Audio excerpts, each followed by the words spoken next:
Psalm 23, 1 through 6. The Lord is my shepherd, I shall not want. He maketh me lie down in green pastures. He leadeth me beside the still waters. He restoreth my soul. He leadeth me in the paths of righteousness for his name's sake. Yea, though I walk through the valley of the shadow of death, I will fear no evil, for thou art with me. Thy rod and thy staff, they comfort me. Thou preparest a table for me in the presence of mine enemies. Thou anointest my head with oil. My cup runneth over. Surely goodness and mercy shall follow me all the days of my life, and I will dwell in the house of the Lord forever. Psalm 23, 1 through 6. That is this biblical verse of the week, folks. And folks, welcome back. I am finally here. Worry not, your worry of tumult and chaos of Will Phil KOE return. That is over, and I am here with all of you beautiful people here at Hazard Analysis. Welcome, one and all. I had to just spray the dust of the day off me, and so I wanted you all to enjoy that stream of a stream. But folks, I am joined here this evening for a very special episode. Topical, unfortunately. I am joined this evening, and it's a twofer, folks. At the same time, a double run-in. My cup runneth over, folks. It literally does. I mean, I'm keeping it biblical even at this point. So, folks, extend a very hazardous yet analytical welcome to both Aiko, Rich, and Osiris. How are we doing this evening, gentlemen? Fantastic. Glad to be here. Marvelous. And I'm glad to have you here this evening on Hazard Analysis. Now, we had a couple of things we were going to get into, but there's been some instances of some stuff that's topical that's happened kind of in your neck of the woods, Aiko. Is that correct? Yeah. I'm in Take it from here. Unpack it for us, sir. Well, I work in a town that's right next door, borders onto Allen, Texas, and a lot of my students are in Allen. So, most of my students are at least within 5-10 minutes of the mall where the shooting happened. So I've been dealing with that. Just not really dealing with it. I've just been, kind of checking in on different social media apps and stuff, making sure everybody's okay. But I had one student who was right there, like just across the street. Oh, wow. Yeah. I mean, that's like, it's just the little things like that make it so real for you, and it makes it so real for all of us. Now, folks, as much as I hate to say this, this is not a replay. This is not a rerun of episode 4, I believe, of Hazard Analysis, where we talked about gun violence. This is a new episode. I promise you. I know it might seem like we're here to talk about yet again the same fucking thing, but here we are. Now, Aiko and Osiris, this is a lot closer to your neck of the woods. What do you know thus far? Like, what have we heard? I'm curious. I don't know too much. I'm sure that Aiko knows a bit more than I do. I've been following it a little bit. I think one of the interesting things is we still don't know. Like, the police have said that they've had been monitoring social media and they know his identity and all. Well, they've released his identity. But a lot of the social media that they had access to, like, that's been wiped, I think, by now. Yeah. Usually, typically what happens is nobody wants like their messages to get out or whatever. But apparently he had a patch on his chest. I forgot what it was. What the four letters. Yeah, were. like I've heard some people say, like, it's unconfirmed yet, but like, so just keep in mind, this is the rumor and innuendo at this point, folks. But you know what? How many times has the rumor and innuendo in the end turned out to be, that was the stuff. That was the thing. Yeah, and it's enough to where it's solid enough to where RWDS. it's big. Bandit Yeah, RWDS. says, yeah. And wow, it's like everybody hit it at the same time. Yeah. RWDS, Yeah. Right Wing Death Squad is what he told me. allegedly. Now Allegedly, yes. Well, Well, you can I just see a don't know, picture like- of it if you go to Twitter or whatever. You can see a picture of it in the context of one of the Proud Boys that was, put away for seditious conspiracy this week. He has a patch that also says RWDS, so it's like a real thing. I've never heard of it until now, but apparently it's a real thing. That's out whenever there. I heard that, like I think like what are you talking like Pinochet? Like it's Yeah, it's like you're the Pinochet helicopter tours or something like that. Like that's kind of what my like when But when I that, heard it, sorry. no, sorry. like I heard he had a gang tattoo on his hand. Was one of now is that this Yes. shooter or the last shooter, no, that's this one. or is that 2 shooters ago? So the gang tat? This or is 5 shooters ago. This is really like That's dumb dark and humor there. weird. But the tattoo he had on his hand was the logo for the city of Dallas, like a municipal What the badge. fuck? And yeah, and there is a Do I have to gang. take this Dallas shirt off? That Yeah, makes me feel I bad. So that does indicate gang membership. I can't remember the name of the. Yeah, gang it was one of but- the so like it's the unfortunate reality like and again this is like Hazard Analysis 2 episodes ago when it was the maybe allegedly transgender shooter Oh right. Yeah. and like with this one and with that one and like with everyone like it seems that immediately everybody tries to make their hay out of it, and that's the one thing like it's why I always try to reserve judgment, and I keep saying allegedly and let's wait because like here at Hazard Analysis and such, I like being right, not first, but also like to me, it's one of those, I don't know, it's something just seems sort of wrong whenever anybody tries to make their hay out of it. And like to me, like all the shootings, like, nothing can hurt from waiting another 24 hours for more information. So that's why I always kind of throw out those allegedlys, but it's good to know what the rumors, innuendos are at the moment, because at least one of them is going to turn out to be true. Like, Well, no, that's the how- hand tattoo thing is real. Like that's a Yeah. photo that's out there. Like, and Yeah, it's I don't- also a I don't known think you can gang make symbol. it. Like we've got a friend who's a cop in the Dallas area, and that's a real thing. I just can't remember the name of the gang, but that's a real thing. And for some reason, their gang symbol is the city of Dallas municipal logo. Like, Plausible deniability. I guess. I mean, Yeah. that's taking, I was about to say, that's taking civic pride to a whole new level and civic rivalry to a whole new level. yeah. But so now, most importantly, just on a personal level, Rich, Yeah. the students of yours that have been affected by this, how are they Uh-huh. doing? Without they're like fine, giving too much yeah. personal information, how are they doing? No, well, they're fine, but you never know the long-term impact. I mean, this is the sort of thing that impacts a lot of people, but it impacts a lot of people like in small ways.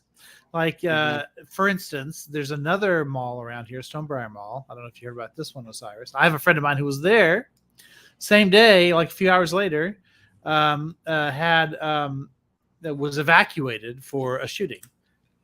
And it turned out that it was a prank. It wasn't really a shooting. It was just some kids like doing stupid stuff or whatever.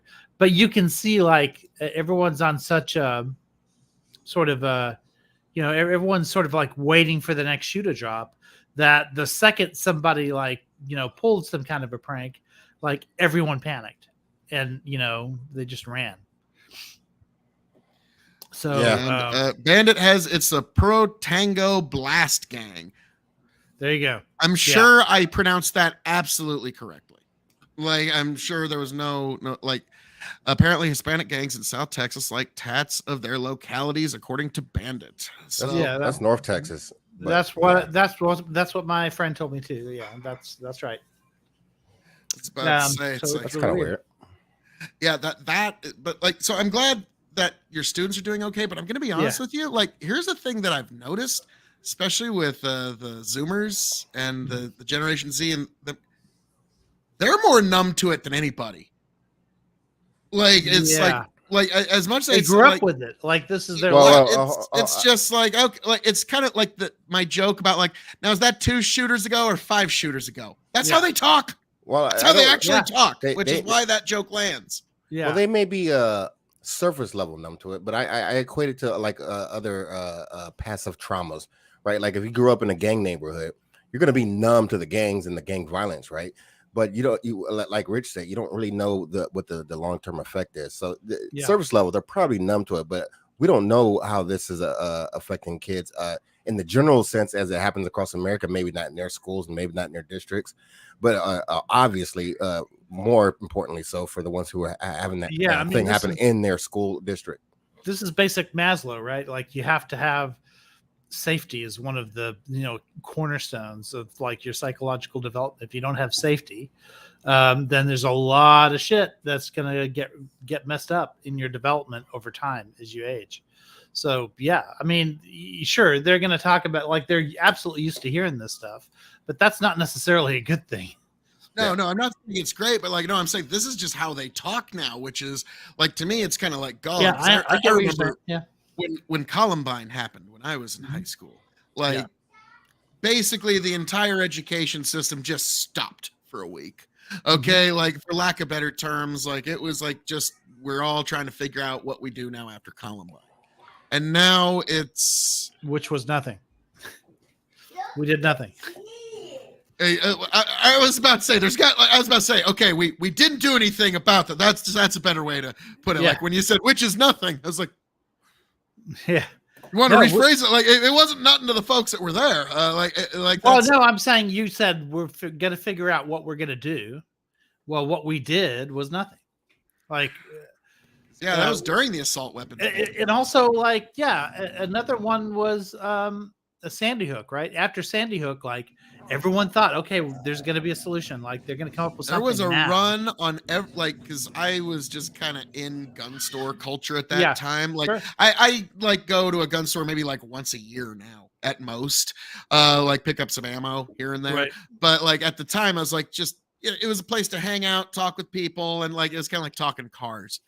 And at all the gun stores, it was a run. Like people were buying every standard capacity magazine, every semi-automatic that could accept a magazine, and because they figured, well, this is it, it's coming. Here comes the regulation. There was a time when the NRA was all about like making gun culture like safe, so that society like wouldn't react to it in a negative way, and they were very careful about how they were being perceived. They wanted to be perceived like as a safe activity, and they wanted to like filter the bad people out and all that stuff. And then I think what they found out with LaPierre coming in. Yes, I think what's happened now is they've realized that, oh no, by amping up the fear, every time there's a school shooting, the gun manufacturers make money. So it's just like you said, like every time there's like a big, especially if it's bigger than what people are used to at that time, like by the time Sandy Hook happened, like we weren't numb to it. Like there come periods of time where we're not numb anymore, and something big enough happens to like sort of overcome whatever numbness we have. And when that happens, the gun industry like makes a lot of money. Yeah. Because at this point, like everybody's dug in like a tick. Nobody's moving at all. Right. And we've had Clarence Thomas pretty much say you can gun control these nuts for the next generation anyways, which is going to make things tougher. Yeah. So it's like when Virginia Tech happened, I was in college, and I remember, God, it's so weird how we talk about this. Was that the school tower shooting? Or no, that was Texas. No, was Texas. I think Texas Tech. I want to say. Yeah. No, I don't know. No, the tower, that was in the 70s. That was UT. Okay. Yeah. Yep. That was kind of unique. We don't have people do that anymore. Like that. Well, they don't have access to those things. That's why you can't go. No. That he just had a basic, simple bolt action rifle that he was able to just rain down upon. So, like, no, I mean, you don't have access to towers like that. Like back then, you could just walk in the door and climb up the stairs and like see the view or whatever. You go to any college. I went to a college that has a tower like that. It was locked all the time. Like and University of Texas, like the UT shooting, that tower shooting was the reason. You can't have access to those places anymore. Okay. Like to me, like if someone was super determined, I think they could still do that. But I'm sure, it seems to be the convenience matters a lot. The new, what we know of as the paradigm of the mass shooter seems to be fulfilling some sort of psycho fantasy at Yeah. the moment. That seems to, it's kind of like the mass shooter is now like the serial killer of the late 80s and early 90s. But How he's- it's like he's they the have this mystique and we call it Uvalde now, or like, and it's Yeah. like, and Except for the it's- difference is that we don't idolize the killer anymore like we did back in those days. Because you know we are like Ted Bundy and those guys. There'd be full-time specials about these people, backstories and everything. I don't know the name of half of the school shooters. They don't Well, release them. Yes, good and reason, though. Also, like that access really just depends their on who- nicknames are all It's what, sort of like how transgender shooter. That's sort- what that one in that one school will forever be known as the if you transgender have an shooter. alarm on your car, that's not going to stop anyone from stealing it necessarily. Or if you have like one of those things on your steering wheel, everyone will say, "Oh, you can get around that." But that's not the point of it. The point of it isn't to make it impossible to steal your car. The point of it is to make a car thief go, "Oh, that car over there doesn't have one. That's going to be easier." And so they just go to the easier thing. So that's, you don't have to make it impossible to scale one of those towers or to get access to one of those locations. You just have to make it like hard enough to where they'll do something else. Yeah, and it's like, well, I mean, like I said, if you ensconce yourself in one of those little crow's nests, a bolt action is actually better than any kind of semi-automatic. Right. But we half lost Aiko. We lost his camera, but his audio will still be here like a specter. Oh, okay. All right. He's back. He's back. Thank God. It'll go out again. I think we can all agree. Everybody can agree. The left, and I don't mean all of us here. I mean everybody in the country can agree that these things are tragic, right? Like nobody wants to see a kid die, and especially in these types of circumstances where they're at the place where we consider the most safe for kids to be at, as we send them off every morning. The problem, at least this is my assessment. The problem really is that the fact that we can't agree on how to solve this problem. Some people are gonna say that it's like Rich is saying here, it's a matter of convenience, right? So like Right. My parents conveniently have a gun, and I conveniently hate everybody, and I'm psychologically damaged in some way, maybe, and I'm just gonna go do some weird shit, and I can do it in the school because it's a soft target. Some people are going to say, well, it's because there's a necessity for somebody with equal and opposite force, right? On the teachers or more school officers, et cetera, et cetera. And some people are going to say it's really not a problem. It's just a tragic thing that just happens. I've heard that argument. Well, we can't come. It's almost like the abortion issue in a way. Can't agree. It's not that we can't agree on the facts, because I think everybody agrees what the facts are. They just can't agree on the prescriptions on how to solve this issue, and I think that in itself is tragic. You know, I do think you're kind of correct there, because that's a great way of putting it. I'm stealing that line, Osiris. In this particular discussion, everyone agrees on the facts. Like the pro-gun people, the anti-gun people, they all agree on the same numbers, more or less. I mean, sometimes you'll get a little fuzziness on the fringes, but more or less, it's the prescriptions and it's the principles.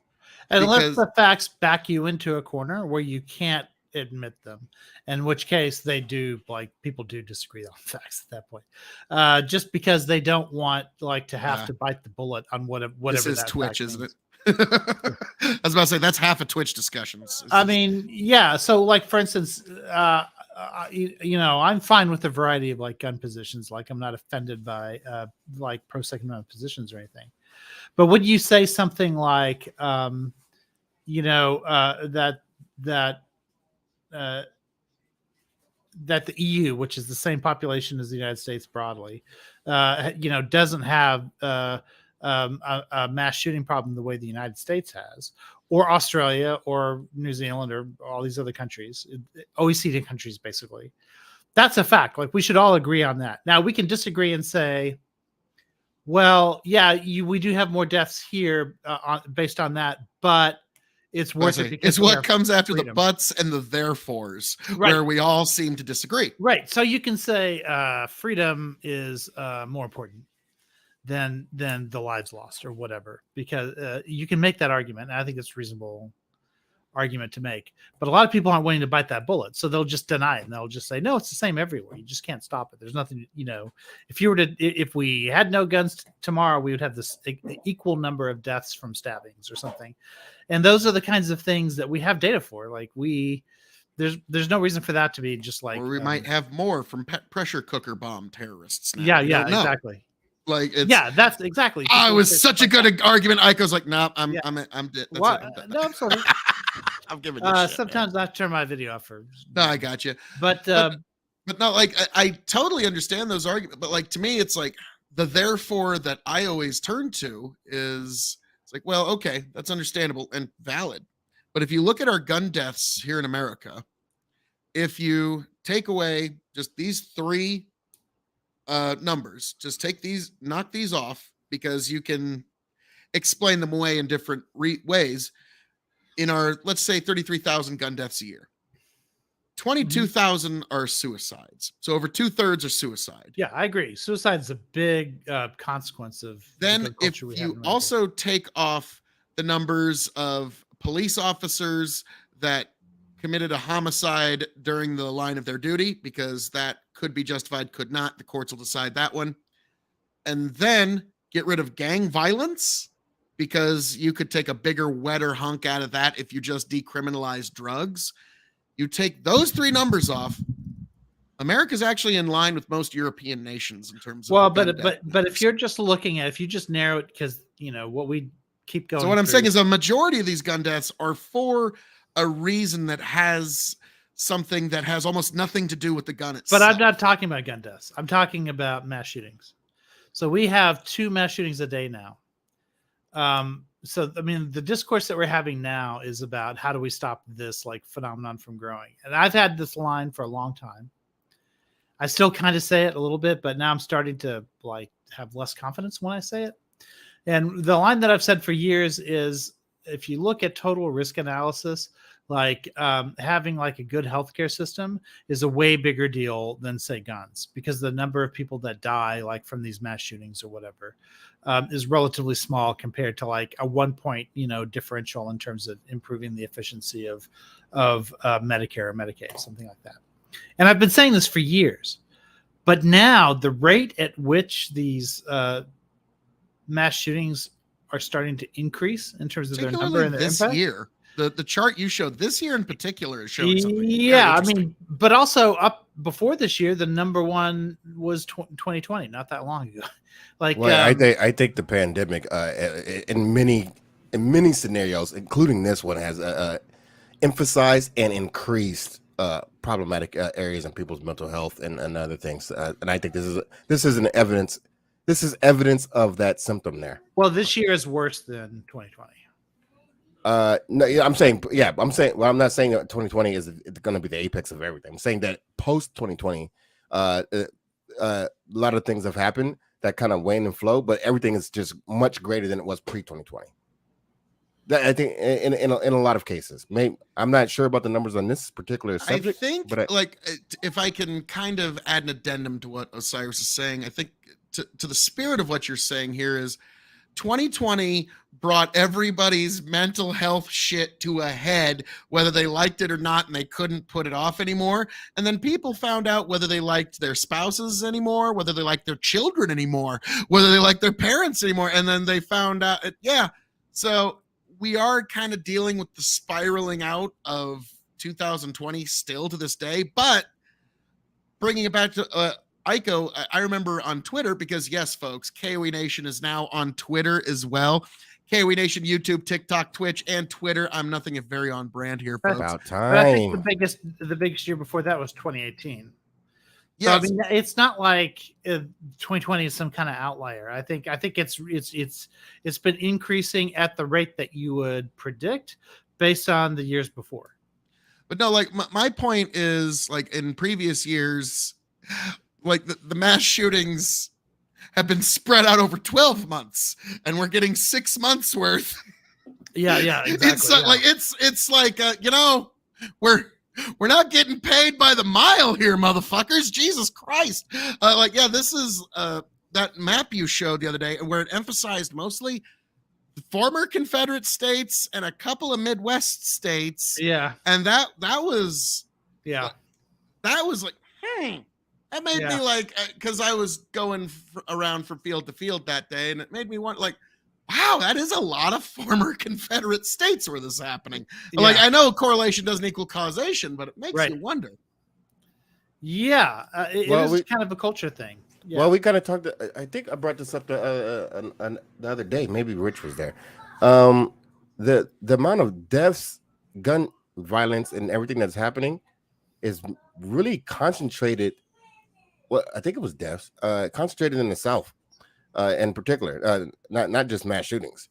So per capita, by the way. So I mean, the South has a problem, right? And the thing with the South is the South is pretty reliably red all across the board, and I don't think they want to deal with that problem for political reasons. Well, Yeah. I mean, there's very strong pro Second Amendment undertone there, and a bit of like, I'll be honest here, I'm a Midwesterner. There's a bit of this Southern streak of independence that I don't quite fully fathom and understand, but they sure seem to be rather insistent on it. So, like, yeah, like that's like, yeah, it seems to go back a generation or two. I can't really put my finger on when, Right. but yeah, that's one thing. But that, also, the Midwest is where former slaves went once they were freed. So they tended to go to places like, Chicago and Detroit and places like that. So that, again, that's the Southern culture sort of migrating into the Midwest. So that might explain some of it too. Actually, funny enough, my grandmother was raised 15 miles away from a town called Nicodemus, Kansas. It was an all-black town in Kansas, and some of her best friends were from Nicodemus. And I was kind of joking with my dad. It's like, so wait a minute, Dad, our family has used washcloths for 4 generations now. Did Grandma pick that up from her black friends in Nicodemus? She might have. Washcloths? Yeah. Like Dave Chappelle's always had the joke about like white folk don't use washcloths. It's like, I've used a washcloth. Wait, is that my a whole real fucking thing? life. Dave Chappelle had a whole bit about it. How about like, yeah, you go to a white folks' house and their soap's all covered in pubic hair and shit. They don't use washcloth. Like, Oh my God. Okay. I learned something new. and so like, yeah, to me, I was like, what? Who doesn't use a washcloth? And so like, I thought everybody did. And so like, yeah, that was me learning something interesting when I got about 25. But yeah, so Nicodemus, Kansas was a real town in Kansas, and it's about 300 people now because everybody moved away. And it's about 300 old folks in an old folks home now. But yeah, that was when people say like, black folk didn't have the opportunity to homestead like other people did post Civil War. It's like, you should tell the folks at Nicodemus that, because they'd be quite shocked to hear that, because it was just like Aiko said, it was a lot more attractive to go to a factory job in like Detroit or Chicago, or like, it was like, what? Yeah. I think I've seen quite enough of this South. I think I would like to go somewhere else. Thank you very much. Seemed to be a bit of the sentiment at the time. So yeah, I mean, the South was not their home of choice, right? So maybe they could make the Midwest their home of choice. Yeah. But now, Rich, this is the thing that I always bring up. It's a twofer. It's a two-prong, and maybe Osiris will be back by the time this is sort of complete. But you and I, we always kind of dance around something kind of basic here. And I think it's, here on Hazard Analysis, we need to drill down to it. Do you support an out and out ban of guns? No. For multiple reasons, one of which is I don't think it's possible. Because of Logistically, no. Yeah, logistically impossible. I'm old enough to have lived through the time before the assault weapons ban and after, and during it and after it. And I saw exactly what the numbers did. But as soon as the ban took place, it started a gradual decline in mass shootings. And then as soon as it ended, you started to see a steeper increase in mass shootings. So I am skeptical of semi-auto rifles, but because I only ask because you've mentioned before that Well, look to Australia as Yes. you were saying, like, so like what This is is it what I that you're mean by looking at? biting the bullet, because we have to admit that if we were to get rid of guns, like, because this is the way it's happened everywhere else in the world, that if we were to, like, this mass shooting problem would go away. It would just vanish. And that's particular only to mass shootings, so that we're clear. But yeah, No other But- country in the world borders Mexico. well, but you gotta no, but give me we're that powerful one enough there. as the country.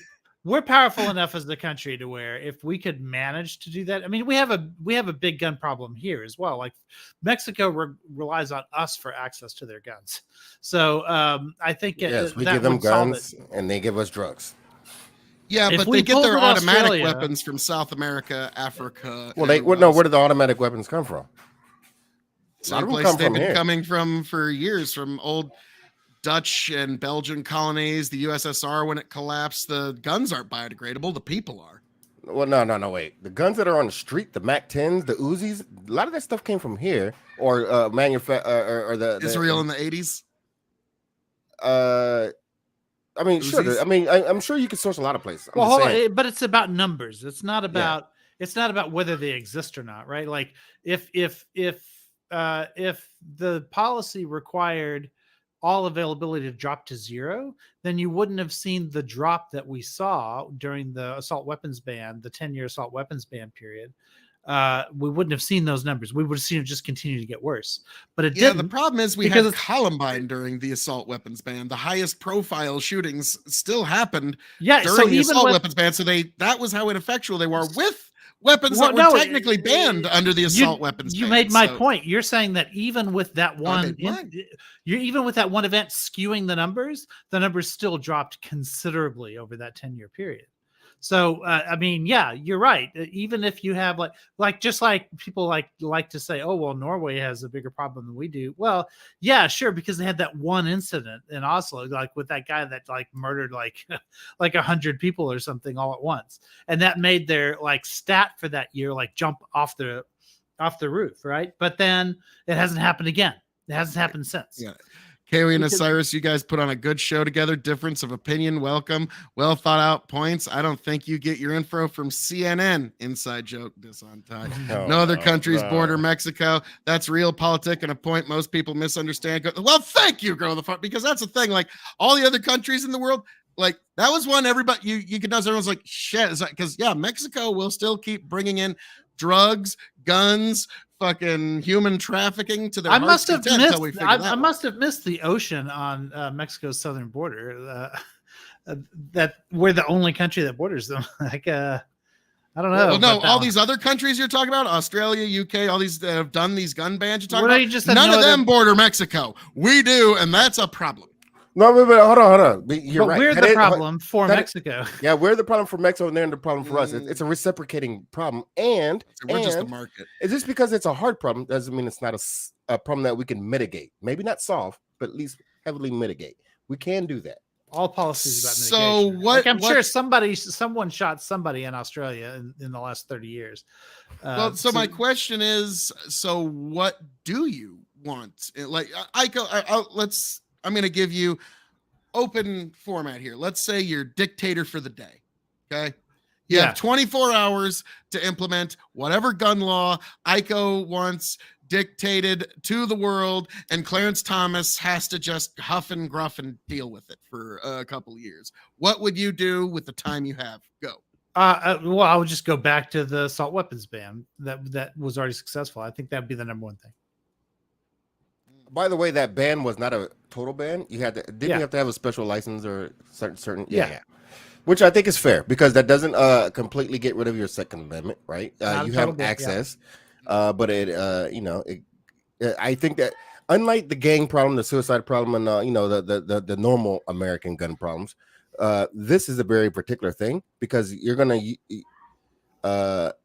want to if you want to kill more people, and this is what mass shootings is literally about, is you're gonna want to use an automatic weapon to do so.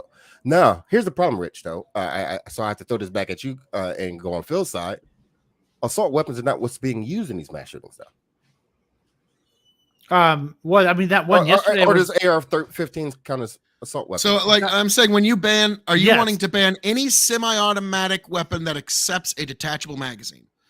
Yeah, I'm willing to use the definition that the assault weapons ban used originally. I think they're experts who know more about it that who can make some minor adjustments to it. But yeah, AR-15 absolutely qualifies. If you can, if it's a long rifle that you can aim and that you can like repeatedly like fire from it without like having to reload or whatever. Wait. Number of rounds. I'm sorry. Repeatedly, as in one squeeze of the trigger, or multiple squeezes of the trigger. One squeeze per bullet. Yeah, I'm Isn't talking about a that literally- semi-automatic long gun. Okay. Yuck. Okay. Yeah, that. But all I'm saying is, we got the numbers that we needed out of that law. So I don't see why we can't go back to it, whatever that law was. Like, you can look at the individual provisions of it and say, "Oh, this wouldn't work," but the fact is, it did work because we have the numbers on it. So it's one thing to look at a law and say, in terms of theory, that something would or wouldn't work based on whether or not people on Twitter are willing to laugh at it. Or you can just look at the numbers and say, let's go back to those numbers where fewer kids died over the course of time than are dying now. So I want to go back to that. It's also about the number of them on the streets. Okay, let me propose a scenario then. Right. So, Rich, you're the. I'm gonna make you the Democratic senator. I'm gonna Sure. make Phil the Republican senator here. Oh, that's good. Can I just took over Mitch McConnell's job. we have this data in front of us, Right. and Rich proposes, and he wants to work with you, Phil, specifically, and put this in as a proposal on the House floor. Can we come to some type of compromise that makes it so we can ban automatic weapon? I mean, semi-automatic long rifles, and still keep the Republican pro to a amendment people happy. Can we do that? Well, No, I nothing's usually gonna- hang on. nothing's gonna I keep them usually happy. hate answering a question with a question, but in this instance, I'm going to Osiris to demonstrate a point. Osiris, would it be acceptable for us to ban like 500 words and phrases that you can now be locked up for simply speaking, but it would still be acceptable to the idea of maintaining the First Amendment right to free speech? If we ban those 500 words and phrases, would you still consider your First Amendment right to be uninfringed? From the government's perspective, no. From a people's perspective, we already kind of do that. We kind of Okay, but the government monitor can't sanction ourselves. you for it or prevent you. Other people can fuck with your day Uh, if you say certain government words, can but the too. government, well, no. The government can't sanction you for having a bad opinion or saying the wrong set of words or phrases. If you threaten somebody, you've made something actionable. But just having the wrong opinion, Yeah, but they those can't can say be- you are not allowed to say purple anymore. Yeah, but no, a gun. no. The word let me- purple is banned. Let me tell you And why that that's how doesn't work. gun owners see Because- trying wait. to ban semi-automatic weapons. Wait. It's like, well, we're going to ban this entire class of weapons, which has been utilized for over 80 years and is a very standard operation of any weapon system.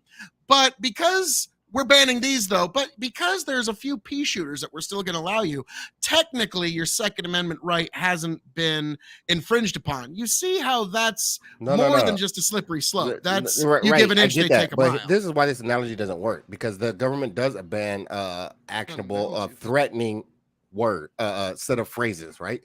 More Guns than are 500 inherently words worth. a threat, a thing that can be used as a threat. So I don't know if that analogy works. Not that I'm pro or against your cause, but I don't know if that analogy works in my mind yet. Bandit says abolish gun-free zones. Well, that is something that needs to be a part of the discussion, because like I said earlier, when I was in Well, just- college and the Virginia Tech shooter happened, I brought up a very real point to the other students that were having a discussion about this. And I said, at the end of the day, what could have possibly stopped the Virginia Tech shooter other than another armed individual? Right. And silence What would have was stopped the them answer. would have And been silence is the answer I'm going to get here. what, Because I'm sorry, hold legislation, you've You already can't admitted legislation tell isn't me going that to I'm do it being because it's not silent going while to clear you're the guns talking out in about me 150 not being years. So you're silent. arguing against the You boogeyman. just- We're not super leftists over here. Cut it You out. just made a prediction of silence while you're talking over me not being silent, which is a lot. But anyway, no, I tell you what would have it would have been a policy like they have in Australia. Now, Policy. I'm not saying we should do that policy, right? But Australia has stopped all of the shooters for the last 25 years. All of the mass shootings. Phil, of the last 25 years. Aiko, so Australia has stopped them. is their murder rate considerably lower? Yeah, here I'll show you. First of all, the problem we're talking about is mass shootings, but yes, same thing for a variety of reasons. But hold on a second. First of all, there's an efficiency issue here, right? Like if you're trying to murder somebody with a knife, or a bunch of people with a knife, there's going to be a limit to how many people that you can murder with that knife. So Right, I get that, but I know you're focused on the topic of the mass shooting part, Right. which I get, but in some well, that's ways, just because Just I was last asked, like, December, how could you Australia stop it? had a mass shooting where 6 people died. It's been 25 years since their worst mass shooting, but they haven't got those mass shooting numbers to But- zero. Like you said, they just Well, yeah, eliminated no, it and no, got that's rid of what it. I said. They just Yeah, had that's one what I in. said. They just had one right before Christmas But that was right. But that was my point. So- Oh, they had one right before Christmas. We've had 250 last year. So like, and that was just me looking on Google for 10 Yeah. seconds. and we've had. I'm we've sure had- if I wanted to parse it deeper. So what I'm saying is, Well, yeah, even let's parse it deeper. even if Yeah, we go let's as do it. hard as Australia, we will not eliminate. Like because here's the, That's not the the goal. no such thing as reality. eliminating. Nobody's not the We arguing. goal. cannot keep weapons That's not the goal. out of prisons. So even if we turn society into a Yeah. prison, we That's will not the not argument. be able to eliminate these That's not the weapons as argument. Yeah, a society. That's and the even, argument. and even if we passed a law against murder, there would still be murders. I'm pretty Right. sure. Of course. And that's why you need to be So- able to so- defend yourself against Therefore- threats to yourself and your loved ones. And So that's why why we make- should not so why infringe make against murder- law abiding citizens' ability to do it. So why make murder illegal? If you can't get down to zero, you might as well have as many as possible. That's right? silly. And you know it. You know it. Yeah, that- it no, is no, silly, exactly. absolutely. Well, no, That's the because point. what you're talking about is wanting to infringe on people's rights. When you're murdering, you are very much infringing on No, another you didn't person's listen right to live. 100% absolutely. You What didn't you're listen to talking me. about is infringing on people's No, rights to you're defend skipping. themselves. Absolutely. You're beating a straw man. You're shadowboxing right now. I never said. that we Nah, should I'm adopt just landing on Australia's nothing policy, but pure meat and ribs right now. which is what your shadow is. Yes, I know. But no, the It's a Australia. tasty shadow if it's meat All and I said ribs. about Australia is that we have to bite the bullet that the statistic is true, that they don't have the same mass shooting problem that we have here. I didn't say we should adopt Australia's policy. In fact, I specifically Did said say that they we should- eliminated it. I which they did. specifically said that we shouldn't. Yes, you're right. Outlawing murder doesn't eliminate. We all murders. agreed that Like part one of- is not equal to 300, right? We've We- had 300 in the time that they've had that one. we agreed that So- the We purpose also of have policies a and lot laws bigger is not to population, eliminate though. anything. That's It's spread a the lot it's the Wait, aren't you the one who said we should never look at things in per capita terms? No, I'm saying we have two different raw numbers of populations. Yeah, which Two is different, why you like should what, look at per like capita. yeah, in 300 general. million versus what? Like I don't even know what is. Google, what is Australia's population? But by the way, I think about these things. No one has to the retain purpose of any information. law and any policy is not to make it zero. That's just not Right. the purpose. The purpose is 25 to million. deter people from doing things. Right. So we're 12 times larger than they are, right? So they've had one mass shooting. So if we had 12 And I mass found looking shootings, for 10 seconds. that would be equal. That would be equal, right? If we had 12 mass shootings, that would be the equivalent of Australia's one mass shooting, right? Except that we've had 300 in that time. Do you see that 300 is a lot more than 12 as well? Yeah, I'm not saying it's good, but I'm also saying the idea Okay. that they've eliminated it, so their policy we should emulate is not really an argument that actually the facts bear out. It's not my So- argument either. I Well, don't no, know. who you're you've arguing actually against. said on this show, not this episode, but previous episodes, that we need to emulate Australia and look to them for answers. No. So I I'm said- pushing back on that heavily. All right, those are two different things. We should look to them to answers, right? We should ask ourselves, why did their mass shooting rate go down so much? Now we might conclude that all right, we may 'Cause they lose don't a lot border of Mexico. children. We may lose a lot of children to mass shootings. However, our freedom is worth the death of those children. Like Yeah, we I can think make that's the that real answer. determination. And I think that that is the conservatives real answer. who believe That's that absolutely the real answer. should just say that that's what Just it is. bite the bullet. Yeah. Yeah, Just admit it. and you know what? I would respect that. Just to be Yeah. clear, if that's what your position. I is, don't think it's an unreasonable answer. There are plenty of things that would save lives, but would curtail too much freedom in exchange. Well, the way There that are I those would put it things. is this way: is that my right and ability to defend myself and repel threats to myself and my loved ones is Mhm. not subject to the easing of others' anxieties. Or the saving of That's lives. well, no, my guns aren't harming anybody. No, yours but- aren't. Other people's are. That's the Yeah, none of us is making that did- argument. We're saying that the rights-based argument in terms of guns is a valid answer to like why can't we save lives, right? Because there's always like in academic debate, there's always like a fundamental like set of like value clashes that happen, and depending on what kind of debate that you're doing. And one of the classics is freedom versus safety. Freedom versus safety is all I'm asking for is for people to admit that they're valuing freedom over safety instead of pretending that the gun culture in America is providing us safety, because it is not. No, I will absolutely push back on that. I value my freedom because it protects my safety. Absolutely. So no, I Wait. would push back on No, that. So if you're it saying didn't- No. My freedom in order to defend myself, carry a weapon, is what helps safeguard my personal safety Right. and the safety of my Right. loved So ones. if it didn't, you So wouldn't want it? negligence with freedom of speech, negligence Hold on. with a firearm, Rich, negligence I wanna with somebody else's negligence with a car doesn't invalidate my driver's license, doesn't invalidate my First Amendment, doesn't validate my Second Amendment Okay, but in any way, shape, form, or figure. hold on. People are going to be negligent You used forever. the word- Forever. There's You always used going to the be word negligent because. people. Explain it. What's that? You used the word because. You said I only value my freedom because it provides me safety. So you're saying that if it didn't provide you safety, then you wouldn't care about the freedom? Well, that's one of the main reasons why, because rights are the necessary conditions of one's proper existence. Yeah. It is I a understand. necessary, hang on. It's a necessary condition of your proper existence to be able to repel threats to yourself and your loved ones. So they're intertwined. Like they're all like they're Well, sewn that's your together answer, so Rick. much that you really That's your answer can't right there. tear them apart. That is your answer. So there are a set of people, Phil being one, and I'm not saying this in a pejorative way, and I'm not saying this in a terrible way. I'm not saying this is not anything against your character, because I think there's a legitimate argument to be made there. I just wish the argument was more pointed and admitted. When you say that, I'm willing to say that there's going to be a certain amount of people who die because of this, and that's worth the cost of freedom. Yeah. That's it. That's That's it. exactly it. That's the only bullet I'm asking the right to bite. Actually, it's estimated, commonly cited 1995 study by Kleck and Gertz, between 1.2 and 2.5 million defensive gun uses occur in the United States each year. So like Bandit says, the idea that banning guns will save fair. lives, Nobody's even arguing against that doesn't exactly Nobody's bear arguing out. against that. That's Yeah. not the point being made. ICO is trying to that ban is in the fact my point. mean, That's a nasty, stat.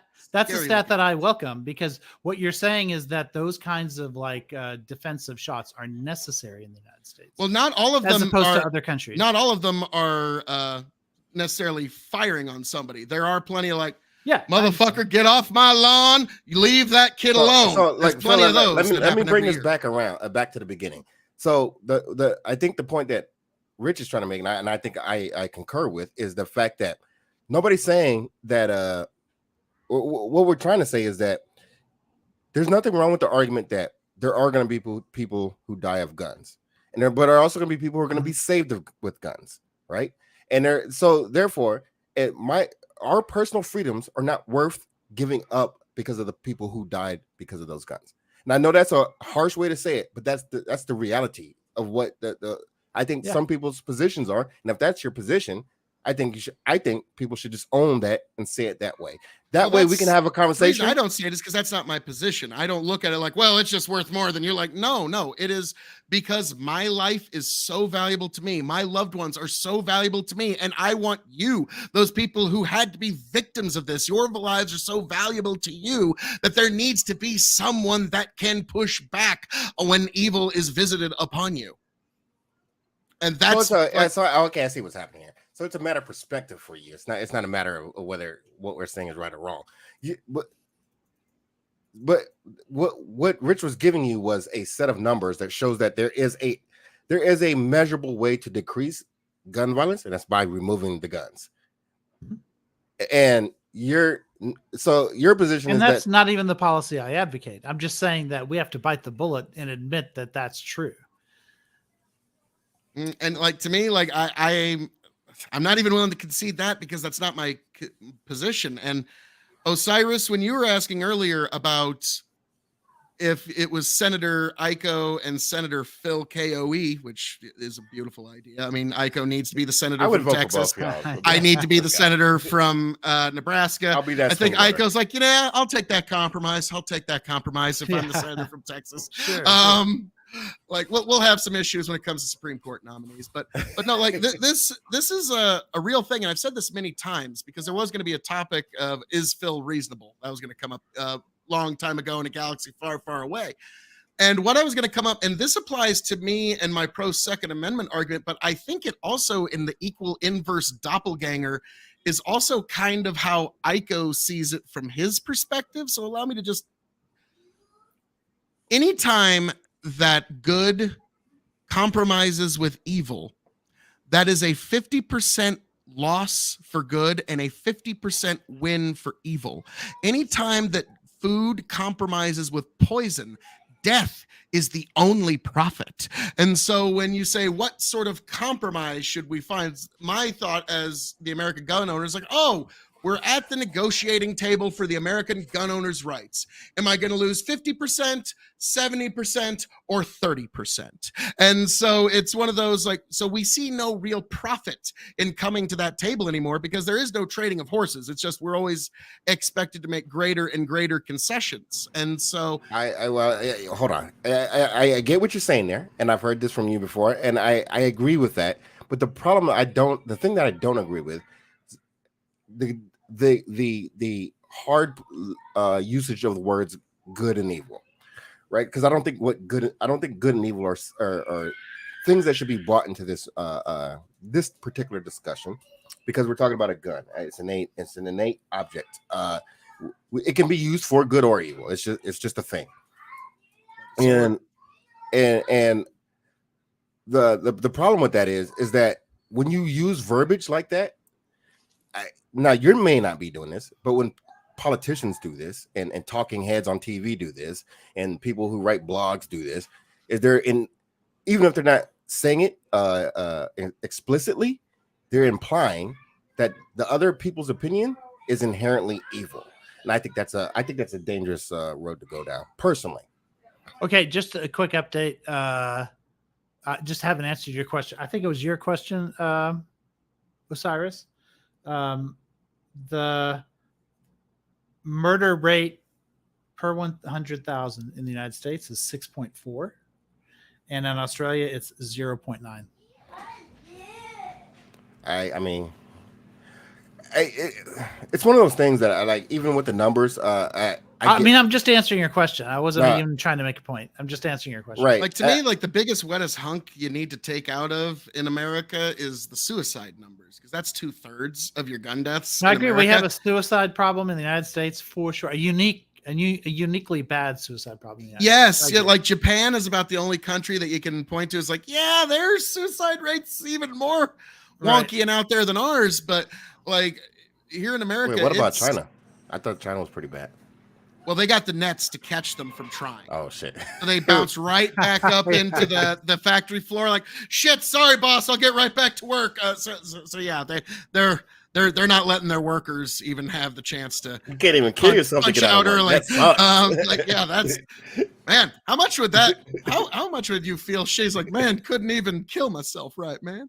But like, yeah. So that was like, Rich. Both of you said like, and let's be frank, all of us know somebody that this has happened to. This has touched all of us.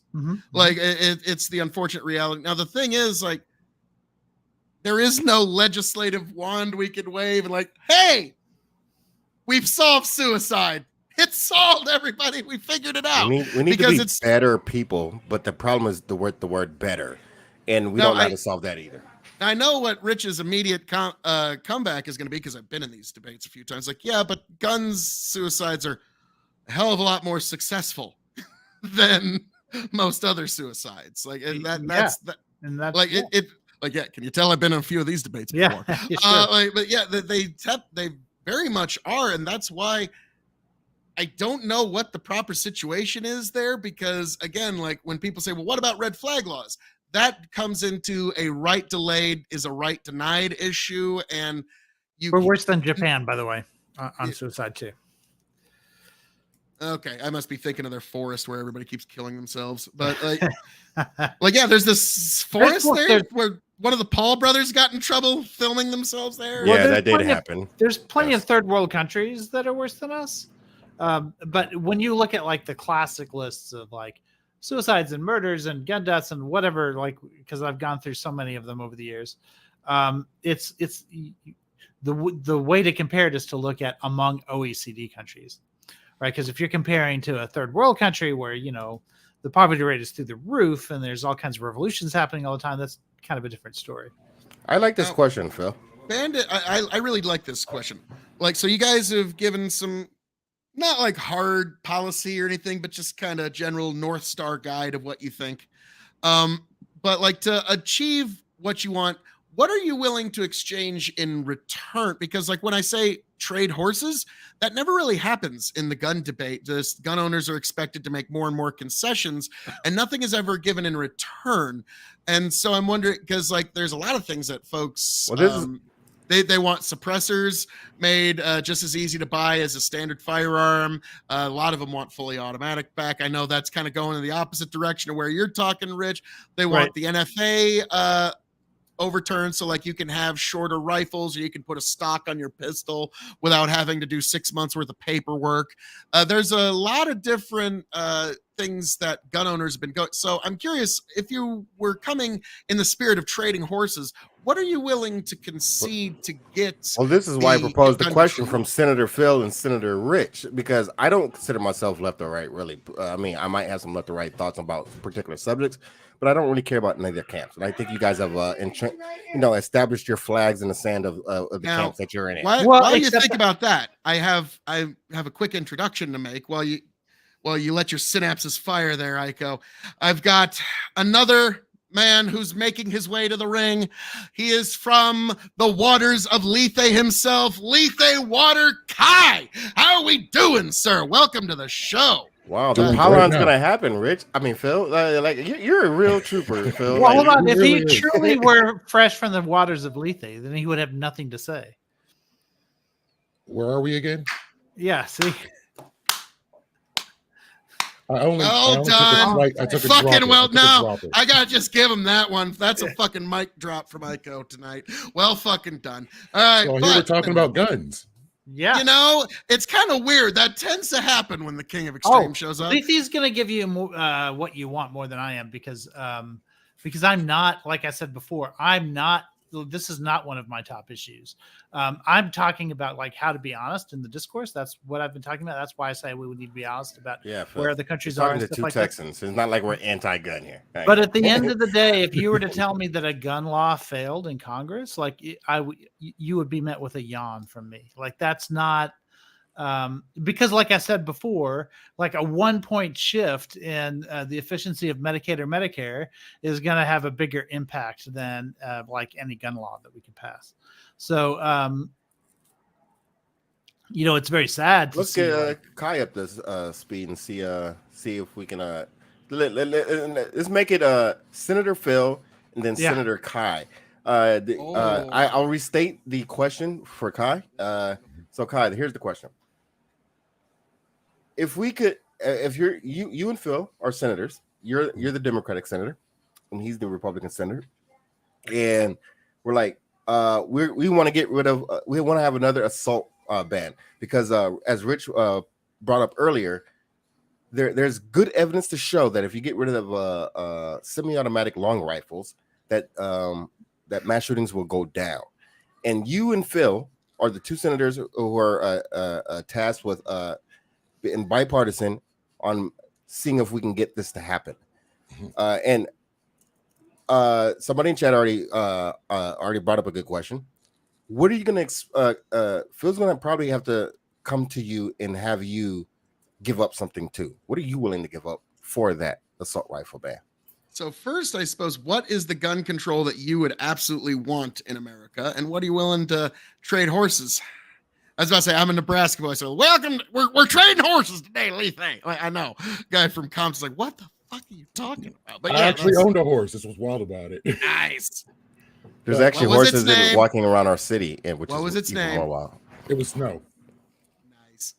I have a different answer to this, by the way. So when you're done, Lethe, Ooh, all Yeah, right. Let's run. I'm like on the spot on this. What am I willing to give up so that people will not use automatic long barrel rifles?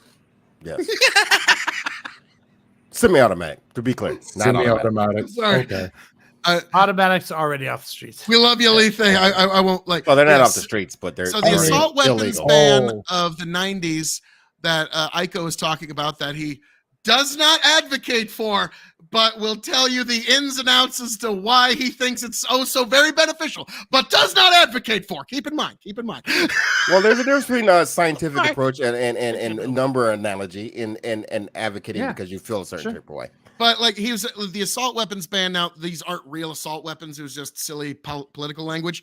It banned semi-automatic rifles that accept detachable magazines, and so that's just kind of one thing that. No, I agree with you. That's a good point in the discussion. Now, what kind of gun control? If you're Senator Lethe, senator from California. You've taken the job. It was a sweeping election. You got like 90% of the state's electorate. They all the Republicans saw how chill you were. I endorsed you, and so you made it all the way. It was a sweeping election. Now you're in the Senate, and it's time for gun control. You got Senator Phil here giving you some pushback. So, what's gun control that you think would benefit the nation, if at all? If not, well, you're just one step closer to Republican land. I'm in a horrible mindset where I'm just thinking everybody has to register their bullets. Jesus Christ. Okay. That ain't gonna work. All right. Chipping okay. So hold on. Let's reframe this with the big ask. Okay. All right. Let's chip that back. So what you have to do is you need. So we were talking about the shooting in Dallas recently. Mm-hmm. What we want to do, you guys as senators, what we want to do is we know that the senators that are in office right now are completely moronic and they can't get shit done. But you guys, I believe in you guys. I voted for both of you guys. I'm a swing voter. And I'm like, what are you guys going to do to push forward the policy or the narrative or anything to make sure that we can have less school shooting? We're specifically talking about mass shootings, not murders, not gang violence, not suicides, mass shootings. Wait. How did you vote in Texas and Nebraska? We're not talking about that, all right? We're not talking about that one. A true Biden voter through and through. Vote early and vote often, they say. There you go. Yes, that's what happened. Cyrus loved Biden so much he voted for him like 7-8 times in Georgia. I'm kind of mad that he caught on to that part. I was just gonna let it go because I was like, that's a good little joke. I wonder if anybody's gonna catch that one. But no, to me, Bandits, what are you willing to give up and not in other areas? To me, my first thought is you've heard me talk about having expanding, not Medicare for all, but expanding Medicare one procedure at a time. The one thing that you would be able to chip away at me on would be Medicare paying for more mental health services. That would be the one place that if you were coming to me wanting something to be seen as helping in the gun area, that would be one place where you could get some chipping away at me. But in terms of like compromising our rights to keep and bear arms, that's one of those that once that goes, what's to say that we can't chip away more at your Fourth Amendment, your First Amendment, your hell, how long before we're quartering soldiers at our fucking house now because they say fuck the Third Amendment. So like to me, that's a tough one. Now, with that being said, Lethe, what's your thing? And then I really want to hear. He proposes to you, Lethe, that you get more money for mental health services in the Medicaid, Medicare sector. Is that good enough? So, considering that I just received a Republican talking point today that 97% of all mass shootings have one thing in common, and my response was the gun, and she said, no, that's not it. It was antidepressants. That's 100%. Oh. No, wait, it was what? Antidepressants. Oh, look, we have we can actually compromise that shit. I like this conversation. Yeah. I like it. The mental health aspect might have something to do, because like I remember years ago in Nebraska, the Von Marsh shooter. This was decades ago. I was in high school. And the newspaper, Lincoln Journal-Star, Omaha World Herald reported like this kid was on a pharmacy of antidepressants, basically. And that was kind of the story that the paper said, yeah, this kid was just all whacked out on all these SSRIs, and that's probably what happened. And so that's Lethe. You accidentally scratched on something. You see this shit? This is why we should expel all the senators that are in office right now and vote all new ones in. You see how easy? I'm not gonna say it was easy, but it took a minute. But I think that we can have real compromise with people who are willing to actually have the conversation in a good faith way. I don't think politicians today are I mean, there's other factors also. Obviously, you guys are not trying to get reelected and say a bunch of bullshit to a bunch of people who are retarded, but that's a different story. Okay, do you guys remember Cray Deeds? No. Cray Deeds, I think Virginia congressman or a former governor, even I can't remember, Republican. His son committed suicide, and I think actually threatened him. He almost became like one of those mass shooters. Threatened his own father with a gun, and eventually I think killed himself and did some other stuff. I can't remember exactly what all he did. It was some bad stuff. And there was conversation among Republicans because they didn't want to talk about they didn't want to say anything that would like cause any gun reforms to happen. So they said they repeated the same talking point that they always dredge up, which was we don't have enough mental health stuff. Because one of the problems with Cray Deeds was his son was supposed to get help, but there weren't enough beds available because Republicans had cut mental health care in the state as a result. So every time this happens, when it's an alternative to gun reform, Republicans like to talk about it, right? But then 6 months later, a year later, when the legislation comes up and they said, hey, remember you said this was the solution, mental health care, Republicans suddenly vote against it. So, well, that's why you need to vote for Senator Phil, and in 2024, vote Phil KOE for president. Because I mean, Iko, hell, you're the EPA head if that happens. So I mean, sure. But I'm just saying, like, one of the reasons why these compromise conversations like aren't as successful anymore is because they get used for utility, right? If it means that we don't have to look at gun laws, then we'll flap our guns about mental health care. I actually think the mental health care piece is more important than the gun piece. And in fact, I was just going to say, that's my first solution. I was just going to say before Lethe came, I would say, if they were to offer me like real serious federal funding for mental health care, I'd love to bring back. This is another conversation that I had on another channel that I think caused some controversy. I'd like to go back to like funding asylums because I think we need that stuff. And I think people need care and they're not getting care. And I think that I think you absolutely could reduce the number and I think you can reduce the number of these things, and you can also make red flag laws more effective if people were more likely to get help, because then we would know more about if you know that somebody has a fantasy about shooting up a school, they probably shouldn't have access to guns. right? If you know that they have that recurring fantasy, just like if you know that they have fantasies about molesting children, they shouldn't have access to children. Yeah, and that's one of those problems of how many veterans have not sought mental health care for their PTSD because they didn't want to lose their Second Amendment rights. And Because Yeah, of well, Yeah. no, hold because on, of hold exactly. on, hold on. So, Phil, you're not, And there's you're not people who losing don't your- report. I'm their not saying it's a feelings good of thing. I'm saying it's- Attraction, yeah. but you're not losing. If I'm understanding this correctly, you're not losing completely your Second Amendment. It's temporarily removed from you until you are evaluated. And let's be honest. Well, let's be once you've honest. done something actionable, like say I want to start killing people, and like don't clip that out of context. Internet, it's already out there. Fuck. But like once you say something actionable like that, yeah, that's when things need to start moving. But like when it's just because here's the problem: the way that red flag laws are being used in California quite a bit is pernicious ex, pissed off neighbor, busybody teacher, and then the problem is that really is an instance of a right Well, delayed that's is a right California, and denied. I don't agree with that. Yeah, Well, that's a about lot of proving American stuff. gun owners. That's a lot of Americans that are having their get Second that, Amendment but I rights think we can all denied agree because of California's dickheads like policy- Gavin Newsom. Okay, no, like, well, I we can still all care about agree- my beautiful Californian brothers and sisters in the Maybe Second Kai Amendment. doesn't agree, but I think everybody else here can agree that California's laws are kind of tilted way too far to the left, way too far. True. they seem good. See, I told you. Lethe, you're no fun. But I'm I hearing can- $1.2 sorry, million per black person, and for some reason, activists are still pissed off and want $200 million per black person.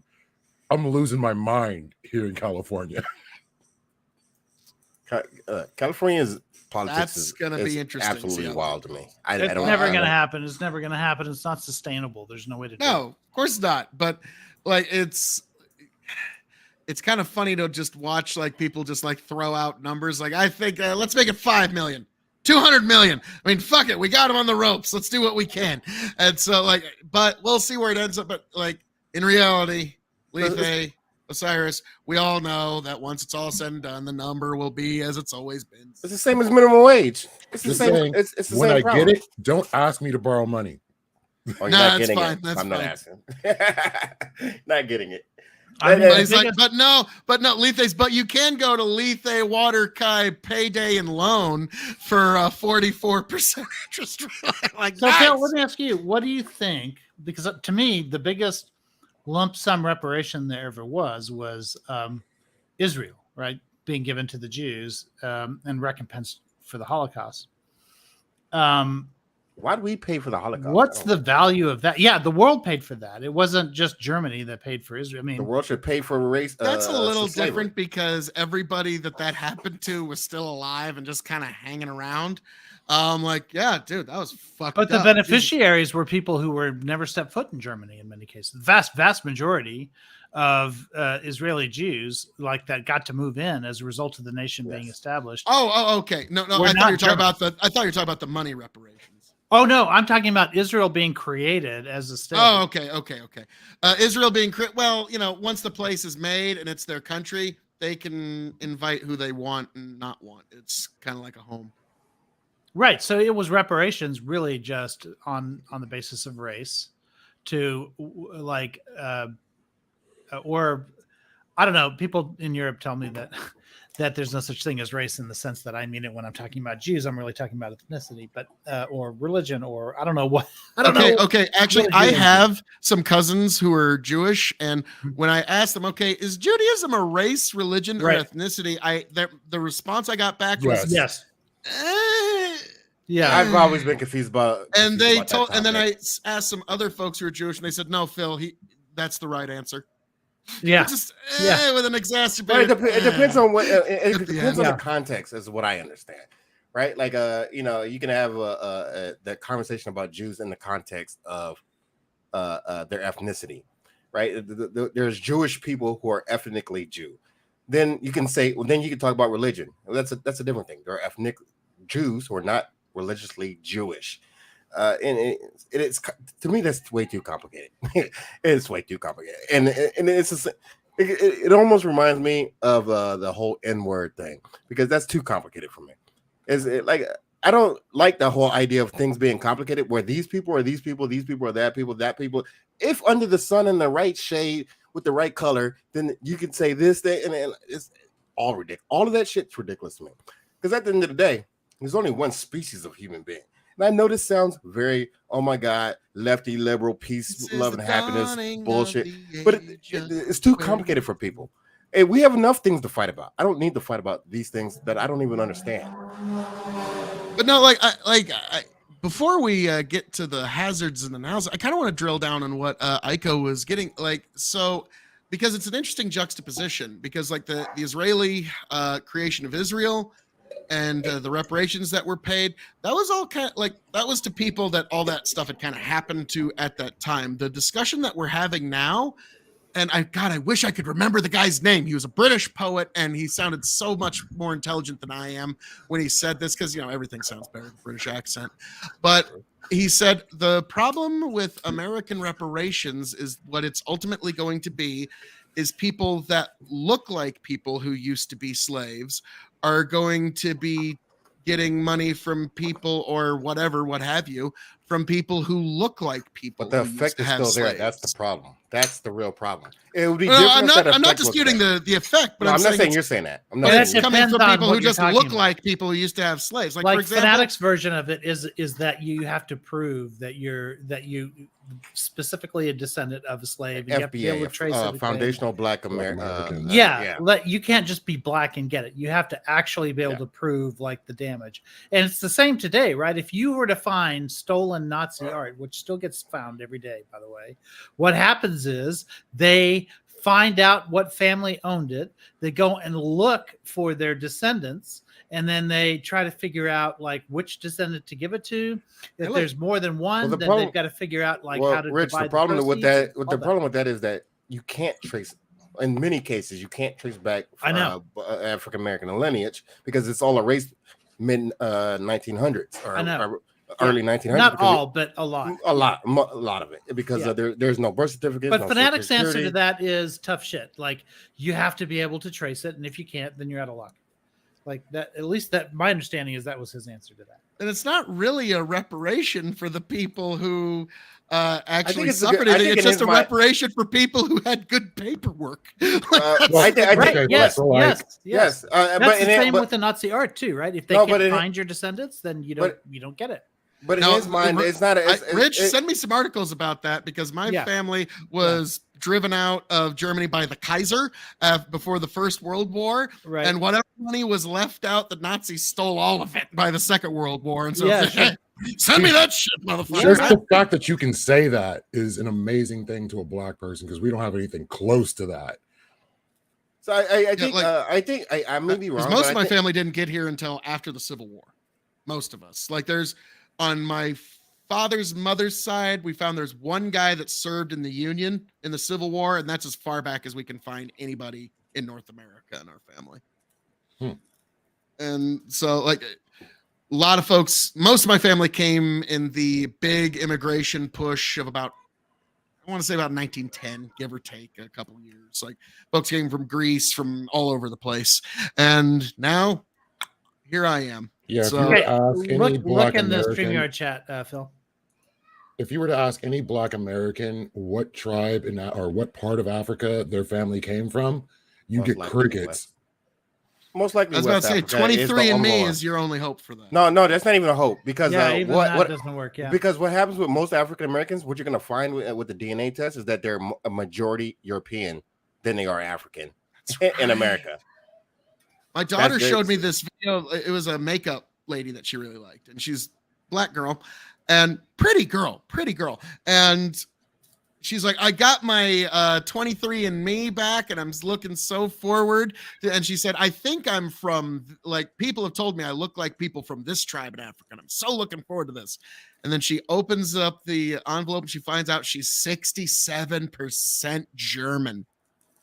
Wait, isn't your it's daughter like- Hispanic and white? Yeah. Why So would she think she's African? I'm confused. no, No, this the is person this she is a girl watches. that she watched on TikTok. Oh, I'm sorry, I missed that. Yeah. Like this Yeah, is that's the majority of African Americans. They're Because mostly European. do you know how those things are determined? People are always very disappointed. They think they there's just something throw it at magical a about. dartboard and give it to him. No. Well, almost. Here's the way it works: is It's they take a X population chromosome. that's in a given area, and if you live in that area, they say that's what you are. So if you're a black person living in Germany, then your genes are the kind of genes that are considered to be in Germany. So it's not that even though that black person, like if you went back multiple generations, they'd be African, they're considered German. And then that's set in stone forever in terms of like how things are placed around the world. Or Well, from a scientific or DNA point of view, if I'm not mistaken, the reason it's done that way is because it's done. It's the only way to do it. It's the only way to do it. And I think it's done by the X chromosome, like the father's chromosome. I don't think we need an extremely accurate DNA test. I don't think humanity needs that because we do the swab and like, so what'd you find out? That great grandma was a lying, cheating whore. Like that's all you're gonna find out. We don't need that. We don't need that. Yep, Like, I'm cool with it. like yeah, it's like I thought But it does work well enough to like you can go it back. was a quarter maybe five Greek. Wait, I'm a quarter Jewish? What the You hell? can go back 5 or 6 generations with relative accuracy. After that, it kind of gets harder. But it works well enough to catch all those killers. Well, Like, you can't. it's Yeah, amazing. that's Yeah. the thing. Yeah, we got you can one do stuff like catch doing killers shit and like stuff, but it can't Got a tell you bunch. you can't tell you the location of your family, right? Like No, because the gene pool is so. it can tell spread. you where members of your family were at one point in history. At one point in history, as they were all kind of moving through or whatever. Yeah. It kind of helps that that humans weren't very migratory up until a certain point, at least in the West. Boats. But you that's not evidence of you being that thing either, right? It's evidence. It's not proof. Okay. Yeah. Fair enough.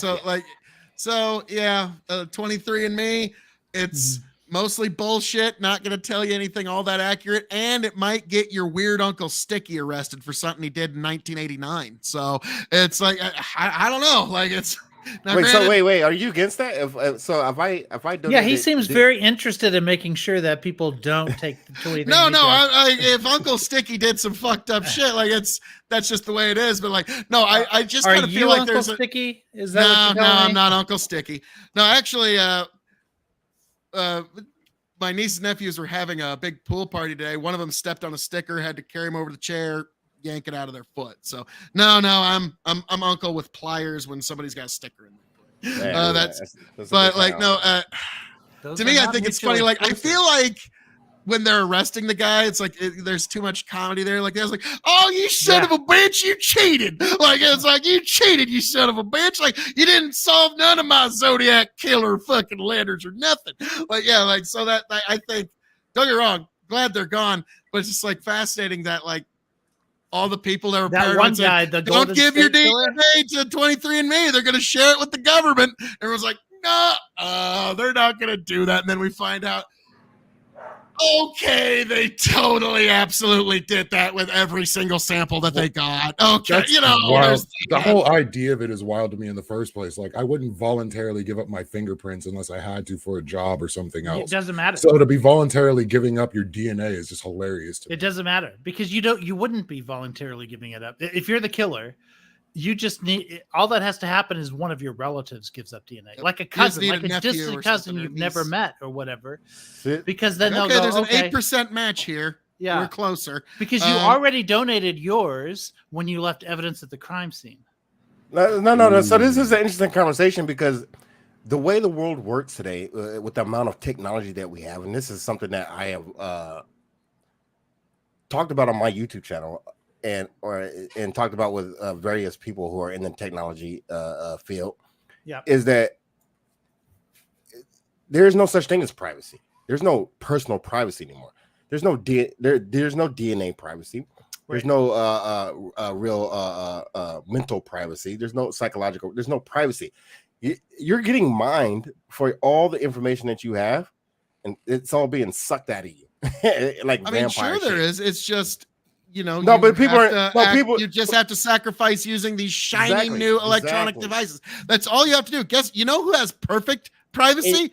The Amish, them motherfuckers have the market cornered on privacy. None of us know shit about what Jebediah is doing But tonight. that's what I was going to get to. So, right. So that's the issue. Everybody's like, oh my God, this company's doing this. No, my God, this company's doing this.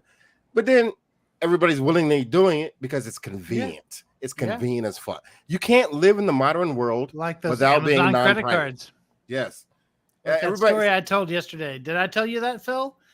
About how in the 90s, I remember everyone saying that Amazon wouldn't work because nobody would ever like just let a random company on the internet have their credit card number. Like, on Meanwhile, file. now millennials pay their taxes online. yeah. Like, Yeah. it's a real thing. Oh, and It's- so, it's so a guess what TurboTax happens when lawsuit. China or some other bad actor Okay. hits Experian or hits Sony or hits whatever Google or Apple. Now They already have. they already have exactly. They already have all And now the credit all cards. your metadata, and I'm not even clear of what exactly how close metadata is not tied to who you are. I think there's some nefarious fallacy there. But anyways, all your information is tied to you is out in enemies' nations' hands. Now most of us are not important enough to give a fuck about, but that's right now. We don't know what that looks like in the future when they want to instead of Nigerian prince, you have a foreign actor who has in the dark web can mine all your data, find enough about you, and be like, oh, in 1982 you cheated on your wife, Yeah. extort you. Right. Mhm. Yep. Like every day you log on, it's a profit. Like to the companies that like. And here's the funny thing: it's like a lot of people don't seem to realize that like when you talk about privacy's gone, it's like it's not for the reasons that you think either. It's not like there's some beetle bureaucrat that's keep watching my every move and waiting for me to grab that joint. The minute I smoke that joint, he's gonna bust in and I gotcha. That's not what he's there for. What this is now is a lot of people don't realize that these companies are selling something. They're selling a product, and that product is you. Your data, everything. They want to know everything about you, and so so they can sell the best possible product to you. The other day I was talking to my buddies, like, you know what, one of these days we should all throw down on one of them nice places down in Key West, and we should all just chill down there for a couple 3-4 days. The next week, everything on my Facebook, YouTube was all, have you considered a vacation to Key West? Look, you So, yeah, they're all- gotta get you some burner phones, some VPNs, learn how to use Jesus the dark web. Like, what are you, fucking John Wick's tech guy or something? Like, John, you need 6 burner phones, and all right, I'm in the mainframe. Like, Jesus Christ! Like, Nah, I mean, sometimes when I Google stuff, I because I hear a lot of things and I want to understand what they are, and some things are not probably safe to be Googling without throwing up some red flags. And with one thing that we learned about Snowden, that red flags are a real thing for the government. Now, most times they probably won't amount to anything, but look, I don't want to be on any fucking red flag list, okay? That's what I'm trying to do. no fly lists and shit. Like, yeah, Snowden he exposed a lot. It was like, and it's a fascinating thing, and I've seen it a lot. And God, this is a beautiful segue here. When Snowden revealed the NSA leak, that was the real moment when I noticed there are some people that will unironically, their arguments back to you will be war is peace, freedom is slavery, ignorance is strength. And they will say, like, yes, we were lied to about the NSA leaks. Yes, we were lied to about our Fourth Amendment rights being violated at every turn. And you know what? By God, it was a good thing we were lied to. It's like they just shift their minds without any sense of how they were thinking just 10 seconds ago.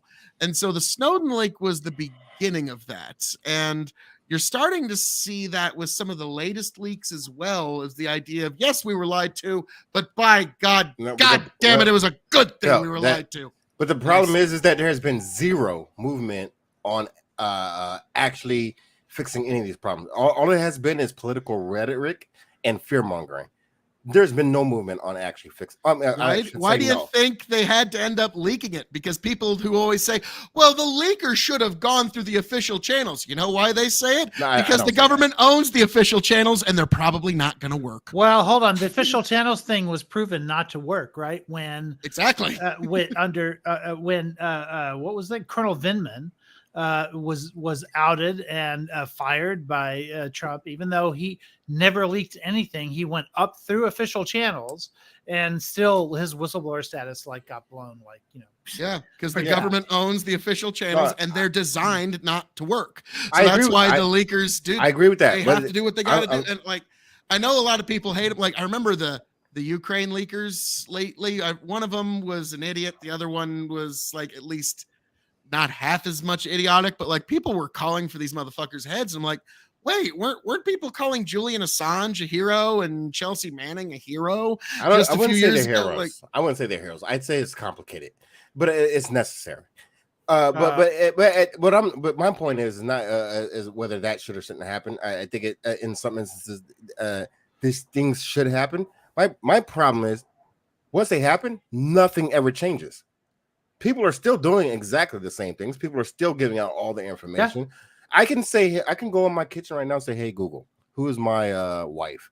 Give me all the information on my wife. I'm like, bro, that is wild to me. I can say, "Hey Google, when's my birthday?" It knows my birthday. It knows what I like. It knows what I bought in the last 30 days, 90 days. It knows everything about me. That's just me talking to it. I have no idea what it knows about me that I can't ask it, right? So You know how you can prevent that?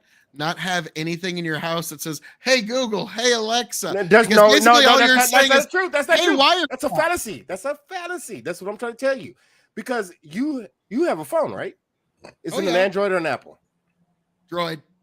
So then it already knows all the same things. You're just not asking the questions. You're ignorant of what it knows about you because you just won't ask it the questions. I ask it the questions and it tells me the shit that it knows and doesn't. Yeah, that's why it's ignorant of me, because I don't ask it questions. It No, still you're spies on me ignorant all of day. it. No, I that- still it's no, I always still gonna- I know it spies on me all Ignorance is day. bliss. I'm well aware. It's like the old song, "My TV is watching me." Now Oh, it yeah, literally that's another is. thing. So I got a smart TV here right above me. I got a smart TV. I got two other smart TVs, and I can say, "Hey Google," right now and turn off all the TVs in the house. I can say, "Hey Google," and turn off all the lights in the house. And I'll admit, And even if you as cross a the wrong people, so can the authorities. yeah, no, no, that's You want complicated. to No, bet? Cross no, the wrong no, people. no. It's not, that's not true. That's not true. Apple has already proven this. If Google Yeah. and Apple wanted to lock people, lock the government out, and Apple has not been friendly with the government. That is a fact. They can do that, but it's not the government that I'm worried about here. It's Man, the the Bush corporation. administration was so pissed at Apple over Yes, not they're- unlocking they've that been I'd phone. say Really all was. those Big man. celebrities that had their Apple Cloud nudes leaked. That's not the maybe government, though. Kirk That's has not the done all government. that, but- That was or so I heard. I haven't seen any of them. Okay.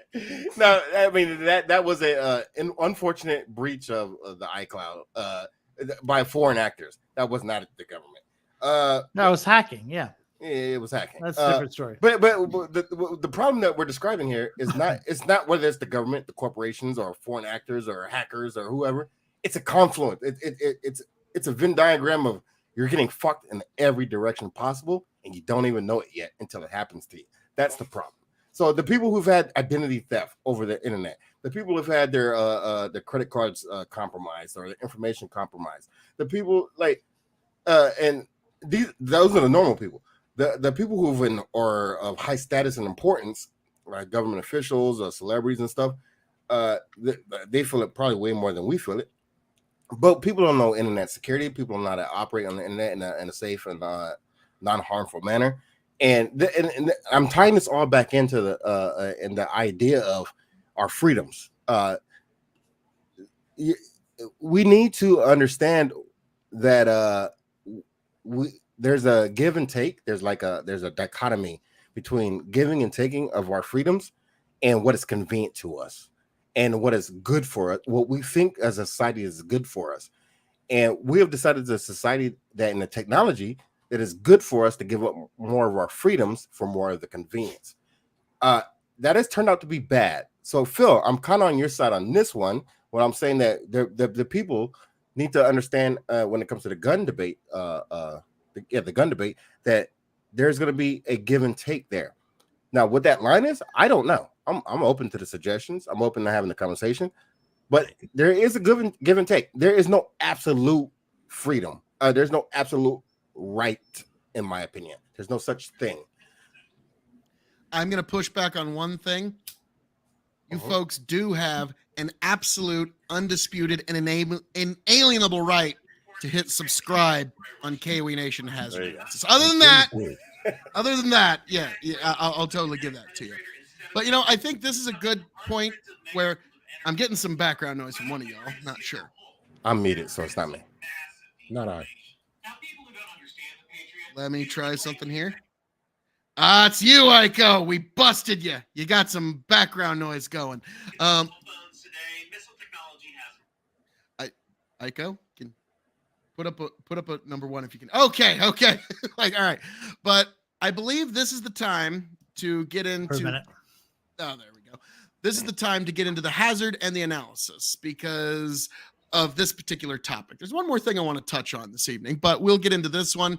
And I know we kind of birdwalk now. Aiko, Osiris, Lethe, when do the four of us ever birdwalk? I know it never happens. It's not once, but no, I always enjoy these kind of conversations, which is why I let it go. But in terms of the gun topic or anything else we've talked about up until this point, Aiko, because you've been kind of leading this topic and this has hit you in your world a little more than it has any of us today, I'm going to let you lead with what do you think is the hazard and your closing analysis on this, sir? On what is the hazard on guns?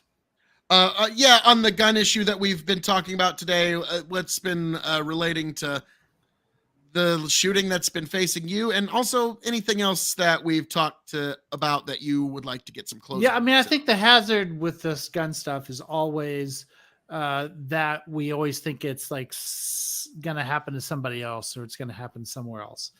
Now, I wasn't involved in this school shooting, so I can't say like this is my second experience with a shooting or whatever.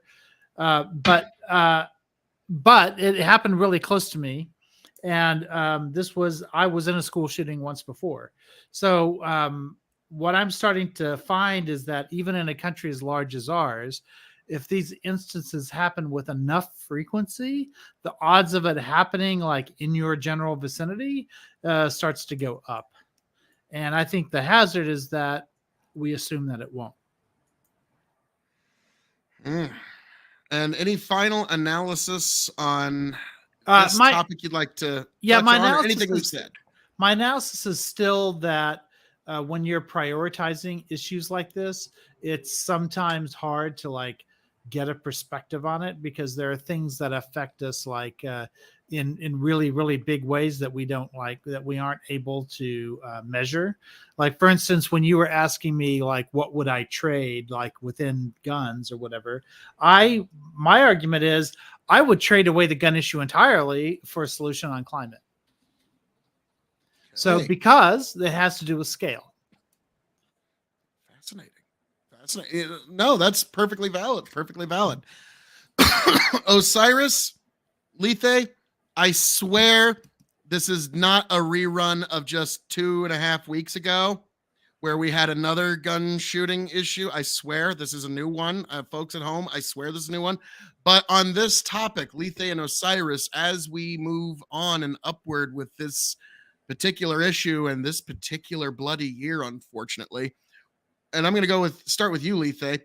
What do you see as the hazard and the closing analysis on this topic, and anything else you'd like to touch on from our discussion here? The hazard, as I see it, is our kids growing up with the understanding that this is a normal occurrence. Like when I was growing up, the things we had drills on were earthquakes here in California. Everybody get under your desk and then everybody go out into the main yard. Teachers count everybody up. Done deal. Now we're having active shooter drills for our children. We are purchasing backpacks and clothing at this point that is bulletproof because we know this is just going to happen. There is no maybe it is going to happen. And if it happens at my kid's school, I want to make sure they're safe. And now my niece gets to grow up in that world.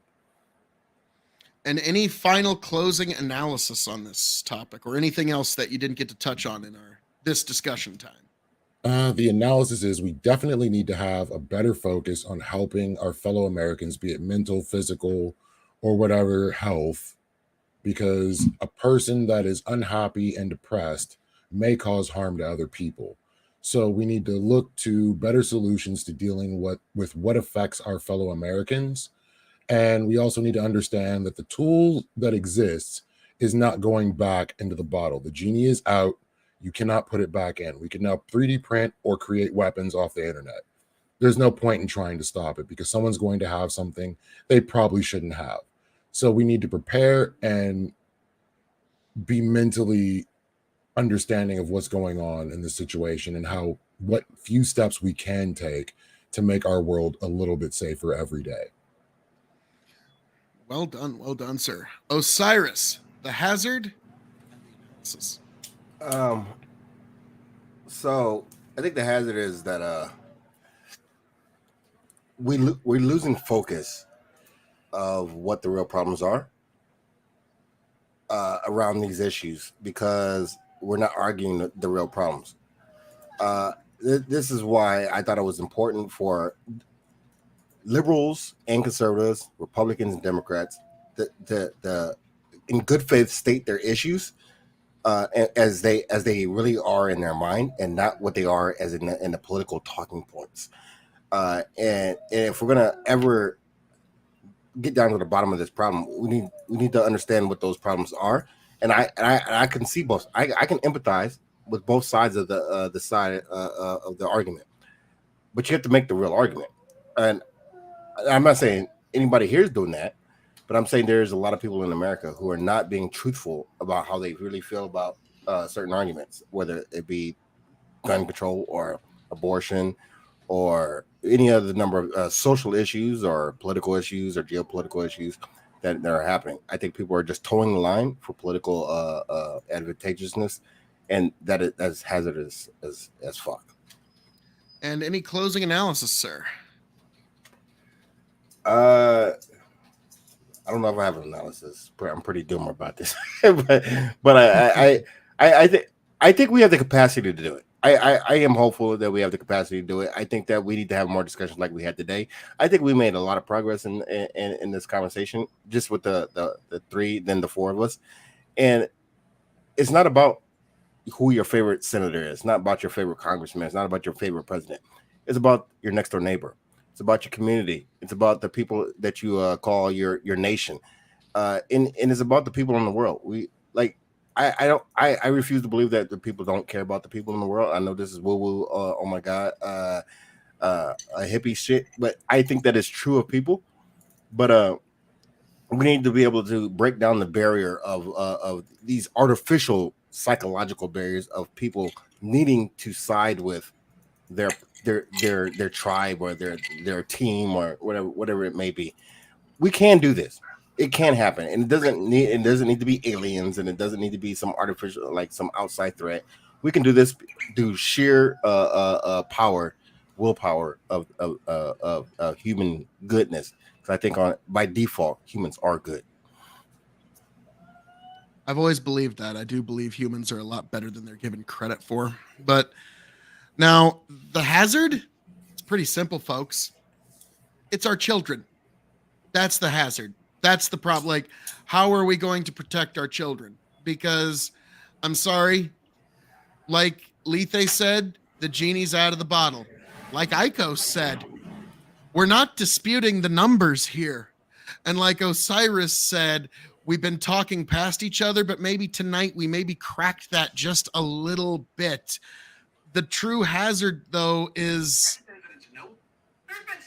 what are we going to do to protect our children in these instances? Because unfortunately, the reality is there isn't some magical waving of the wand of some law is going to just save it all now.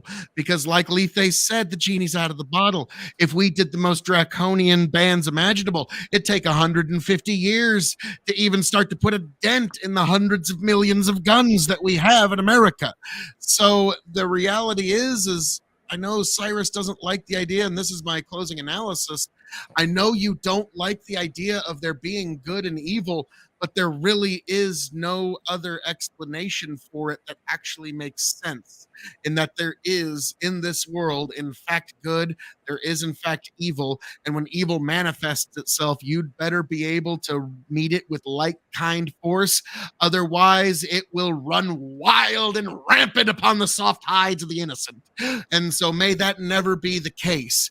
And so, this is the most sensitive of issues because we're talking about the most precious things that exist, the ability to have the necessary conditions of one's proper existence, and also the safety of our children. So that is the most pivotal issue of our time, sadly, in America.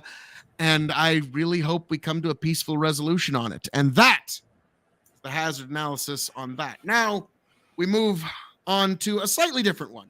And this one, I don't think it'll take quite as long as the last one, but we have some of the smartest people on the internet today right here on this show. So I want their analysis on this. Now, I called this, we're moving on to everyone's favorite place, Ukraine. Ukraine. It's, we all like, that, like, Lethe, the look of pain on that was real, folks. That was like biting a lemon. It's like, and like, Ike's like, ha.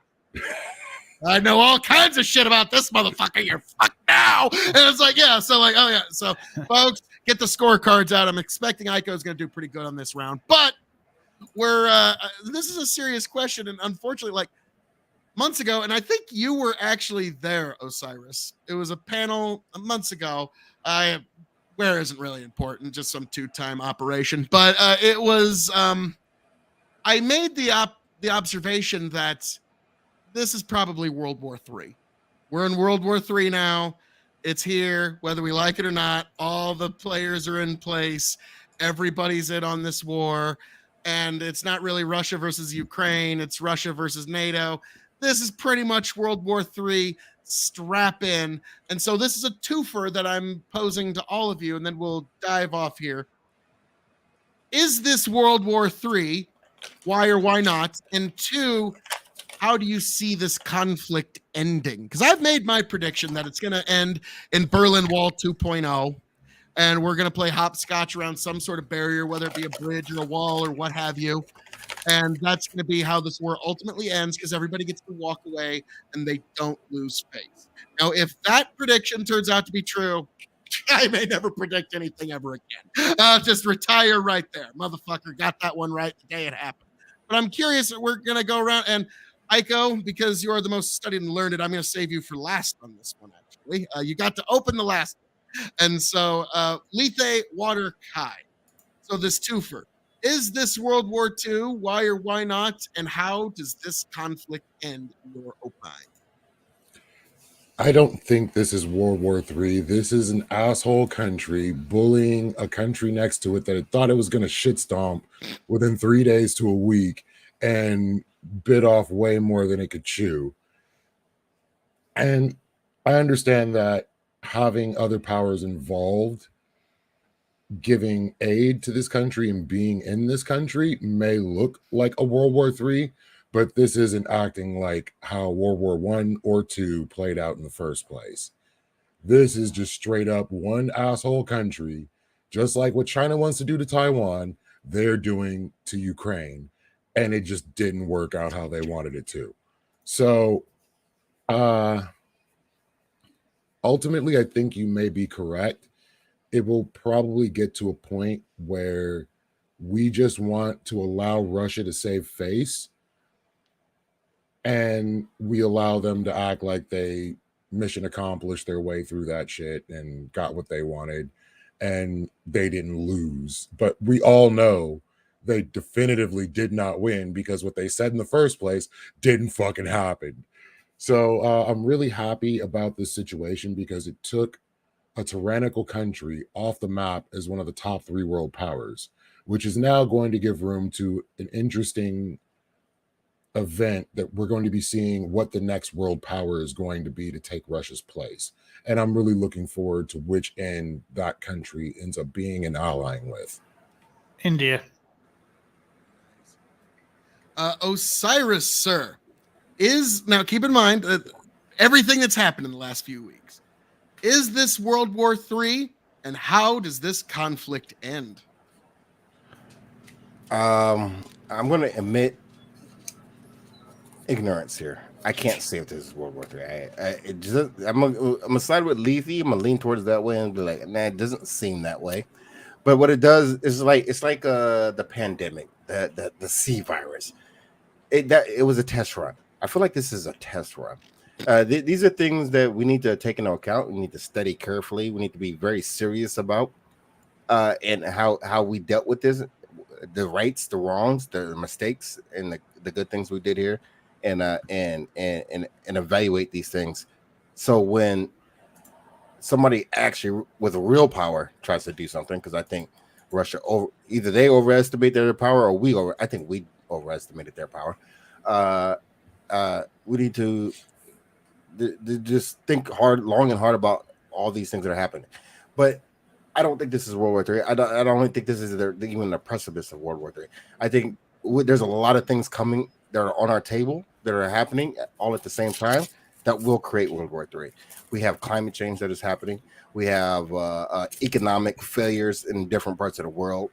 Are not failures, not quite yet, but could be.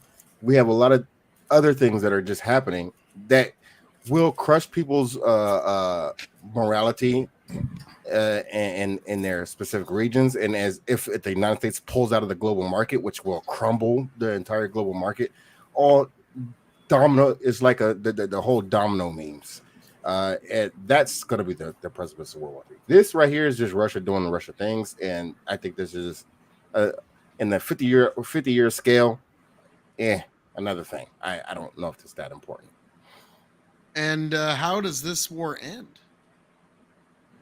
Damn, that is, again, I'm going to admit ignorance here. I think there's a lot of variables that are even unknown to the public. I've heard the America wants to depose of Putin, like literally. So I've heard that Ukraine does not want to get rid of, not compromise on their borders. That makes things really difficult. So how does it end? I don't really know, because it depends on who gets pushed far enough to make them say, okay, we'll come to the table in good faith. And I don't think either one of them right now is coming to the table in an honest good faith effort, because Ukraine's going to want stuff like Crimea. They're going to want Crimea back. I've heard good arguments for them just letting Crimea go. So I don't know how it ends. I have no idea. All right. Now, Aiko Rich, the great beard of knowledge. And you're on mute.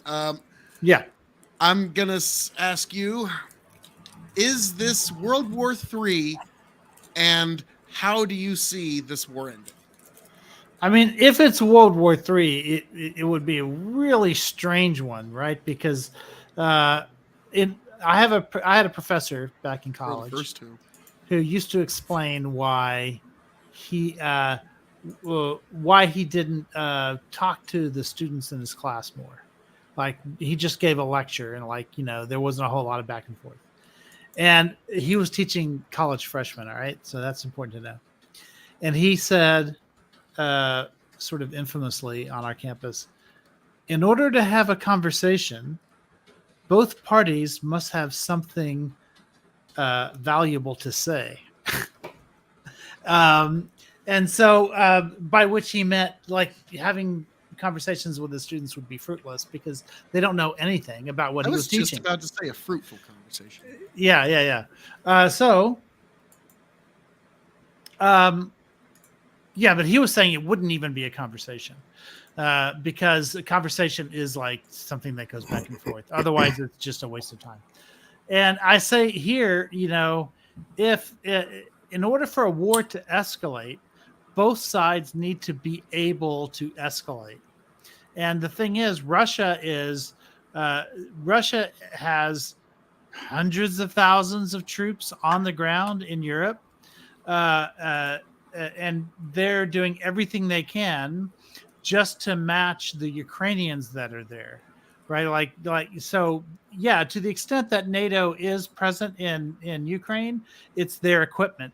right? It's not if NATO were to put the full force of its I mean they could put over 1 million people into Ukraine if they wanted, and there'd be no way for Russia to escalate against that.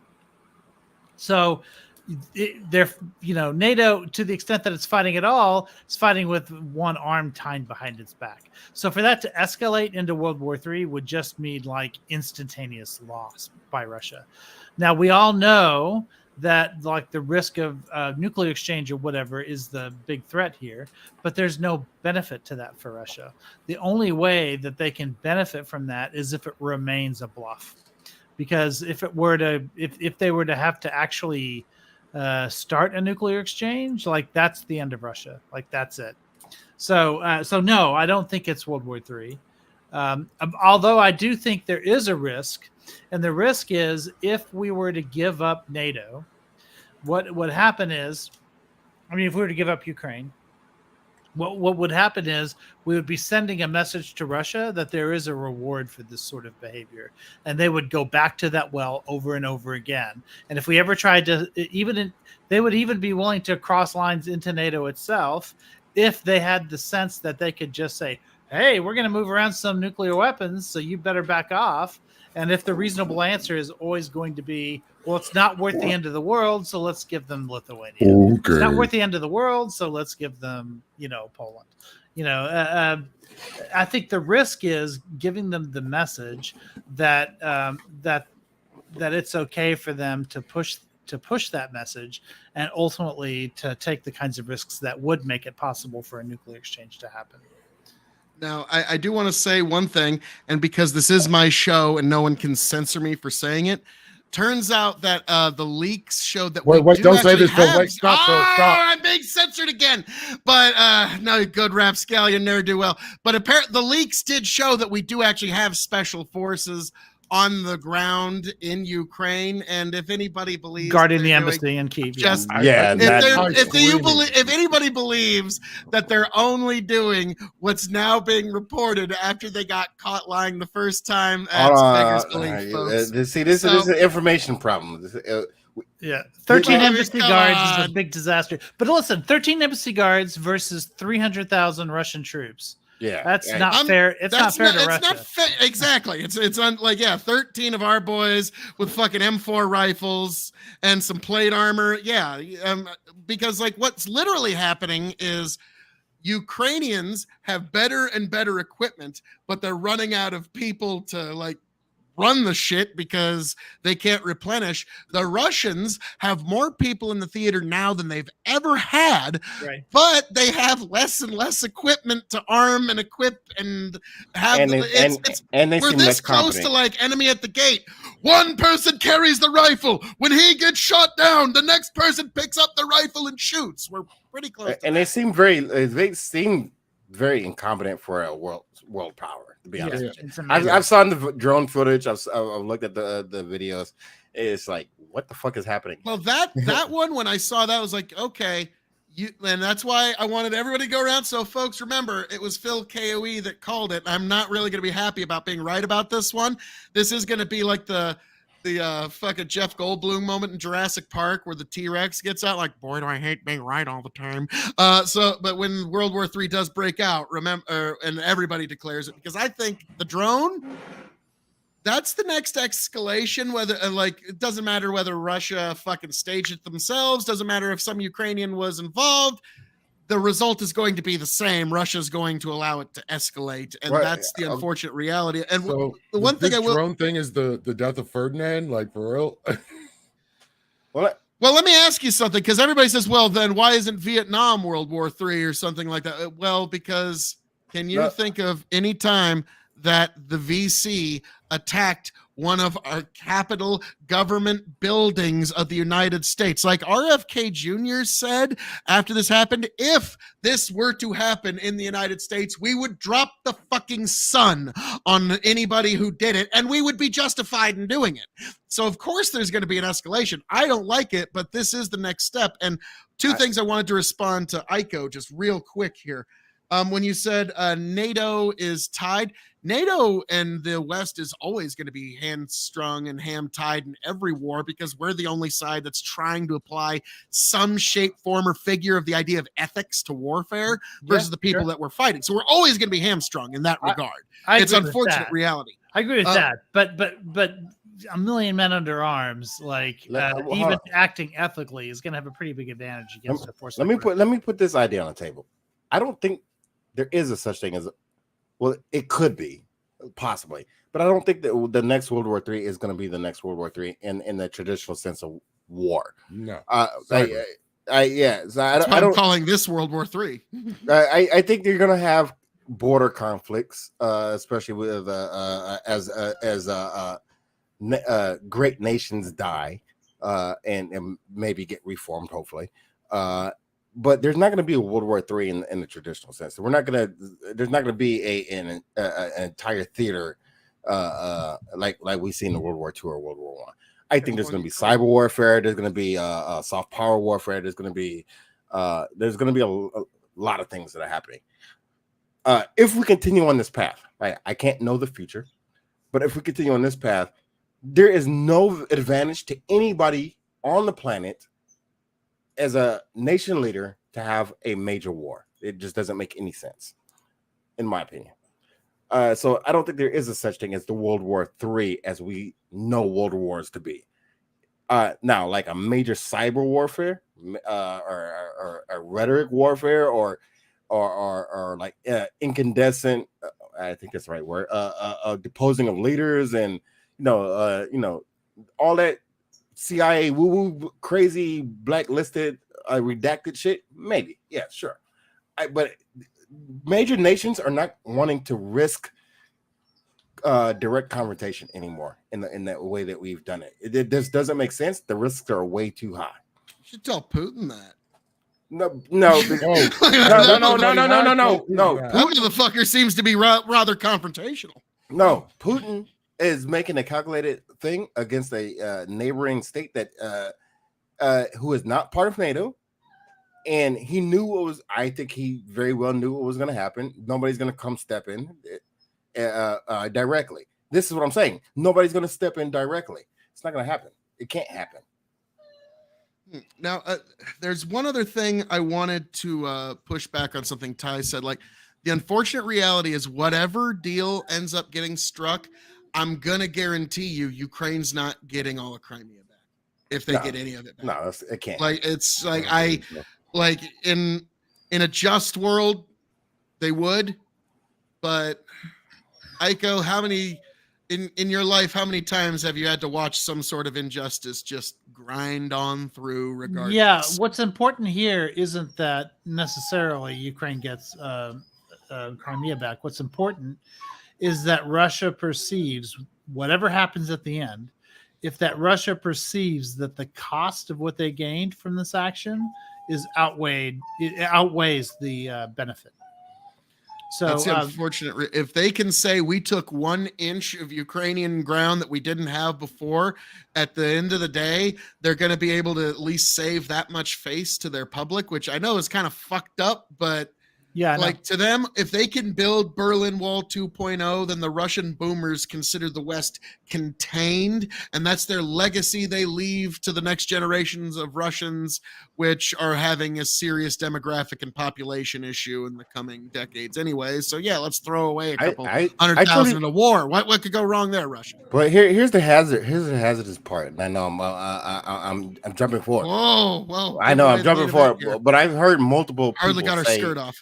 That America is kind of intent on getting rid of Putin one way or another. You know, it was like I don't think they care about Putin per se. I think they care about who replaces Putin. Because we all know he's getting up there in age. Like time. Yeah. So, but if he gets replaced by a successor that he picks, that's going to continue his policies. You know, it reminds me of Spain. There's been a lot of like dialogue about how you can't be a neo-Nazi if you're Hispanic or whatever because of the shooting yesterday. But the fact is, you know, when I think about mid-century fascists, I think about Franco. And you can't say that Franco, wasn't similar to a Nazi. Like he was his own fascist. And Yeah, but so when Mexican ain't Spaniard. Trust me.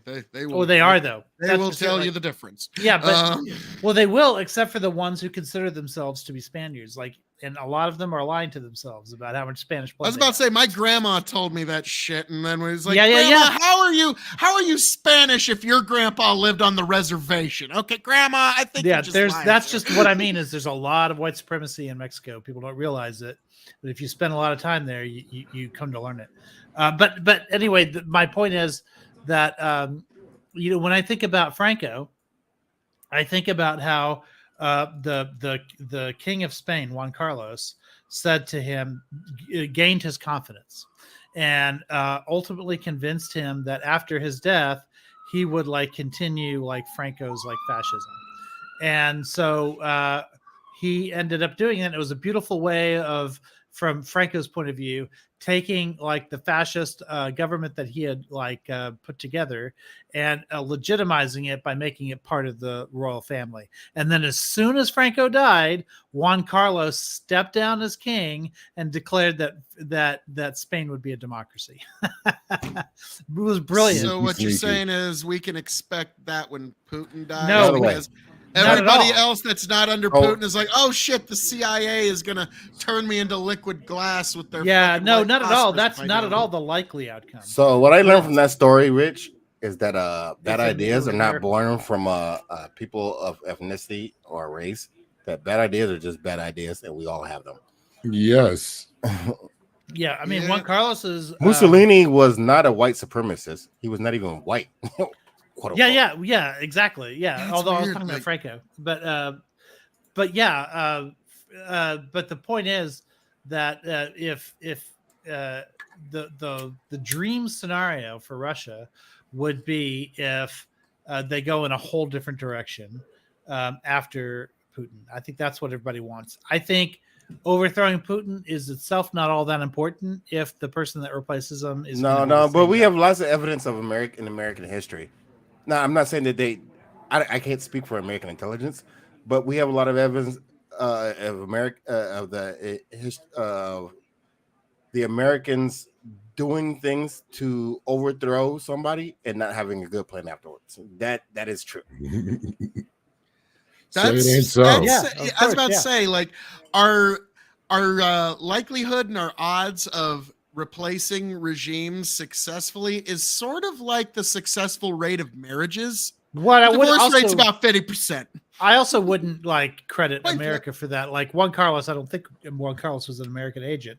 This was something he did internally on his own. This kind of stuff might have to happen sort of organically. But the fact is, if there's a power vacuum in Russia after Putin's death, whatever causes it, they know that they're really stuck in a really bad place in Russia. And so there are a lot of forces internal to Russia that are going to want his replacement to take them in some other kind of direction. That doesn't mean reforming the government and ushering in democracy necessarily, but it could mean pragmatism in terms of what Russia is capable of doing. I just got to highlight this. Bandit was talking about, and this is kind of funny. He goes, well, Italians weren't focused on race aspect as much as the Germans were, which is true. Boy, it would Yeah, sure. it'd be Well, I mean- hard. It'd be hard to concentrate on race as much as the Germans did. I'm sure the Italians weren't exactly all that progressive. Well, with their racial no, the policy. one thing that we confuse, we always confuse is that race is completely tied to class, right? In a lot of places. But is now that- it's this comment. Now this could be taken in one of two ways. And now, Bandit, are you saying Italians were more based on class, or Italians were more based on class? Which one are you saying here? You can take Or- that either way. And Or I don't know Italians which. were really classy. Yeah, they were classy. Now I always Love say language. I like my suits Italian and my wines French. So you mean like Democrats today? So what I But- say is I like my women. You wound Latina, me. and that's it. That's all I say. Well, I mean, I'm sorry. There's no such thing as a man who looks bad in an Italian suit. Doesn't matter. There I are say, such, wait, there Phil. are I men say who look there's bad in an English suit. no okay? such thing as a man who looks bad inside of a Italian. I mean, a Latina woman. But let's True. move on. Let's move on. Let's move True. on. Let's move on. Ah, precious memories. But like, but no, like, honest to God, like, if you have any gut at Stunned. all, don't get into a French suit at all. But if you got a big gut like me, an Italian suit, it's the fucking way to go. Trust me. But I look good in everything. Well, there's three. Well, you're skinny, so you look good in an Italian suit, a French suit, or an English suit. Me, I got to go with Italian threads. But all worked right, out. we a bit of a bird walk. But so And Letha needs to do some workout streams, by the way. Not doing it. how about you film yourself doing sword practice? That would be pretty fucking tits. Somebody Oh, yeah, say be swords. Is that a metaphor? Someone watching me do push-ups for like. I need to grab a sword. Winky minutes. face. Yeah. I got a sword. Hey, want a sword fight? Well, I'm actually trained in Yaejutsu. Oh, never mind. I don't want a sword fight. I take it back. I just have a sword. I don't know how to. I don't have a functioning Yato right now. I have a. Oh, so I was like, okay, now I'll sword fight you. Yeah, you don't I'll have a sword- sword. I'll sword Yeah, fight you. I'll sword. I used to know a guy who did sword catching, like What where is they sword catching? they bring the sword down, like, you know, to like split your head open or whatever, and you catch it like that. Nah, I'm good on Yeah, that. no, thank you. Now, actually, I have a book. He and invited me, and I was like, no. me and my buddies and one of my brothers one time, we practiced the techniques with broom handles because I was curious, but I got a book on it, and it's an instruction manual of an Iranian martial art called Zurkhane. And what it is a mixture of sword fighting and wrestling based grappling. So basically, like, how do you start swinging your sword, get in the distance? How do you start grappling with the motherfucker the minute you start closing the distance? And that was eye-opening. You know what I like about the idea that you could combine edge Can we weapons circle and this grapple. back? Can I bring it all the way back? Rock This is it. why I like guns, because guns are the great equalizer. You could be a feeble man, you could be a weak man, you could be a handicapped man, you could be anything on earth, and that would equalize it. This sword shit is I have an Indiana actual Jones taught us sword. that. That sword is heavy Well, as fuck. I'm that was a somewhat great scene. And it's a unhappy. one-handed sword, and I struggle to hold it like outright like this, and be steady at all times. So you know what? I get the intrigue of guns. So you know what? If you want to No, have actually, a sword, I that's don't- fine. Exactly. I don't know if you the guys have issue. ever heard. This is an old phrase that was from the cowboy days, and it's still as true as it is today. God made man. Samuel Colt made him equal. Like it was Gracious. like, because think about it. Like you said, any little old guy. Like, I'm a big son bitch. I'm 6'3", and I fight now in the super heavyweight division. And if I want to bear down on somebody, it wouldn't take a lot of issue. But if you give Hannah Montana a fucking Colt revolver in the fucking cage with me, guess what? My Vegas odds are dropping drastically. Suddenly, like, yeah, she doesn't even need to hit me in anywhere fucking vital. Suddenly, she can just come up and kick me in the head as I'm laying there like, oh, motherfucker. Like, so, yeah. I've had a gun on me enough times that I've actually developed a two-step rule. What is a two-step rule? If I can get to you within 2 steps or less, I'm taking your gun. That may be true, and if you're trained on that, but most people are not trained on that. Not even trained, just having it been done on me enough. I understand the level of hesitancy. Most people because won't they do don't it think though. You're going to do it. Yes, that's And the if point. I'm within 2 steps of you, I am going to get your First gun. of all, And if I have a knife, you're fucked. Lethe. So first of Yeah, all, a knife, that's- a gun you is know- not a close range weapon. That's not what it's made for. You're not supposed to have it within 2 feet of you. I mean, that's not what it's effective at. So that Absolutely. I get that, but and two, most people won't engage with a gun, even if they're within 4 feet of a person or 2 feet of a person. They won't do it. So that's why it's an equalizer. Now, that would be a rare exception if somebody went after a person who had a gun in their hand. Now, that would be the best option, because if you're gonna get shot, you're gonna get shot anyways, right? But that's not what most people will do, because there's gonna be an instant freeze or fear reaction from most people. Trust me, I've seen this enough. So if I was allowed to carry my sword on my hip, like a solid Ieto, do you think I would get drawn down on at any point? I wouldn't get close enough to you if I ever had a problem to you if you had a sword on your fucking head. When I seen the, well, you can't hide a sword, right? I'd be like, I wouldn't hey. want to. Yeah, and I wouldn't get that close. I mean, if we had a problem, I would just shoot you from 20 feet away, 30 feet, 40 feet. No, But if we had preferably a 50 problem, feet. I would call you the Highlander and roast you down to your testicles, just verbally, like, okay, Highlander, you gotta go fucking chop off an immortal's head, Duncan MacLeod. Like, yeah, like it's so like you can have fun with that because, like, what are you gonna do? Draw your sword because I made fun of your sword? Choose Maybe you to should- live. To be fair, I would Maybe that's respect a the fact that you're statement on walking your around with a sword. sword, and I'd be like, okay, dude, you And got don't get me this. wrong, I got no You win. problem with people open carrying, but like some people will make comments, and you just kind of got to put up with that. So, You think like, 'cause, I yeah, would for care? like 2 years, I actually open carried a 6-shooter 45 Colt revolver on my hip because I got really good at the basically you click the hammer as you're drawing it and you can fire. You get fucking fast with that. Like it's bang, and you just like and I had to use that once on a skunk. So that was like, cause I was working on a You had to pivot. quick draw a skunk. I look over, skunk's getting out of its hole, motherfuck, bang, and yeah. So like, I had a date that night. I wasn't getting skunked, so like that was I had my priorities. What if So, it had children? fuck Fuck 'em. him and his children. Here's the thing: where a skunk lives, a pheasant cannot thrive because a skunk will eat the eggs out of the nest of a pheasant, and one skunk can go through 100 nests in a season. So, Yep, pheasants. No, wait. This well, is an my easy where answer. I used to live used to be one of the top 10 counties for pheasant hunting in the entire fucking world. And then, unfortunately, what happened to the pheasant population was $3, $4, and $5, and then eventually $6 bushel corn happened because then all the fence rows and all the habitats got all ripped out because the price of corn said, well, fuck having that fence row. I'm fucking just planting corn right up to it now. And so the few fence rows that are left, like I actually maintain about, all things said, probably about 150 acres of wildlife habitat. So it's something that I do concern myself with a lot because like the pheasant population's been getting kicked in the nuts. So any way I can help it in a little bit, I try.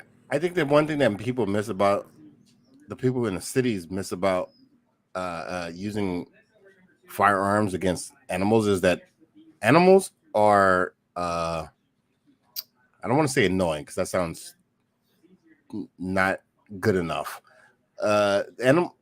There's some animals that you just have to get rid of, right? Like so foxes, right? Like foxes will eat your dogs. They will fuck up shit. They'll eat plant life. They just do all kinds of shit. Bears will do the same thing. There's a lot of animals that need to just be getting rid of. And if you don't get rid of them, What? or they'll even get rid of deers, right? Some animals. So there's a balance. And I'm going to defend the farmers and the people who live out in the less populated areas. You got to balance your local wildlife situation sometimes because it can become super fucked when you have foxes who are overrunning your property and eating every fucking thing. They're eating your dogs. They're eating the fucking plant. They're eating they're annoying as fuck. I've seen this happen, and you know what? One dead fox is okay with me, or a couple. Maybe Like I was joking with a buddy of mine years ago who was from England. It's like, so they don't let you do fox hunts there no more. Well, why don't you come where I live? I mean, we got foxes around. If you want a fox, yeah. I lived in Atlanta and we had foxes in the city. They're annoying. But like, yeah, I had no idea. Like, apparently this guy was a little more upper crust than I thought. He's like, oh, well, then yes, I'll load up my horse and my dogs on a plane. Like, whoa, what the fuck you want to like? What? Like, no, I was gonna give you a Ruger 1022 and say have fun. But like, yeah, he wanted to do it the whole British way. I was like, I don't know about it. Yep, get the hounds out there, get your Yeah, rifle he out, wanted blow the the dog horn. and his horse is like, what the fuck? Like, okay. dude, like Hey, raccoons don't kink and possums and shit. Like here in Texas, raccoons and possums are annoying. They're just Super Actually, annoying. okay. A quick little piece of advice, because I've live trapped probably at least 100 raccoons in my life now. Because you can reuse live traps. The best way to trap a raccoon is to get those little round, big marshmallows. Because it's two reasons. Raccoons are naturally egg eaters. They'll also go after pheasant eggs. So they see this round white thing. Evolutionarily speaking, they're programmed to find it. Also, they love sugar. So you're hitting them on 2 points because they're going to smell the sugar. And once they go in the live trap, they're done, and you can move them or eliminate What about them. rats? How do you get rid of rats? Oh fuck. I'm a farmer, so we got field mice everywhere. Like actually, okay, Awesome. true story. This is buddy of mine had one of those $5,000 night visions goggles. Jesus. Okay, I'm not doing So that. he let me borrow him one night because he's a real good buddy of mine. And so I'm sitting in my driveway, and this is when I owned a little house, or I was living in a little house out in the middle of the country, just middle of fucking nowhere. My neighbor was a quarter mile away. He had a yard light. So, okay, it was you, Osiris. You had some background noise. Okay. But what was going on is I waited for a good 40 minutes with the lights all off at night, sitting in my truck, and then I put the goggles on, and then I saw what goes bump in the night. And there's opossums, badgers, skunks, foxes, deer, mice, mice, mice, mice, mice, mice, mice, mice, mice, mice, mice, mice, mice, mice, mice, mice, mice, mice, mice, like fucking everywhere. Like the ground almost looked like it was fucking moving at times. There was so much fucking mice the minute that the lights are off. And this was the really creepy part, that my neighbor's yard light, like let's say this was it, the animals would just move around the light and they would just stay in the darkness. And so it's just like that one little light was just this little island of empty, and everything around it was just so active with so much fucking things. And I saw so much shit moving. And so that was like, yeah, I'm probably going to carry a rifle with me now when I'm out and about, because holy fucking Jesus, we do not own the fucking night at all. And what really pissed me off is the field mice were not only going into this shitty little farmhouse I was renting, they were coming out too, motherfucker. Like, God damn it, man. Like, my house is a fucking mouse highway. Like, so yeah, that like, but like rats, they usually get eaten pretty quick. A rat population don't last as long as a field mouse population. Not in your area, but when they don't have no natural predators in a suburban area, it's a different story. Yep, then they pretty much thrive. Eat all the shit you don't want. Yep. Unfortunately, a possum will eat the shit you don't want, but they also eat eggs. Yeah. So, All right, hey, look. I gotta run. I gotta take care of some business. It's been fun. I always appreciate talking to all the people here. You guys are insightful, intelligent thank you, human sir. beings. So till next time, I'll talk to you guys later. Boss Osiris. Yep. And you guys have a good one. And if you guys are still here when I get done doing what I'm doing, I'll jump into the Discord. So you guys have a good night. And you know what? Continue solving the world's problems through good discourse. I enjoy this. One podcast at a time. God bless Osiris. Travel well, sir. Now, I suppose that is a good signal for, and to kind of circle back to Ukraine a little bit. I know we were getting into pest control in the Midwest. I know, a real sexy topic. Yeah, we pigeon walk. Yeah, we it's what my English teacher in high school used to call a bird walk. You know, a bird will just kind of walk over here, walk over there, walk over there. So she called, and so we bird walked a little bit. But circling back to Ukraine, we should get to the hazard and the analysis of that particular topic. And so, learned Iko Rich, this Ukraine World War III, how it all ends. What is the hazard of potential World War III and how it all ends? And what's your closing analysis on if we can even, because you said no, can we even possibly achieve World War III from this and how it all ends? Iko? Yeah, I think the hazard is because I think we all agree, like, Putin can't stick around forever, right? He's in his 70s and by all accounts in ill health. I think the hazard is that somebody takes over who continues his policies. And I don't think that's Medvedev, because he's like too much of a follower. Like you would need, in order to maintain something like what Putin is pursuing, you have to have somebody as bullheaded as him on this issue. Okay. So I think the hazard is that somebody steps up, God forbid somebody young, who can like keep this thing going like for a long time. I'm talking, when I say this thing, I don't mean the war in Ukraine, because I don't think it can last all that long. But I think in terms of the Russian project of just continually like harassing its neighbors, I think that's something that they could keep trying, especially if they become a hermit nation, like North Korea, where they don't really care about their relationship with the West. Because everything's been taken from them already. Like the one of the hazards of sanctions, which we've been ratcheting up the sanctions for a long time now, one of the hazards of that is that we get to the point where they're no longer dependent on that stuff, on that relationship with the West. That's the hazard. And any final closing analysis you have on World War III or how it all ends? I think it's a logistics game. I think the team with the better logistics generally wins wars, and I think that in that regard, I think it's pretty clear that the West is more logistically capable than Russia is. So Russia's best hope was that NATO would lose its unity over the winter, because European countries would run out of natural gas and everyone would be freezing in the dark and eating their hamsters. And that's not happening. So at this point, logistically, I don't see, I just don't see how they come up on top. Okay. And Lethe, the final hazards and analysis on World War III and how it all ends. The hazards, in my opinion, would be Russia actually getting what they want, which would be more resources and a foothold in that country, and this empowering nations like China to be like, maybe I have a shot.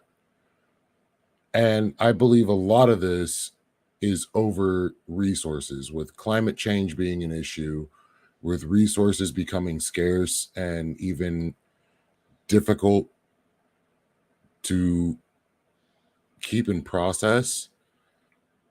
Other larger countries are realizing that they need to fortify the resources they're going to have in the future.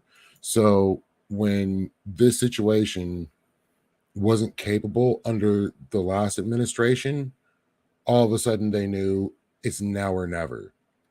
And unfortunately, they didn't realize they shouldn't have done it. It should have been never, because they've lost more than they could have possibly gained. And even if they were to actually so-called win, how long could they hold? Which would be more resources coming from the homeland, more soldiers, more chaos in general. It's not going to be sustainable. So that's kind of where I'm at with it. That is the true hazard, is it may empower people like China in the future. That's a true hazard. I'll give you that. And any closing analysis on this topic, sir? The analysis, in my opinion, is that we have witnessed the toppling of a world power for the first time since World War II, so to speak. And it's interesting to see, when the emperor doesn't have clothes anymore, what other nations are going to do in response. And so with us seeing Russia being a paper tiger, I think we may also view China in the same way to a great degree. So with our country having the doctrine of having to be able to have enough money and military power to fight both world powers at the same time, I believe we need to reevaluate that and reevaluate what we're putting into defense spending.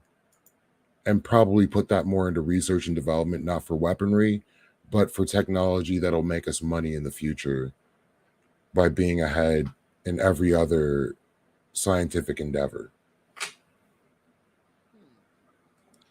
Fascinating. Now, I'm going to go ahead and say the first hazard is something that's already gone out the window a long time ago. The first casualty in any war is the truth, and we've seen that be compromised time and again. The weird thing is, every one of us, me included, have probably at some point spread some kind of propaganda without even knowing it, because that's just the way that war works. That is one of the big hazards to me. This is diving headlong into World War III. After this last escalation, I don't really see how we come back from here. I would really like to be wrong here. So the biggest hazard here is that your King of Extreme is right. And that is something I would love Aiko and Lethe to come back here a few years from now and shove up my ass. I would love nothing more than to be wrong on that one. Okay, like that will. I mean, I agree always that Phil being right is always a hazard. Ooh. And I am honored that you think I'll be around that long. Oh yeah. To many, many fun years of podcasting with you, Lethe, and you, Aiko. To many, many marvelous years. But that beautiful. I almost couldn't say it better myself, Aiko. That was gorgeous. But the final closing analysis is, in terms of the people who said I was wrong about Berlin Wall 2.0, all I have to say is na. It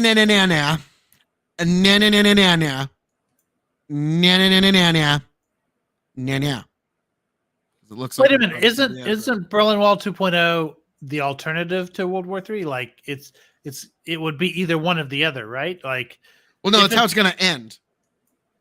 Like that's how all of this ends, is with Berlin Wall 2.0. But like all this death and all this shit in the interim, it might be for another 2 months. It might be for another 2 years.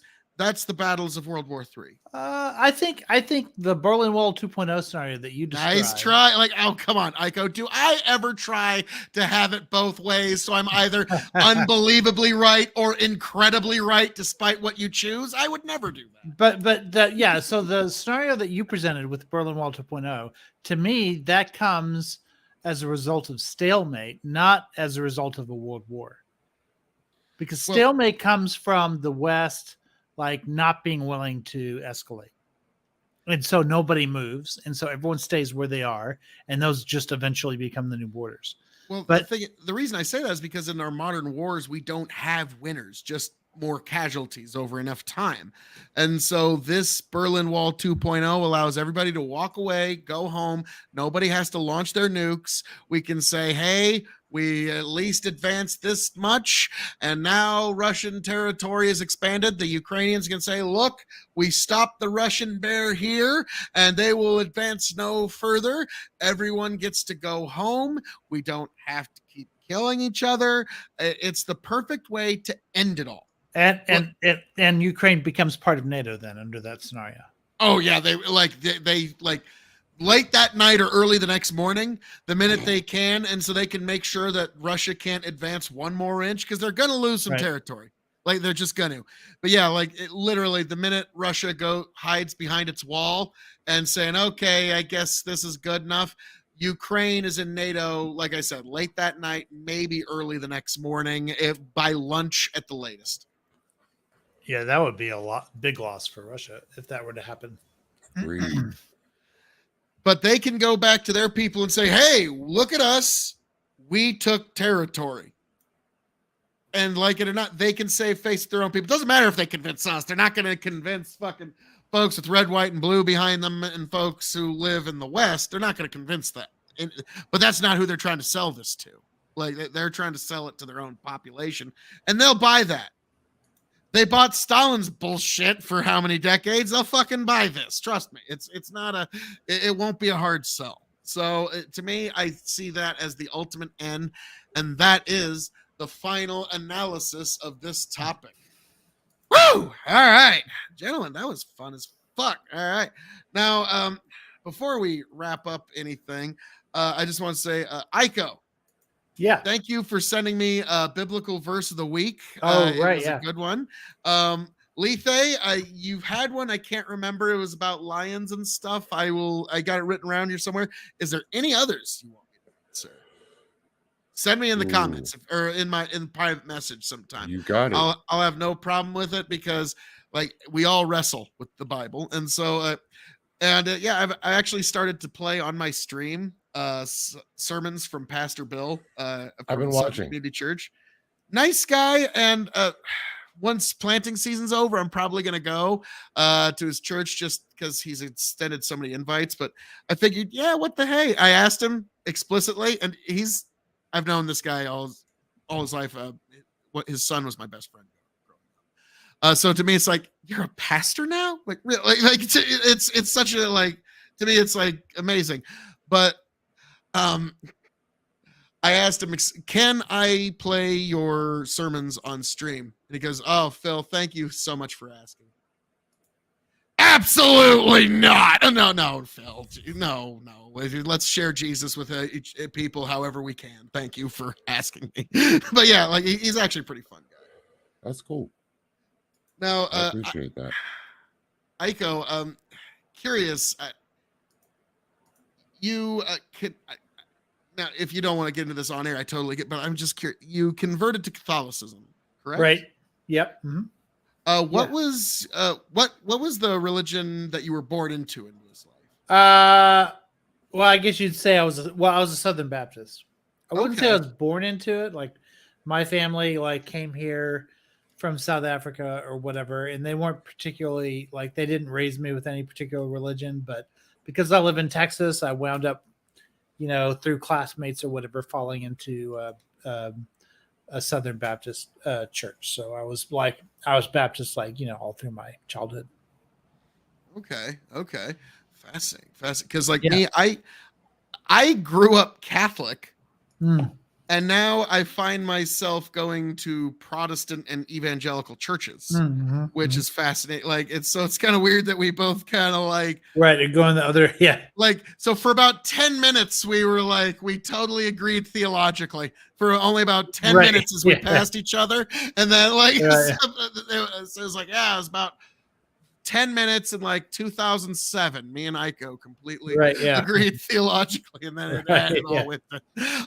But yeah, so I find that fascinating because now you Canadar, what was the what I suppose you would call religion of birth? What was when you were born, what was the religion that you were kind of born into? Lethe? Oh, me. I thought you Yeah, said yeah. Canadar. Oh, Jesus Christ. Yeah, you I called keep me doing because that, I'm man. bald?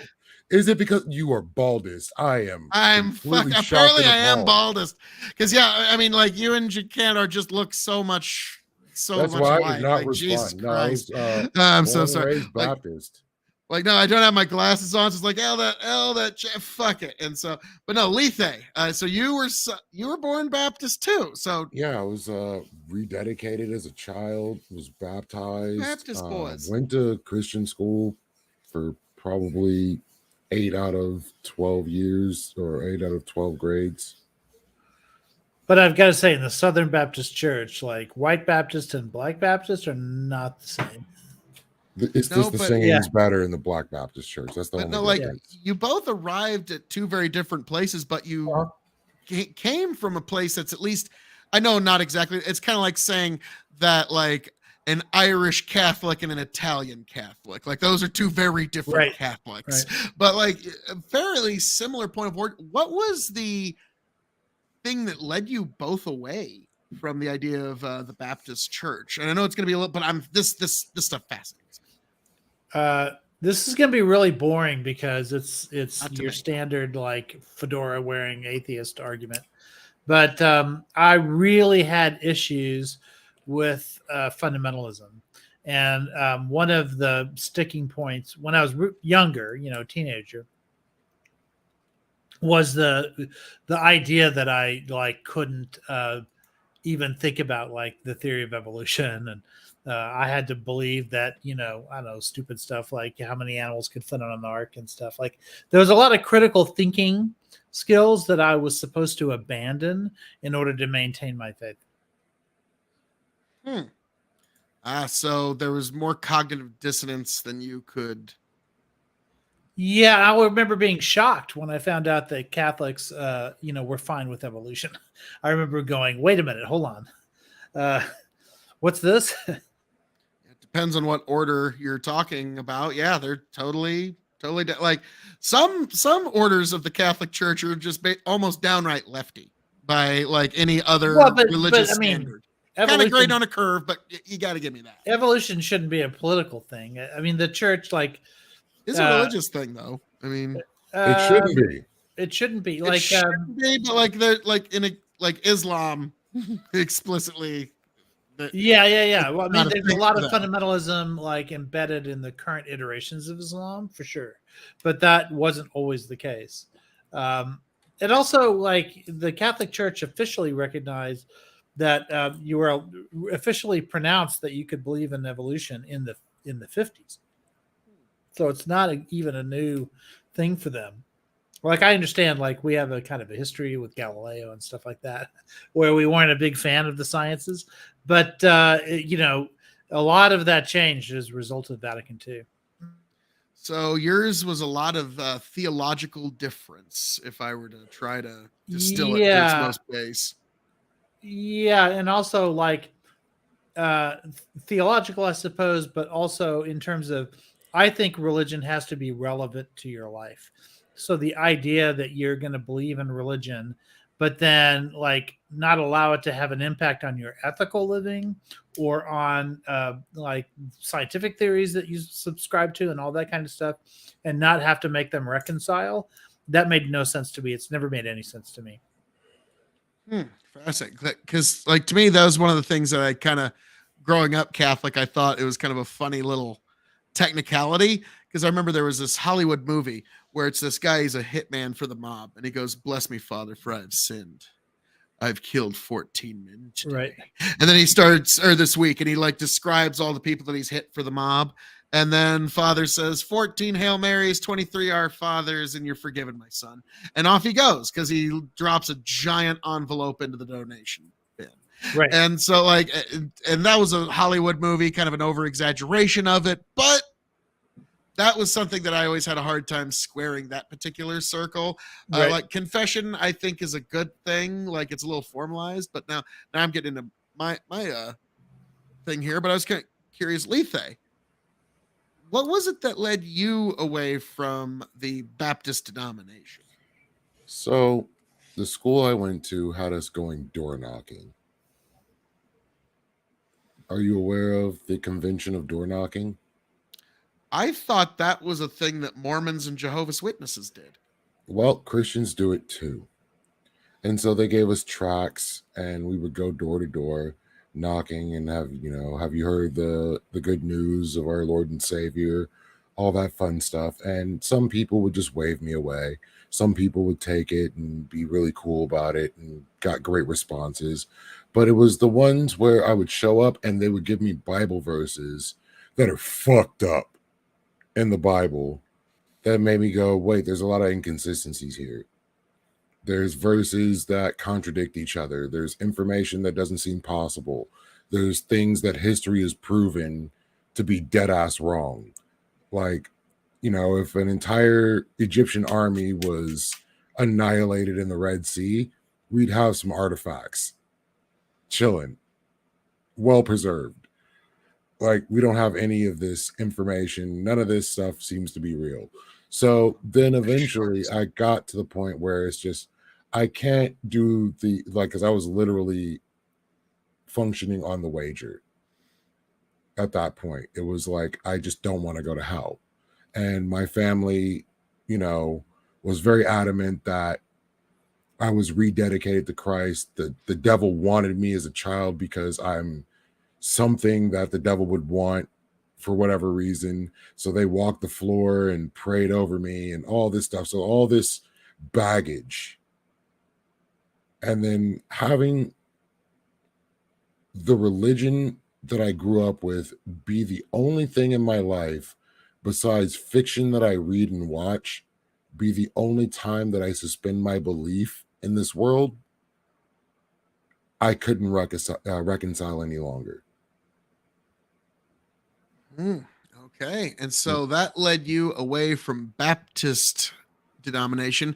And did you land anywhere along the way? Because I know right now, would it be fair to I joined a categorize cult. you as a complete atheist? Oh, wow. Okay. No, okay. You can't just details, girlfriend. Okay. You can't just fucking like, come on. What? You joined a cult? Yeah, I joined a cult. Who, It what, was- when, it where, was how, fun. and why? Okay. Like, Okay. So this was like right after high school. I had my first job.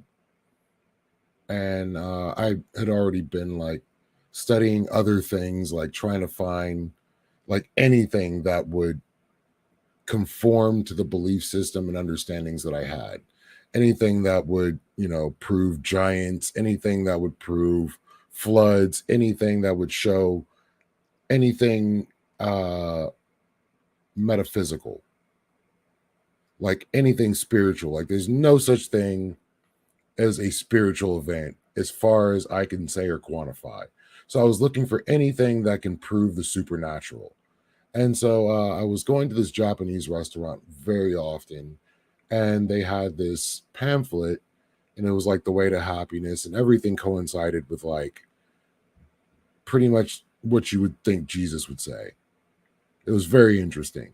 So I decided to go to one of their gatherings. It's just a bunch of Japanese people, and it was a religion called Reiha no Hikari, which is light of divinity.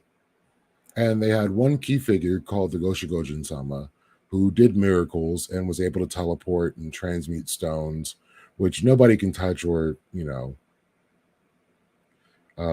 verify to be anything special. Like I didn't believe in this cult, but I hung out.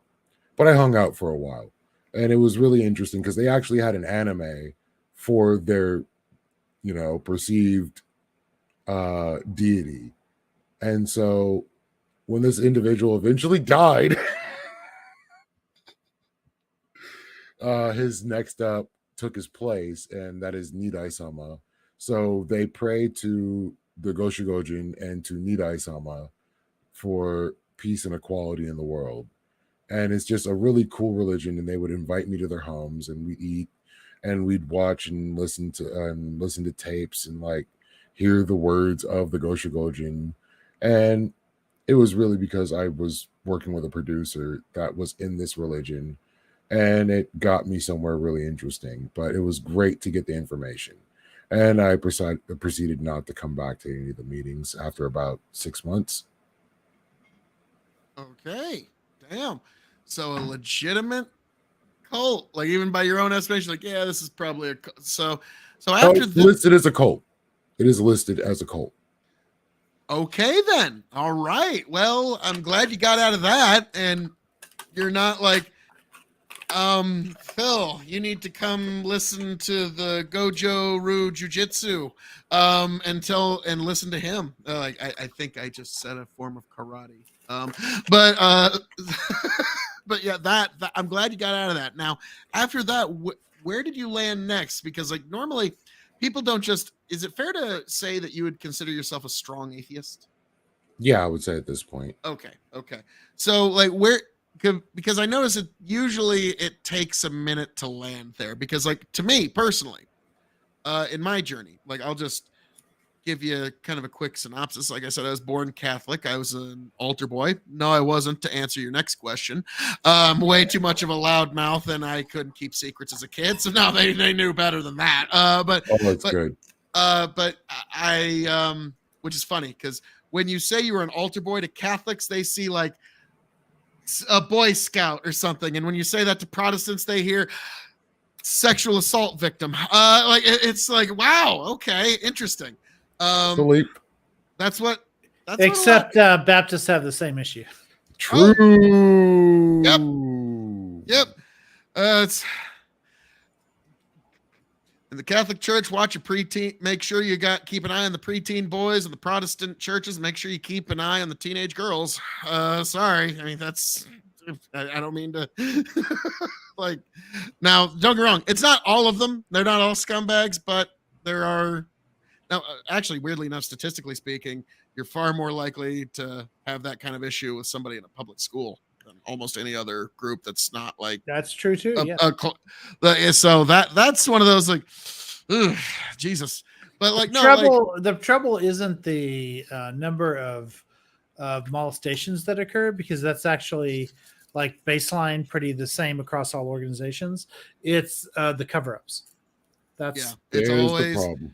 it's always the cover-ups are always the worst there. But like, Vatican has so the no, like, money. so I was Catholic for a good portion of my life, and then I'd say when I was 19, I started reading like a lot of objectivism and Ayn Rand, and I was reading Atlas Shrugged at least once a year Ouch. for about a good 5-year stretch. And in that stretch, I considered myself a complete atheist from I'd say from when I was 19 to about 22. I just was a complete atheist at that point. And then my daughter was born, and a lot of things shifted for me. And I started attending some very evangelical churches, very Protestant evangelical. A lot of them I wasn't all that thrilled about, I'll be honest. Like, I was kind of drugged there for many, many years and wasn't really having all that much fun. But the kiddo was having fun, was making friends, and that's what mattered. And so, like, because there was a lot of denominations, I just didn't like it, didn't like what the pastor or the reverend or whoever was saying. But I bit my lip because, Pascal's wager, happy life and all that such. Then later I got divorced and just kind of lived a hedonistic life for about 3 or 4 years. And I'd say 3. And then now I find myself being gravitated to this Protestant church a few towns over. So that was my my strange journey, and now here I stand. Okay, so there is a question, Rocket. and it's the question: what convinced you?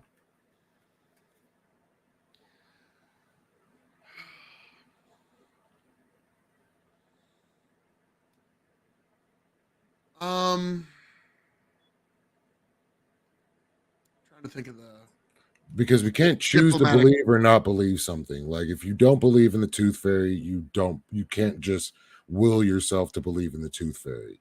Same goes with Santa Claus, anything else that's considered supernatural that we suspend our belief for as children, but we learn differently later. So in this case, what convinced you that there is an all powerful being that is responsible for your salvation, that is going to allow you to either go to heaven or just not experience some horrible whatever? See, the thing is, I used to be a lot like you, where I want the truth, the whole truth, the objective truth, and I want all the rational truth laid before me, and that will be enough for me.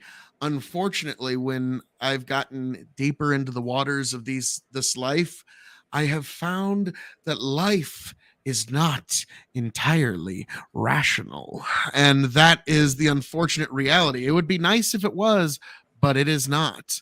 And in those irrational corners that we don't understand, that's where you have to put your faith in the Lord Almighty. Otherwise, you're just flying without a map. Where I tend to argue, we call that the God of the gaps. Anything you can't explain becomes a supernatural That's a event. lie.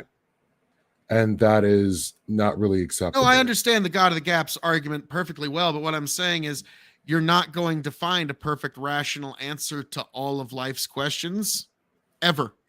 There will always be that wonder from beyond that we cannot ever answer it. And so to me, it's also the idea of when my daughter was born, now I have to protect her. And not only just her physical body, but her immortal soul as well. And so it was a fundamental shift in me, And then also, to be frank, the death of my brother was another big one that shook me, where it's like, well, we all meet the Lord eventually. Some soon, whether we like it or not, and sometimes it can happen suddenly and tragically, but I better make sure that I'm right with the Lord for when my day comes. So, can I divulge something to you? Rocket. So this is going to be kind of depressing. Like, I'm not trying to like drop Nah. anything. I'm not trying to be heavy, but this is a reality.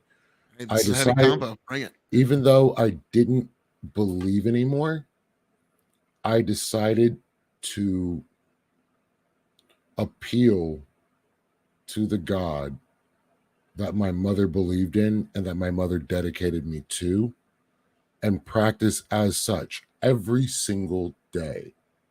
Praying first thing in the morning on my knees, face down, for minutes on hand, like setting aside time to do these things and to honor this particular entity, because my mother was dying of cancer and this is what she believed in.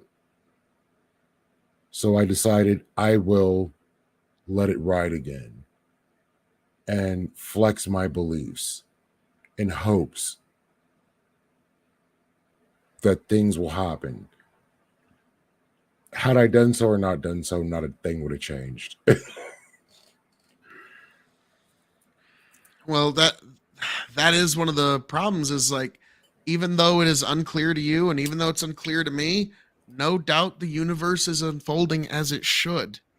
Well, I'm saying, like, there's And things we're that all are going to have promised. tragedy, and it's not going to make sense. So I'm going by the book. And so what was written in the book, if 3 or more are gathered in my name, if there's belief in this, great things will be done, basically. I'm not blaming it. I'm not saying anything like that. But my mother had a belief to the point where she, on her last birthday on this planet, spent it working in the church. And when asked if she wanted to be cremated or buried, she said, I'll never see dirt because I'm going up in the rapture. So this is the level of belief that was in my family, or that is in my family, to say, as of right now. I still have these conversations. Now, was she happy when she was doing that? In your estimation, do you think she was happy in those moments when she was doing that? I don't know. Okay. I hope so. I only ask because, like, yeah, you'd be shocked like that. Those moments can really take your mind off of a lot of the troubles. I think So- she probably would have been happier being with her family, but whatever she wanted to do, that's up to her.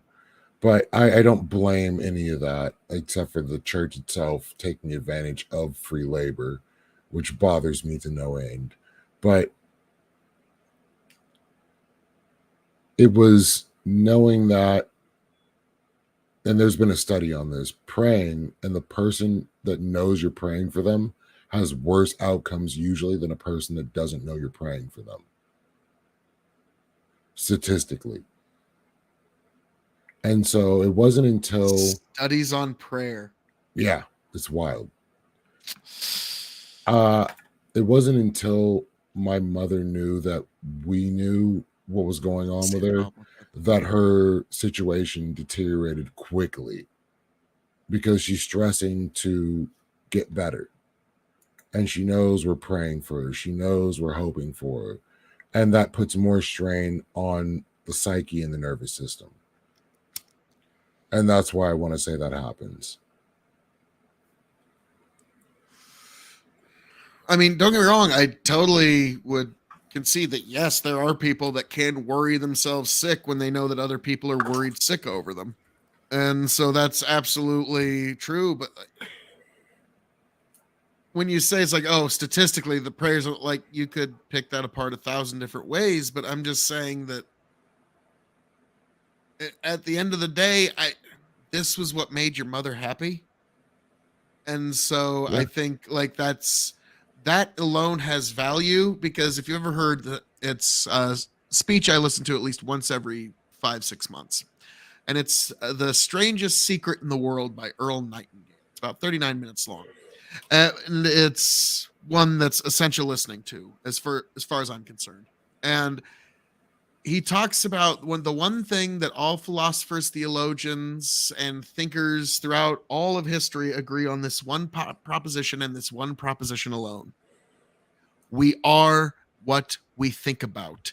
We are the sum total of the contents of our minds. And so even the people, like when I was on a panel 6 months ago, when they asked, like, what's the value of Christianity today? Like, I was trying to sell the idea to edgy internet atheists. And it's like, even if you don't like Christianity, the fact that people have within their minds this idea of if they work hard and be a good person, have good works, they will get the ultimate reward. That is far better to any alternative that you could possibly think of. And I'm not against that, but I still want to get back to the main question of what convinced you. Because I've been outlining what made me unconvinced with the proposition, because it didn't bear out in reality. So in your case, what convinced you to believe again and practice the religion? Or are you just practicing the religion because you like the tenets that it puts forward? I'm going to be honest, like when I was a married man, yeah, that was just kind of that second one. Like I was kind of going through the motions and didn't really feel it and wasn't really into it. Lately, though, I suppose you would say it's been personal tragedy and trying to make sense of it would be what's rocked me back towards religion, and seeing things that, like, seeing loved ones that may not make it to the afterlife we were promised, and it very much rocking my world and making me rethink my life and what do I want for myself. Because at the end of the day, once you get that bug in you, you can't really shake it out. Like Ico kind of gets what I'm saying here a little bit. Once it's in there, you can't really shake it out. So if you're asking for a single catalyzing event, guess it'd be finding my brother's body. That made you believe in a God? Not in that moment. Because that's what I'm saying. What convinced you to believe in a God? What convinced me to? Well, here's the problem. You're not going to like this answer. You aren't going to like it at all. I'm not supposed to. But it is the right answer. It is making the leap of faith with reckless abandon. That is why they are the mysteries of our faith. If we have faith in the Lord, we will be given the eternal reward. If we have fealty to the Lord, we will be given the eternal reward. So it is an article of faith. So once you're like, how can you prove it? It's not faith anymore. So when you're asking me, give me the measurable No, I didn't thing say prove. I said what convinced. Well, you're asking me convinced of faith? Yeah, what convinced you to believe that there is a God that is offering you an eternal reward? I don't believe that God exists. And that's one of those don't follow club rules, don't expect club privileges. I totally get that. But in your case, what convinced you that God does exist? I was originally convinced that this God exists and all my loved ones are going to be waiting for me and everything's cool. I'm expecting, like, are you wanting like the kind of answer like, well, okay, this one time in 2007, I was tripping my balls on mushrooms, and I just totally thought that would I get kind of what you're saying here, but like, if you're wondering like when was the eureka moment for me, kind of. That's a hard one to pinpoint, because like I said, difficult. it's been a roller coaster through my life, but the eureka moment for me, I suppose, was the miracle of the life that is my daughter and witnessing that come to fruition. I suppose that's entirely natural. I know, like that. Like if you're wondering, like, when's the moment I actually started, like I believed in a Lord again and believed in the idea that there was an actual miracle in this life, that there is something worth preserving beyond our own self and beyond our own physical impulses and our own electric impulses in our brain. That was the moment. See, I don't have kids. I can understand because I've been in positions where like babies are born and they're important to me, but I never considered a child a miracle because it happens so often in a day. Now, if a limb grew back from somebody that got their limb cut off, I would probably consider that a miracle. But I still want to see how it works, because here's one of them, and this is like some hokey shit that I tend to say, but has the Bible ever proven science wrong? And how often has science proven the Bible wrong? So for all the answers and questions that we are looking for, science is going to give us those answers well before religion is going to give us those answers, beyond what can be done for society in treating our fellow human beings right. But you get a juxtaposition, and this is where the issue is that I have with the Bible. There's a lot of baggage where people that are considered sinful in God's eyes get murked. So all the murder and destruction and death leave no man, animal, or child alive, murder your firstborn kind of stuff. I can't hold water for it. And that's why I can't align myself with the religion due to the negative things that come from it. Now, I'm going to be honest, and I'm going to let Aiko take this here in a second. But like, now a lot of that sounds a lot like some very Old Testament stuff that you're talking about. Now, Lethe, I don't know if you know this. There's someone that's come along since then. His name is Jesus. Maybe you've heard of him. Maybe you've heard of this Jesus guy. I don't know. Maybe I got some New Testament stuff for you too, if you really want to roll with it. I mean, there's some nasty New Testament. Send me some of those verses. I was gonna send you those verses, and like the worst one is the one that my grandfather, who was a pastor, sent me, and that one fucked my head up. Now, Aiko, to kind of tag you back in, was there any point in your life where you like went all the way into atheism, or have you basically been theistic your whole life? No, and I'm curious about that journey. I was a weak atheist at one point, just because I really didn't have a full understanding of like what Christendom is, and I didn't really have a philosophical like approach to it. So yeah, I was a weak atheist in the sense that I didn't see any material evidence of a God, and so I just kind of had to like set the question aside, I guess you'd say. Like, no, I totally get that, because like there was a little while where I kind of considered myself agnostic and just kind of set it aside, and then considered myself a complete atheist, and then like Lethe kind of sussed out of me, had that, but like, so what led you from baptism to Catholicism, and was there any stops on that journey in between? Because I'm curious, the stop that's a on hell of that a journey was the hell out of me. Was weak atheism. It was agnosticism, and I was there for a good 5 years. Okay, that's about as long as an atheist phase usually lasts. Oh yeah, like it's usually about a good. Hey, Lethe, how many years have you been a complete atheist? Open atheist, about 3 years now. Okay, we got 2 more years, and then you're welcome back. It's been probably 8 years. Okay, so I think we got 2 more years, and then Lethe, we left your room just the way you left it. We didn't touch it at all. Welcome back. It's gonna be great.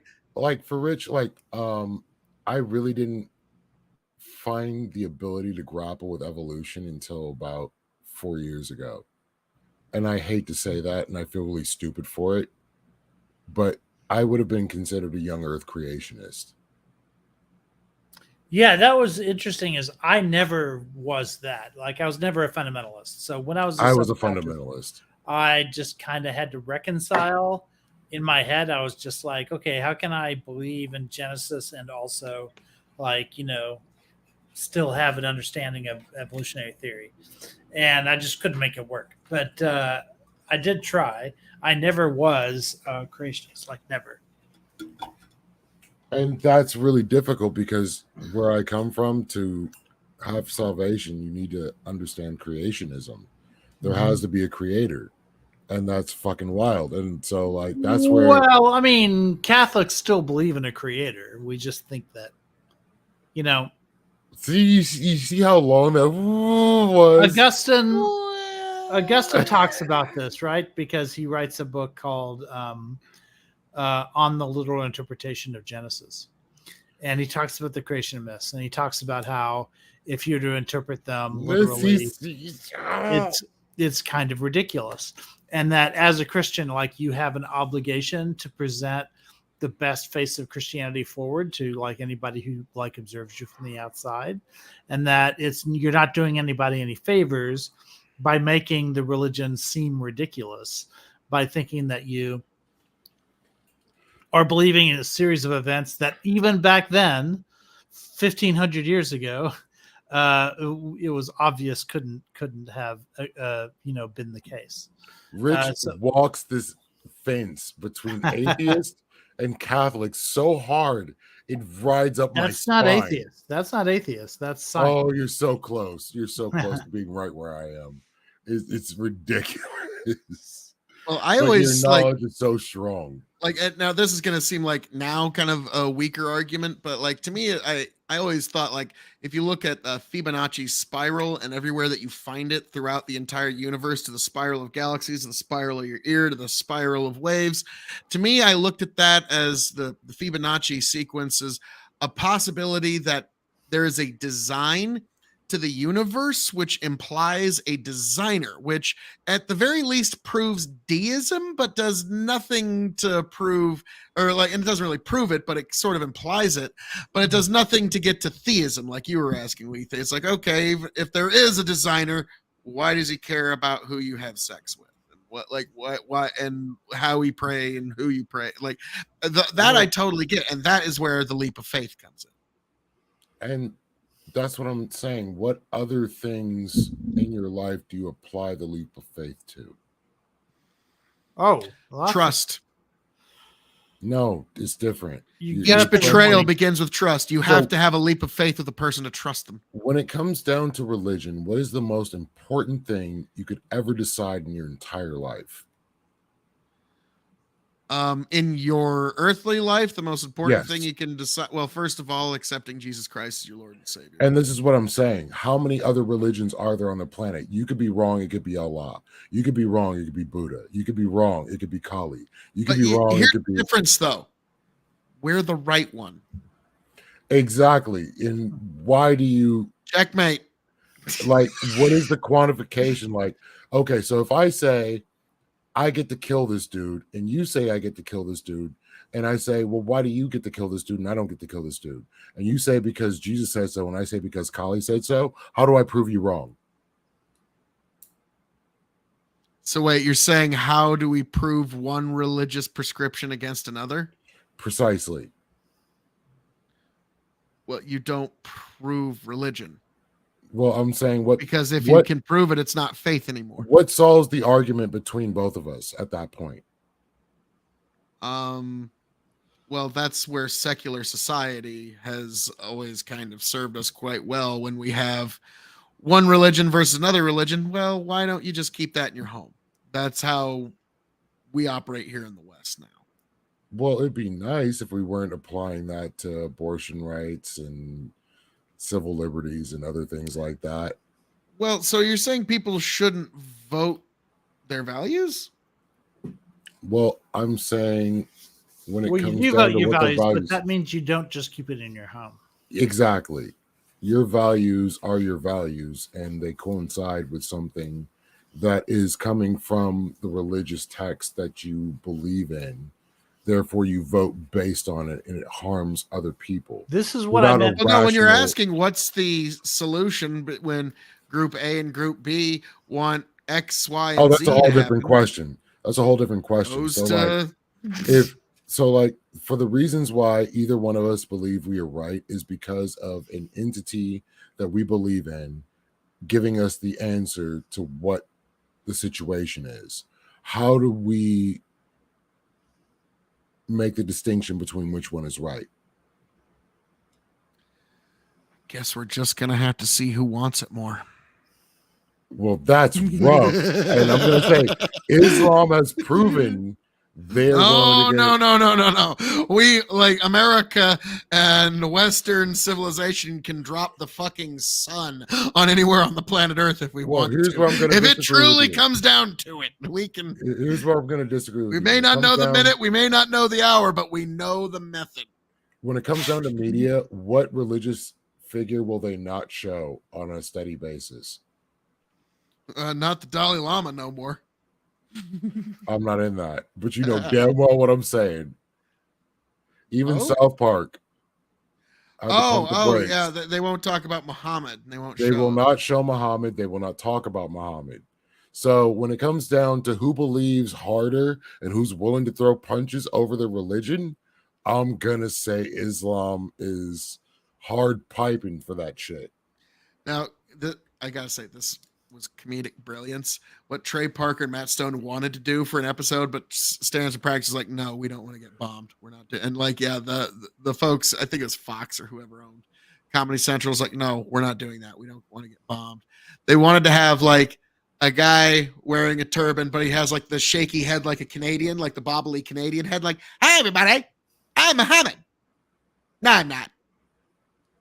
Yes, I am. Phil. Careful, Phil. Careful. No, I'm not. Careful.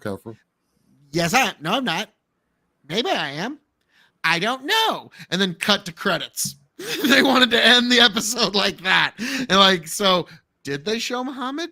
I don't like, and so that they wanted to literally they wanted to outrage troll because it's like everybody gets to be made fun of. But you're right.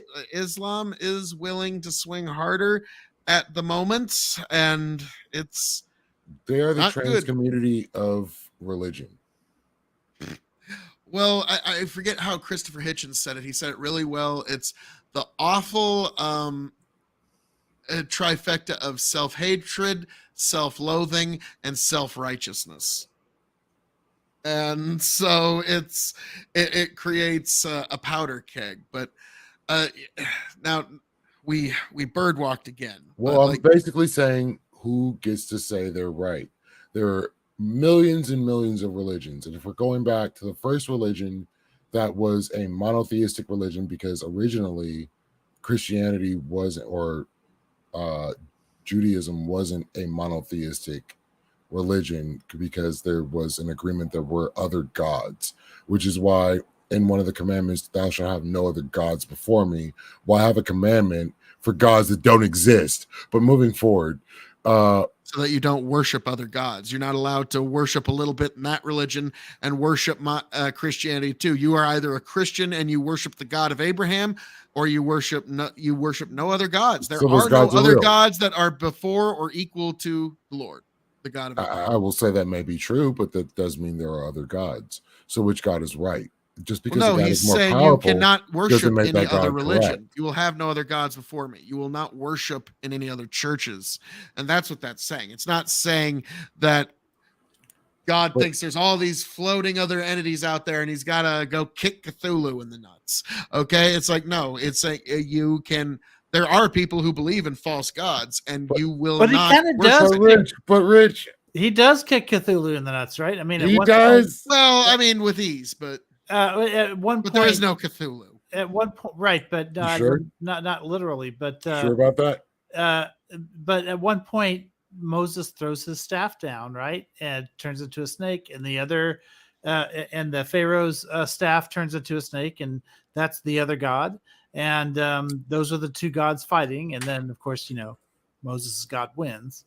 So there is a battle between two gods in that passage. So yeah, there is this kind of idea that the earliest passages of Genesis are taking place in the milieu of Israelites your who whole channel. believe that there are other gods that they're doing battle with, and then by the time they get to maybe about a third of the way through Genesis, at that point there's only one God. But there is evidence that in the earliest passages, like the authors of these like strands of Genesis do seem to be assuming. I mean, much like in the campaigns of Gaul, Christianity did have to grind many false gods into powder. So along the Baal way. was actually Yes. recognized as a god. Or Baal. As a false god of the past, yes, that was ground to No, powder. in the Bible, it was actually recognized. Literally, as a god. actually, the statue is transposed into powder, I believe. And so that's why it was such a wild ass thing when the people of Israel built a golden calf while the Ten Commandments were coming down. So would you not consider this symbolism versus reality? Well, yeah, no, I get what you're saying. Like they were worshiping a false idol, and like the golden calf is now our metaphor for a false idol, a false god, a false pretense of any kind. Like you're worshiping a golden calf, you're chasing the golden calf. Like in farming, they'll say that too. It's like, yeah, he's ranching a golden calf or something, and some shit like that. And so it, Yeah, they literally made one of Trump and Yeah, they Remember did. CPAC. Yeah. CPAC. We had a Yeah. golden Trump. a golden Trump calf. Yeah. You never saw the Yeah. golden Trump at CPAC? Oh, we okay. got I to thought do you that. like it was a calf, golden calf with Trump's head on it. I was like, Oh no, that'd be okay, that wild. might be a little far. Yeah. That's two on the nose. Yeah, that like even Well, I'm like, this was pretty okay, on the nose. You're yeah. show me a Chat GPT AI image. Well, if you were to ask me how to get it more No, on just the Google nose, it. You'll find it. Okay, yeah. Hang on. it's like a chibi Trump. Trump gold. Yeah. So when we get down to these stories and other things, and like the one that really got me is, Oh man. yeah, on the fucking nose, right? Yeah. So it's got the boxers. It's all America. It's that is something. It was That really is- hard. It was really hard to make fun of it because it was already, it's that pose law. I kind was of about to effect say, where- like, comedy has to have an element of exaggeration to Right. it, and there's no room. There's not It's all dead ass Yeah. serious, Phil. I said the only way to make it more on the nose is to make an actual calf with Trump's head on it. yeah. There's no I other mean- way to make it more on the nose. I mean, there I'll was give- an editorial cartoon where they sort of transformed it that way, but it was really unnecessary. don't get me wrong. If that Trump statue was like on tour somewhere, Yeah. like the temptation, just me and my buddies get the like, yeah, like picture. Yeah, of course. It's Trump. Of course. Yeah. Like, Oh, I you've would been too. corrupted. I would you too. Are you kidding following me? the golden calf, Phil. You No, are Yeah. Trump's a rock tempted. star. Like him or not, he's a fucking rock star. That I shit's awesome. absolutely would take a picture with it if I could. If there was Yeah. a golden Obama, I wouldn't do it. No, it would be less funny to me. if I'd it was probably Obama. take a picture of the golden Obama, but like I would act like I would have Tony like holding a drone that's coming for me, be like, ah, like yeah, that would be my Obama's gonna drone me. Help! Wait. Oh god! But you do know Trump droned way more people, right? He did drone quite a few people in all of the wars that More his than previous Obama did. administration had gotten himself into. So yes, he navigated those waters as Well, best that- he could from all of the conflicts that his previous administration. Well, hold on. That was had the placed thing him in. with. So yeah, that he was didn't the start same any with wars, Obama. but he did handle the ones that he You inherited. can say the same of Obama, right? Like he was droning all of the Bush-like wars, So but he didn't drone nearly as much as Trump did. Well, yeah, that's what I'm saying. Like when Trump inherited conflicts he didn't start, he did his best to administrate them as he could. Not saying it was perfect.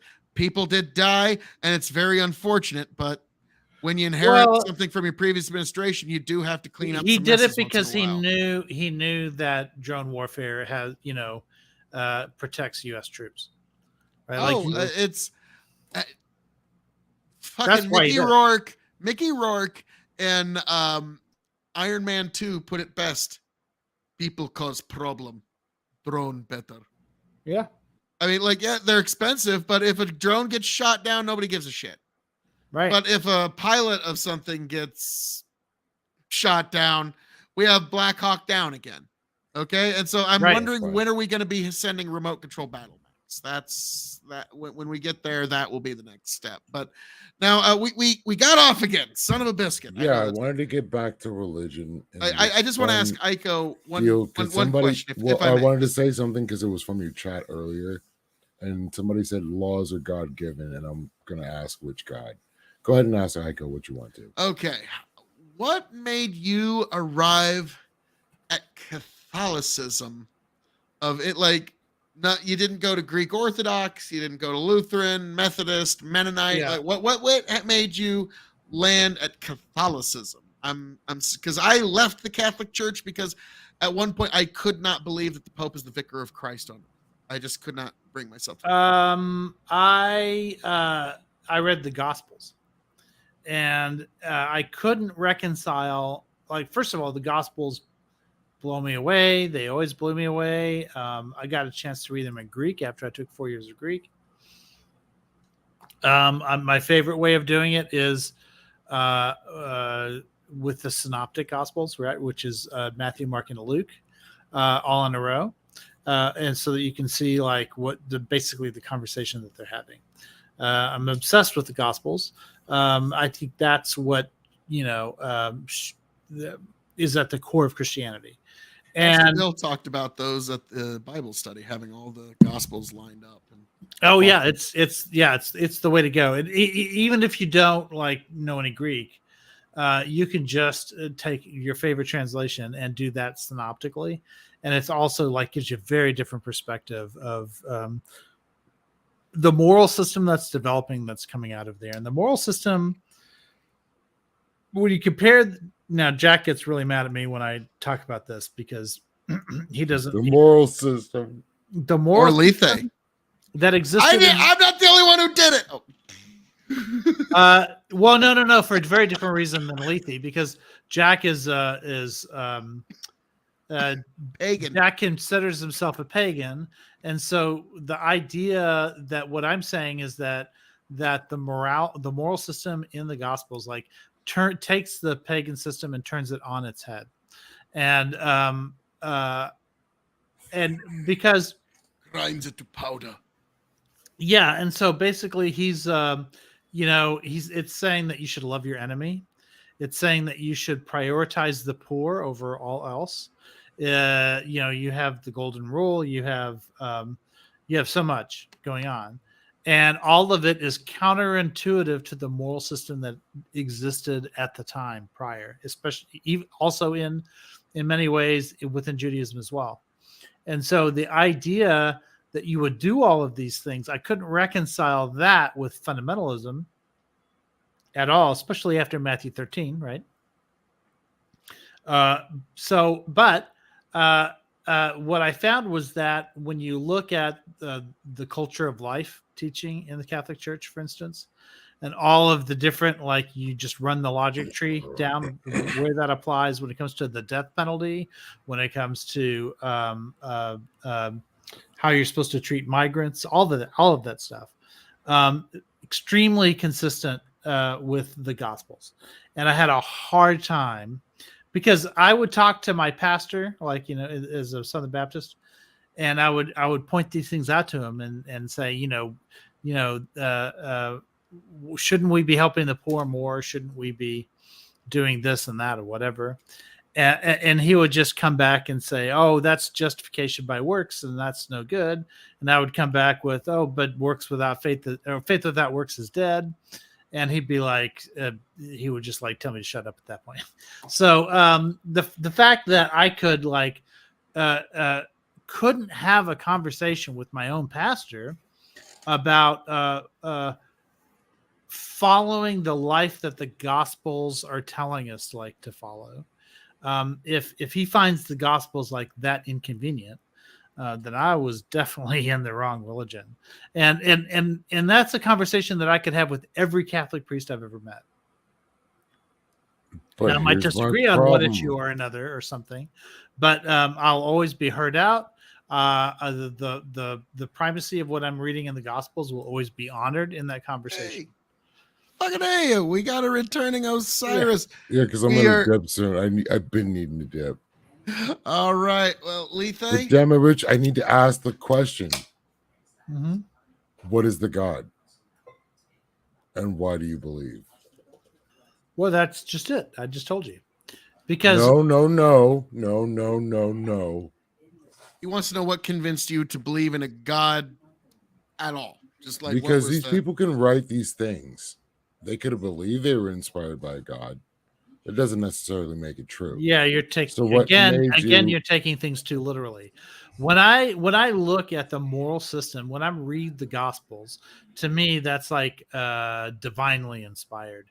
In the same way that, for instance, So what is the divinity? Is what I'm asking. it's the thing that's behind that moral system that blew my mind.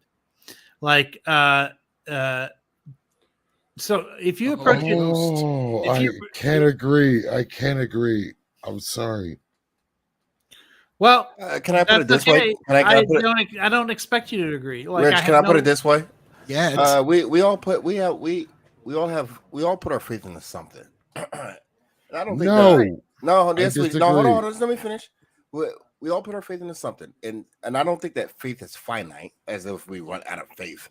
But we choose, if we pick and choose as human beings to put our faith into something.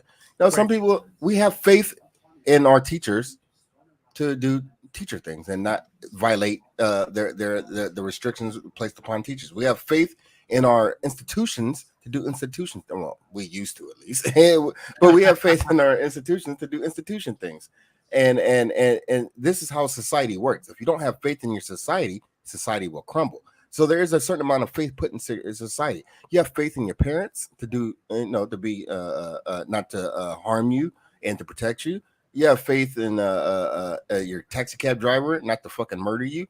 There's a lot of faith put in a lot of things, and there is a certain, in my opinion, there is a certain amount of respect and honorability put into something. I'm not religious in that regard because Well, hold on, because hold on, real quick, because Rich's story, I have the same story, but I had a different outcome. But I because you hit respect it, and this is why I want to say it before I forget it. Okay.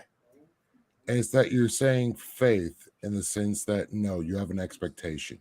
No. You have an expectation that for whatever institution that exists, there is a standard. When it comes down to faith in general, without any sort of what do you call it, material or proof in any way, this is the only thing you apply to your life. Do you really show faith in anything else? Like Yes, you do? human beings, you do it all Yeah, the time. trust. Yes. Every time you No. trust someone, you put And this faith is why in it. when I say faith Every in time you let a chick get her hands around both your balls, you have a lot of faith in that moment. Okay, I'm these not are using that example. Okay, but that's no, great. when I say faith in the institution, that doesn't mean in the institution itself. Faith in the people and that make the institution. Well, operate. let me differentiate this. So there was a Lethal Weapon TV series. Unfortunately, yes. It was amazing. You watch yourself. In the first season, and this is the first season was the only good season, just to let everybody know. That's why I said They jumped out of a tiny window into a tiny pool underneath. They didn't know the pool was there. There was literally no reason why they should have been able to land in that pool by physics standards. But I suspend my belief because it's fictional. That's how they wrote it. It's all good. So when you suspend your belief for a deity that made everything happen and can make anything happen, what justifies the belief in that deity? That level of trust. I'm going to turn off my camera, but I'm still listening.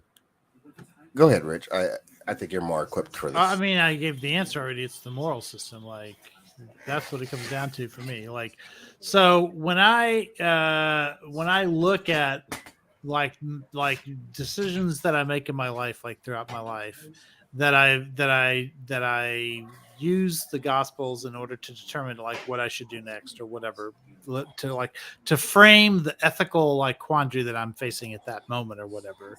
My life is better for having followed that than it would have been had I not.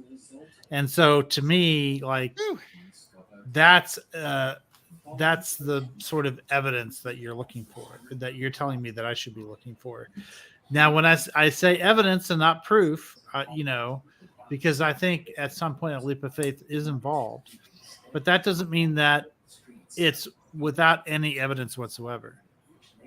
Now, I got to say, now that no good, ne'er-do, well, godless heathen Lethe Waterkai is gone, let me tell you what I really think of that so-and-so. Oh, And shit, cut it out. I'm back. hey, I'm going hey, to Lethe, answer that. how I'm you going been, to old answer buddy, that. old pal? I was just telling everybody how much of a great guy. I loved it. And Oh, so what I'm saying is, when you talk about the moral system, are we talking about the morality of the God or the morality of the God put forward? Well, we're talking about Jesus. I'm kind of a red letter guy myself. Well, morality and obedience. Can I make an analogy for you? At least this is the way I see the world. I have faith in people, right? I live, and I mean that's fair. I can understand that, but I do. I genuinely have faith in people. There are bad people out there, and there are people who are agnostic to such situations, or what? That's not even the word I'm looking for. They just don't give a fuck, right? But that doesn't make them terrible people. That just means that they're just not materially involved. But I have faith in people, and I think where God materializes is in those people, and the idea and the morality and everything that is just about at least Christianity or the Hebrew religions is derived from that good in those people. I mean, you can probably argue that in other religions, but in a more primitive form. But I think Christianity and Judaic religions are the modern culmination and progression of the morality, the progressive morality of humans materialized into something that can be implemented as an institution. And so what I'm asking is, as a human being, if you feel you've been slighted by some asshole, say an employer that has a very large employee base, can you make a mandate that you're going to kill all their firstborn if they don't do something in specific? based on what? Of What course, do you can make a think the mandate. answer to Yes, that is? yeah, you could do it, but why? I think that's a rhetorical question. Yeah, like I don't understand the question. Because this is God's morality. Wait, what? This is God's Well, like I morality. said, you keep talking about the Old Testament, but since then, there's been someone who's come along. Maybe you've heard of him. His name is Jesus. Lethe. And this is exactly And why so I might if you don't believe in this specific individual, you suffer. No. So this is why Christianity is as progressive and as relevant as it is, because the one thing that, and Rich pointed this out, the one thing that makes Christianity. Hang on, I just want to say, a fixie guy. I Welcome to feel the you on club, pal. It's just, And I believe can't there's say someone I'm out there just don't know convinced what. Welcome to the club, which pal. one it is. Well, And what if it is something, I That's will faith. agree with it. But No, nothing's so gonna no, change you're it. talking to a person who doesn't believe in this, right?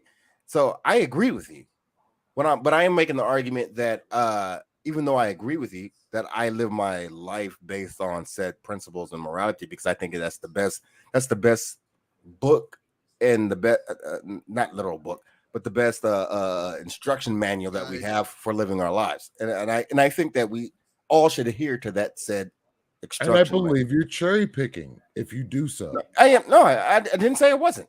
I didn't say it wasn't. And that is disgusting, because you can do the same with every other religion. There are good things It does, yes, and bad yes. things in every religion. So if you're going to choose a religion, Wait. First of all, it's not disgusting. it really fucking is. No, it's not. It really is not, because I just told you I wasn't religious. It'd be different if I I'm said I not was. blaming you. No, it'd be different if I said I was religious. Lame. But that's like saying, look, I went to school and I'm cherry picking because I had some bad teachers, so I'm only going to take the good information. No.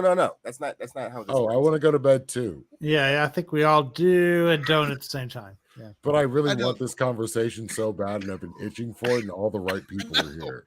I can't believe I'm defending religion as a non. I've been standing for 4 hours, but this is just such a fascinating conversation. When do you use the bathroom? Never mind. I just Who did a second ago when I like Who lives just on a usually- farm? He Like, doesn't oh, have bathrooms. He I just was about to uses the bathroom say, yeah, like wherever he I wants to. piss outside like 92% of the time.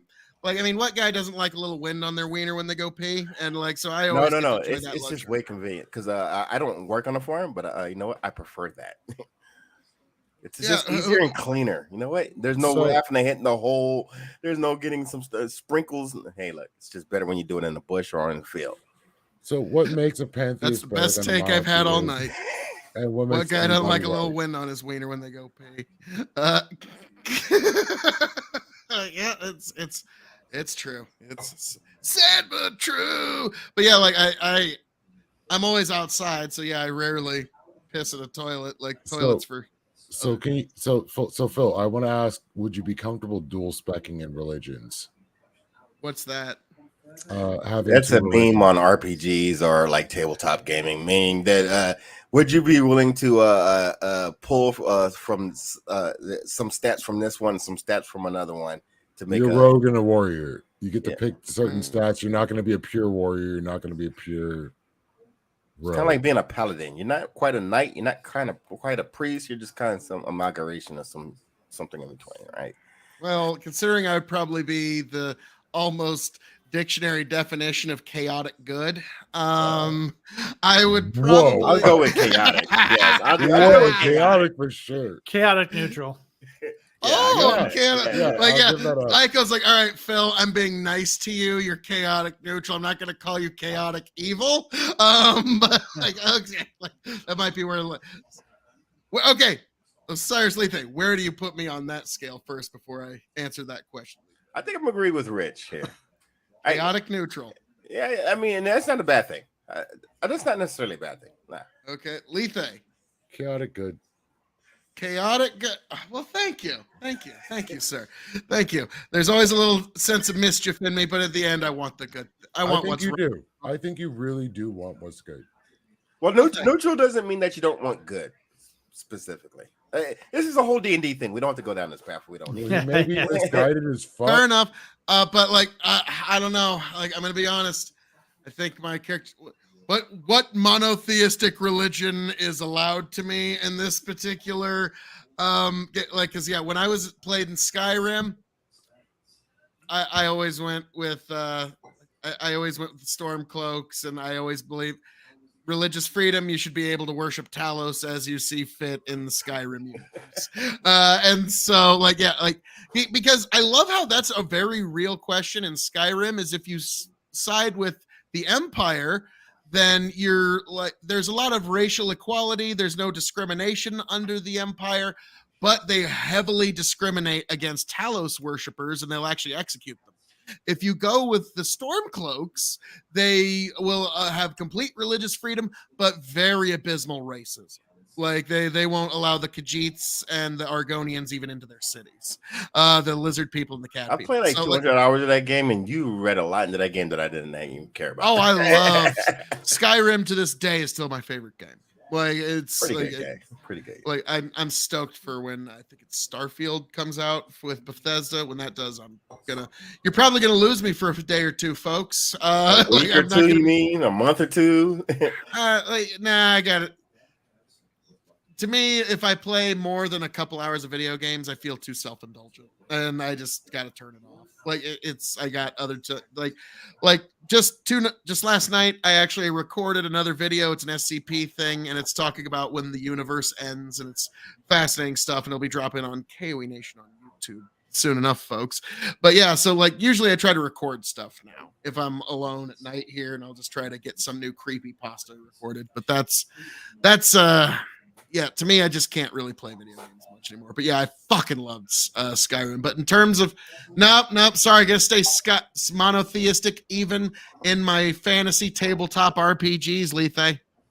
Okay, so you accept all the baggage that comes along with it, And boy, howdy do we ever.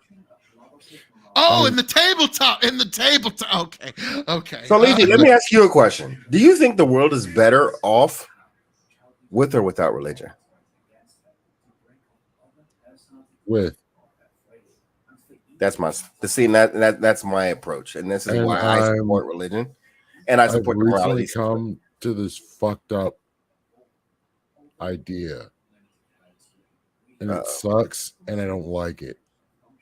I wish we could choose to have empathy for our fellow human beings Without and being just not told. be shitty. And these are basic tenets in general for living in a rudimentary society.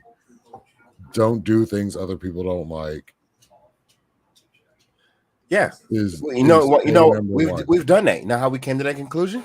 We built a morality system. You know what dictated that morality system? Religion. You didn't need religion. You did need religion. How do you control?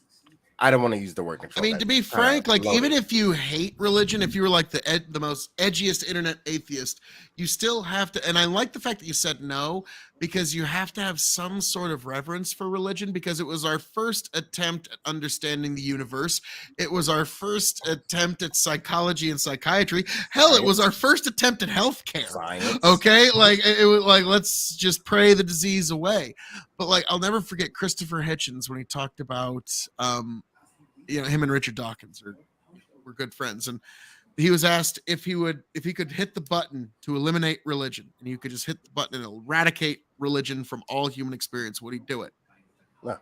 And Hitchens sat there and he thought, I don't think I could do it. I feel like we would lose something more precious in the act of doing so, even if I do not believe religion. And then the thing he said later is, the look of incredulity and anger and just astonishment on Richard Dawkins' face when I said that still haunts me.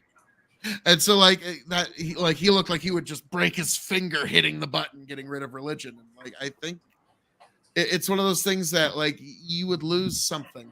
So I think part of that is I don't know if I can explain this in really good words, but I think there's something. Religion is not just something that we've constructed like a governance. I think it's innate to what humans are, and like an emotion. Religion is like an emotion. Like it is something deeply founded in what we are, and this is why it means so much to so many people, regardless of which religion you choose to be part of.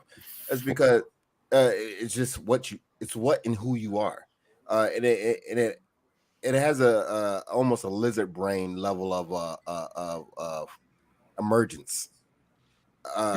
Read the stories from the astronauts who first observed the planet from outside the planet. Read the numerous stories of people who first saw the Grand Canyon, or any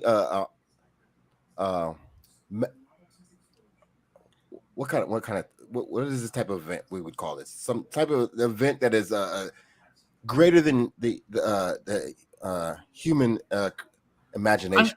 I'm going to call your bluff on this one. What's the story about the Grand Canyon? The Grand Canyon. It's not as the same story about seeing the Earth. What it is it's more of a artful way of seeing the vastness and how this waterway cut the Grand Canyon. And it's not a story. It's people's accounts of stories. Like there's no one story, but there's a lot of stories that talk about the Grand Canyon in that way. I just want to answer Lethe's question about like combining specs or whatever, because there is a fella I just pasted the link in StreamYard chat.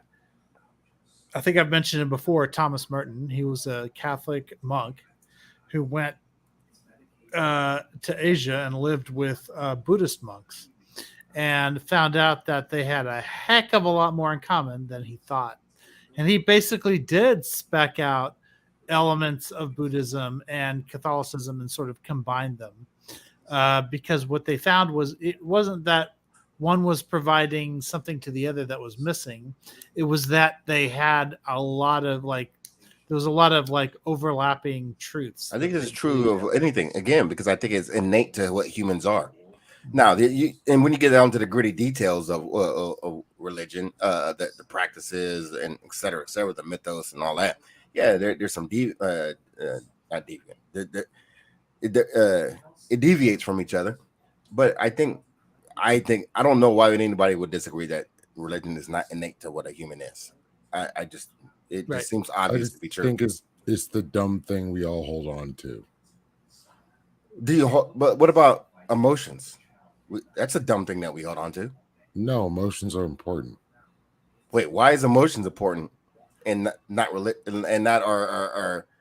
our need to explain things and because they're You not can understand your emotions. They are a thing that affects you. There are chemical reactions that happen. no, they are today that I'm talking in all of human history. Most people they did that. Emotions and religion are similar in the way that we Well, I identify. entirely disagree with that Why? because emotions can be quantified, religion cannot be quantified. So I'm not going to say people don't need religion because for some reason we feel the need that a punishment has to be doled out for things that we do and something is taking an account of it. This is an innate human thing where we feel that there's always something greater than us. Even when we're the apex predator on the planet, there's something greater than us. There's something that has to be able to stomp us the fuck out. Why do you And think so that's why do you think that's so? Why do we believe that? it's natural. Right. That's what I mean by it's innate. And I agree with you on that. I just don't believe that they're like, it's a myth in the head that there's a subliminal, all good, all knowing, all creating, all whatever being. That's just the fantasy that we get to if we get to the end. I don't think that's, maybe Rich and Phil can correct me. I don't think that's true of everybody who's religious. They don't. That's not the important part. One aspect of those things is a thing, and there is no all anything. I mean, I'm not gonna say there is or isn't. I just don't think that's the important part. I just don't think there is an all anything, an all creator. I don't think there's a thing of that. I just don't think there's an all good or any of these aspects. There's nothing that exists spiritually or physically that embodies that aspect. Well, that's fair. I don't either, but that's fair. I mean, It's a very hard stretch. So, what do you think of simulation theory then? I don't like to get into Non-zero hard chance. No, Rich. I don't fuck with hard solipsism. Well, That's hold the on. ground I don't get into. Now, But actually, it's not solipsism. It's That's heading to playing the that. odds. It's playing the odds. I'm Simulation is just heading going to to give that, in a my real opinion. quick synopsis here because it's something I'm thinking about reading. It's brilliant title. It's a creepypasta, and it's called "When Science Found God," and that's a brilliant title. And basically, it talks about what Rich is talking about, where they create a quantum computer that can do anything it wants. It can remap the human genome. It can do any kind of computing you need. If you you can actually beam your brain into this computer and it can create a simulation so realistic that the narrator of this story thought that she was talking to her dead parents again because it was that realistic, and like her dad was making the same stupid jokes but his new jokes he'd never made because the simulation was that good. And every single scientist is talking like, wow, what an amazing discovery we have here.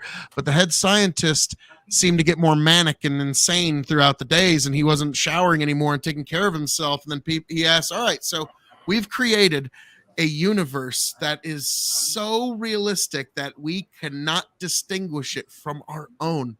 And then he raises the question, how do we not know that our own universe has not resulted from a similar process? Well, I think that's fucking hard solipsism. that's- Don't play. no. I Don't mean, play here. I think that's honestly not worth thinking about. Because let's be real, how much can we even trust our own mental state? How do I know? How do It's I know? very easy to implant false memories into people's minds. Yes, Actually, I don't trust people's mental states. I don't trust my.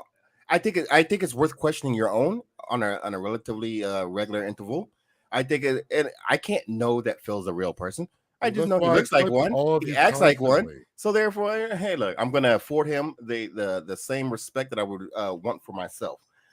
these are questions. These philosophical questions are this is why religion exists, in my opinion. All right, because No, science does not answer why. Right? There's no science. Science is not for answering why. Philosophy and religion is for the wise, and I think that's important for our well-being or mental well-being. To be honest Well, with so Rich, I don't know if you know, when did hard solipsism come up as an argument? you, is that I'm, Greek I'm gonna say it's fairly recent or is it no? with the age Well, of technology, because no, nobody because in the it's not. past would. Except this isn't hard solipsism. There are solipsists. So I would say, Berkeley, maybe. Um, Probably before that, if you're talking about the cogito. Right. So, a couple centuries at least. So I'm saying it's a fairly recent concept for us being in a simulation or a head in a vat that's experiencing yada yada yada. This is something that has come with technology, not with religion. That's not So, what I'm saying. If that's what you think I'm saying. That's not what I'm oh, saying. then I'm No, mistaken. no, because that That's not- argument, like Descartes makes the argument, 400 years ago. But he does it with dreams. Yes, not there's with questioning your technology. reality has always been a thing. I think forever since people can think about things. Right.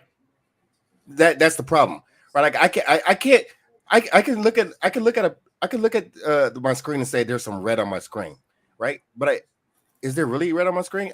My eyes are doing a thing, and I don't know. I can only think that's red on my screen because all of other human beings have agreed that this red is red, and so therefore I agree red is red. Well, we know that some of what you see is an illusion. We know that for sure. Like Yeah. there are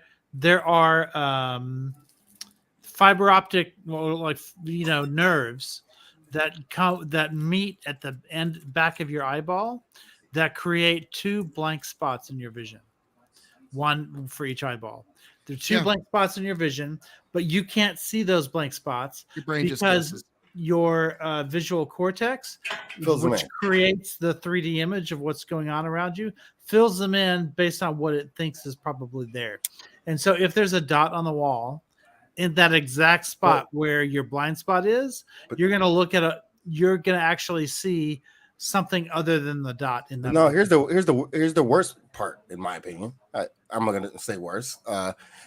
Is that not only does your physiology do that, but your mental state does that. Your mental state, your mind fills in things all the time. So I think it's always worth questioning what is real, and if you're the thing that you're observing, the things that you're observing, and the reality that you're observing, and in the way that you're interpreting it, is that the best interpretation possible? Because I think humans are not great at interpreting things. They're not. It's not even what they're built for. Feel you, Afflixcafee. And this is why religion is important. I think this is why it's an important evolution in the human mind, is because we are not good at analytical thinking. We're not good at mathematics. We're not naturally good at mathematics. We're not good at analytical thinking. Well, Osiris, can I propose this to you that we count the hits more than the misses? What is that? What do you mean by that exactly? When something we want happens, we acknowledge it more so than when something we want doesn't happen, we don't count it. Which is why people consider things to be miraculous or great. Because You're finding your keys 367. your mind Or- leans towards things being wrong for safety reasons. That's the natural state of the human mind, is to look at all the things that could be that you think could be wrong because it could be a danger to you. But when things happen good and you don't explain it, you don't have a reason to explain it, that's not as important, and you can answer that away. I'm not a psychologist, but I feel like you could probably answer that away in whatever ways that you feel like it, and things feel miraculous to you because you're working off emotion. A lot of that is emotional. I think there's a tie-in. I don't know, because I don't know the the basis of consciousness and emotion and how that ties in. But I think there's a lot of emotion that ties into your consciousness that says that, like, look, oh my God, that it feels miraculous. This, again, if you look, I read these accounts from the astronauts a lot, and when they look back at the similar feelings that people have, or the similar feelings that somebody who's climbed Mount Everest, these miraculous feelings, I think, are unanimous to human beings and are not really explainable, because it's something that's probably not explainable, to be honest with you. And it's like, It really Yeah, is. not all life is explainable or rational. Is Yeah. the main I'll give a crux. good example. Is, A really good example. I'm gonna give you a negative example and a good example. The obvious good example is when you have a child be born. It changes. It changes who you are. It literally changes who you are. That's physical. No. I mean, you can say it's physical, but it changes your mindset. It changes everything about what you do and who you are. But that's so you just physical. did something a little dirty, and then a human being grew. Like you just did something a little naughty, and but here's the opposite was side of that. made from. Where's you the had- naughtiness? Oh, That's hold a on. miracle in its own self. He said, "What's the naughty?" Dude, you need to get out more. Anyways, here's the negative part. If you have a child die too, You need to help me and- close and a bar, the amount of Life. You'll have questions two that- fat white girls on each arm. Yuck. Anyways, if you ever have a child die, the amount of questions that go through your head are impossible. And these questions are not there. Science doesn't answer these questions. Medical professionals don't answer these. There's nothing that can answer these Well, questions. they usually They're do. No, they don't in the way that is necessary. I said usually do. No, they don't for most people. Not in the way that's necessary. Why No. your kid dies? Usually science knows why your kid died. No. Okay, tell me why SIDS happens. Why SIDS happens? Tell me why. We're actually going to get to a scientific answer for that. We're going to. You know what? But through most human history, we didn't know why. And guess who can answer why? Science. No. Science doesn't know most of the human history. That's not true. So who's going to figure out SIDS? Nobody doesn't. That's not the important part. You're missing the important part. The person, you know who helped me? And I'm not religious.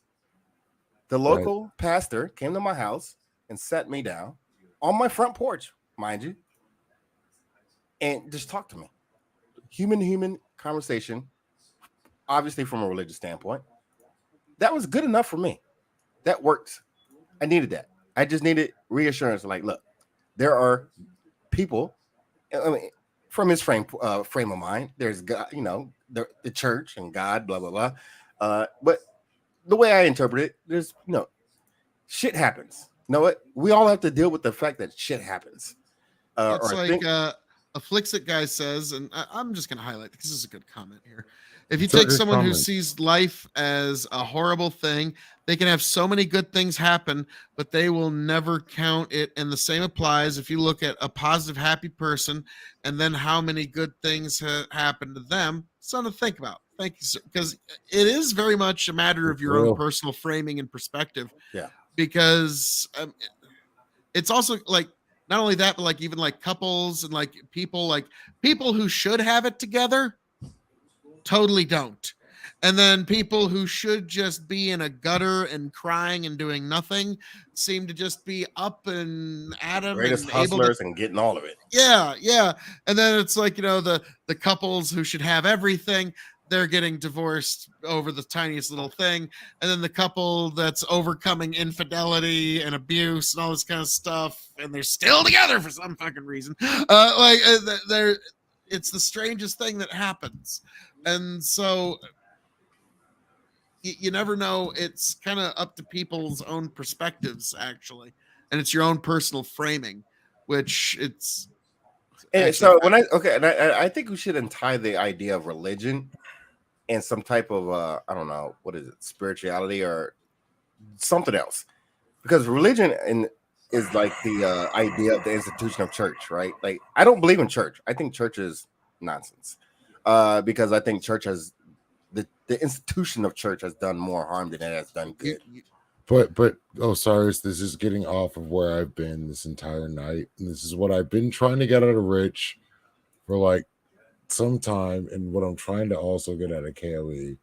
What I think I've answered all convinces your you? questions. Well, no, there's really not an answer for most people, and it's very difficult to get to. What convinced you that this is your answer? Oh, well, I told you what my answer Yeah, was. I think he did say Well, that. well, he says the Gospels, and I'm saying what proves that this particular. Well, it's not a proof thing. You're asking the wrong question. Yeah, it's not a proof thing. I What didn't is the get there. question? I didn't get to the physical existence of like the creator of the universe through logic. That's not what happened. What happened was I looked at the way I should live my life. I found something was more useful to me in doing that than anything else I've encountered. And so I backed into religion in that way, or backed into the Catholic Church in that way. Okay, that makes a lot more sense. That's what It's I just said. the disconnect. No, I'm saying the disconnect is that why did it have to come from something higher? It didn't have to. Like I could have gotten it from somewhere else, and I would have. No, I mean we can make it similar. Like I said, me and Rich had a very similar experience. I came to a different conclusion. But Right. yeah, but not again. But I think I would say I placed my faith somewhere else. I think that's fair. Because I can embody all these same ideas of treating people well I'll be right back. and Okay. not like basically all the Ten Commandments. I can do all these things, but not believe in the deity involved. I think that's fair. Yeah, there's nothing wrong with that. And so, And I mean, why not just make the next step? I mean, you're so close. If you're even to the point of following the 10 Commandments. I Well, mean, I'm saying, why is the what do you got to necessary? lose? I'm saying, what is the deed? Where is the deed necessary? I have to lose my autonomy. Of what? Oh, many different. Like, isn't it directions. a little lonely trying to sail out there alone in your own lonely tugboat of atheism with nothing to anchor you and no guiding North Star, no guiding constellation, no guiding light, when instead you could make the full leap of faith with reckless abandon right out into the lush green open plains Can I of give you a belief again? personal? Can I give you a personal anecdote? So I'm not religious at all, but Just something to think about, Lethe. every couple of years or so, maybe a year, I find myself needing to pray about some shit, literally, because there's not an explanation, there's not an answer, there's not going to be no magic people who are going to come help me. There's not there. It's hopeless, and there's a lot of things that are hopeless in life, and the things that I can't control, things that you can't control, nobody's going to help me on the things that I need to help on. And I think there's a feeling of a necessity of being able to rely on I said earlier it was there. I have a faith in people, but that's not good enough for a lot of people. That's just not good enough. There has to be more. All right, like why do I have a child who's dead? Why did the drunk driver ram and kill my wife and children? Why, et cetera, et cetera, et cetera, so on and so on. For some people, a lot of people, I think, in a lot of people in history, especially since history has been wrought with violence and blood in the soil, and it has never been as easy as it has been today. Like today, we live a relatively simple and safe lifestyle. There has to be more to what's happening in the world than it just sucks. So I think it's a psychological thing, and it's something that's innate into the human psychology. Well, because, okay, so this is exactly what it is. Your prayers are as good as your own personal journal. Everything that's going to happen is going to happen. sure. This is exactly the problem that I came to and this is where I'm bringing it up again. So my mother came from a big family. There were 4 sisters.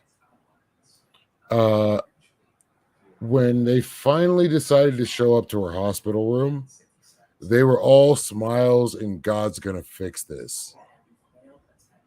They never got to properly grieve, in my opinion, because they believe oh well, my sister's gonna be in paradise. I'll be there with her. Wait, what if that is their grieving? It's not. It's denial. I Maybe don't. to you. Yeah, I don't think that's true. I don't agree that people that don't think they need to mend or confront their relationships with the people that are in their life, when they die, they just assume they'll be able to do so in the future. Being able to grieve is the process of moving on. People Now, move this on. is one thing. Like, move on differently. I do have to say this, and it's the most unfortunate reality, and it's going to be the reality of all four of us and everyone that we know and love. When your time comes to go home with the Lord, and your time comes to die, your in and out box are not going to be empty. So Phil, There's going to be KOE, shit that you still wanted to get done, and there's shit that didn't quite get. Like, yeah, the in and out box is never going to be empty. So if I'm going to be a shitty person to you in life, Well, you certainly thinking have. that in the future I can make amends to you after you pass away, and it's Not going to how be it all works. good. That's not how it works in Catholicism. You can ask the Oh, Lord's yeah. forgiveness. I I'm might saying still if I've think accepted Oh. Jesus Christ into my heart and the whole deal, but we just never were able to have a good conversation or be good to each other. Eventually, I can make amends to you in the afterlife. No, No. that's not Why how do that we need works. to do this? No. Your contract can't- was with God, not with other human beings. No. That's- Yeah, listen, read Dante, right? The whole point of the Inferno is that people are stuck in the choices they made in life. You don't get to make choices in hell. Like, you're kind of frozen in the choices that you already made. And also, like, heaven is frozen too. The only dynamic place in the afterlife is purgatory. And purgatory isn't about like being with these other people, because if that other person is in heaven or is in hell, they're not in a dynamic place. Like, that's basic, Christian theory that goes through the ancient and medieval worlds and whatever.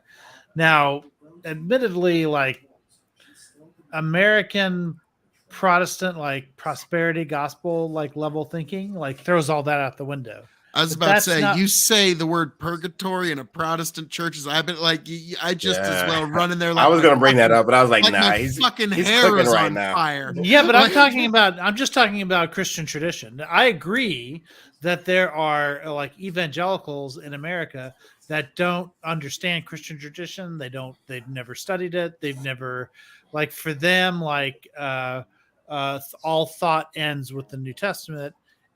Their fundamentalist understanding of the New Testament to begin with, and that there's no development of thought for 2,000 years after that. Like, I understand that that's like, I grew up in that. I grew up with that. I was a Southern Baptist. Like, I know, but even that just makes it even more inert, right? Because for them, there's no purgatory, which means there is nothing dynamic in the afterlife at all. There is, you're either frozen in hell or frozen in heaven. That's it. Like, there is no. There, you have to take care of things before you die. I'll say this to you, Kai, at least in my The opinion. Amish people that I, don't and, agree if with we all their stuff, it makes some sense to them, anyways. if we could fast forward to 500 years, 1,000 years, I don't think Christianity looks the way it does today, if it even exists.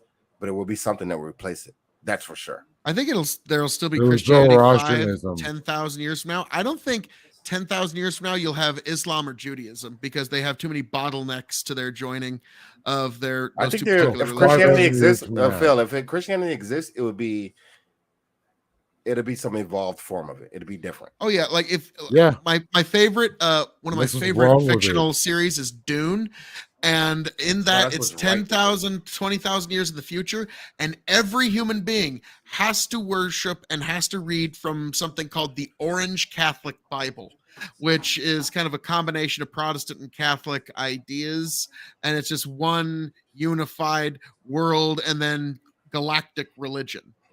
So it's Lee, you know that And then the we, Fremen are Muslims.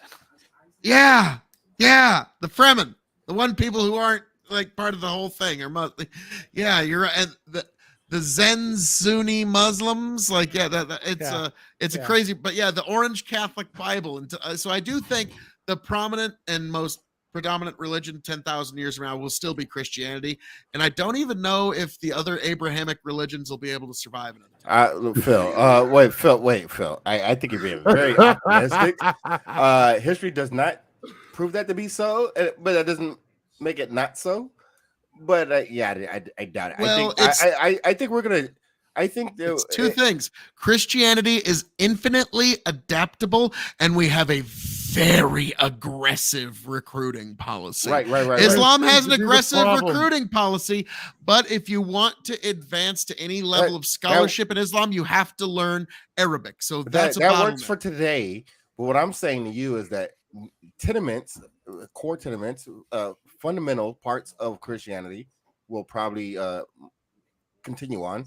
But just like all the other religions that ciphered into Christianity or the Judaic religions, it will get moved on into whatever comes next. I don't know what comes next, but I am sure there's something next, and it won't be called Christianity. Well, and remember, it wasn't all that long ago where Catholics had to know Latin. So I don't know how Yeah, different I don't that is believe it. from I don't Like, believe it either. rules can Mhm. change. Yeah, I think, and I think they you will. could have a kind of Islam's shown itself to be very resistant to all that. They need to have their own reformation before right, we right, can but hope for that. it's also centuries younger than Christianity, so they have time for a reformation and They just and need a their couple own more Protestants.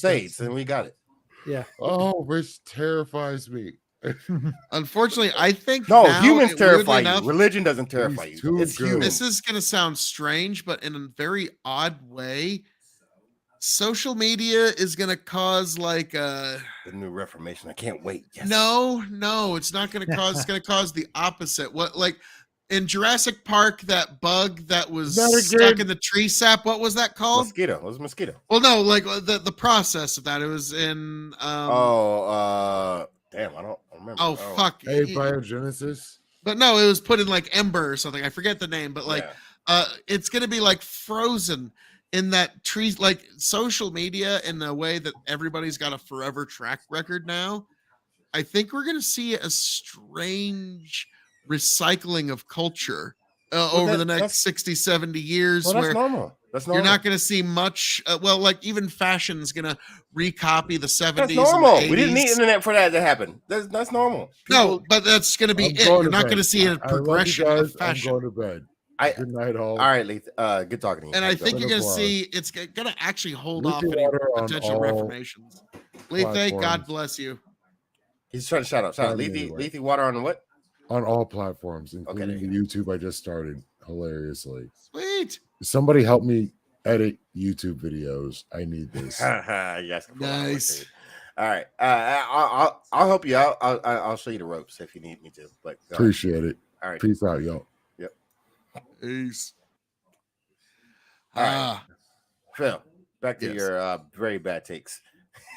What you mean? My expert, brilliant, beautiful takes. What do you got, sir? Hit me with it.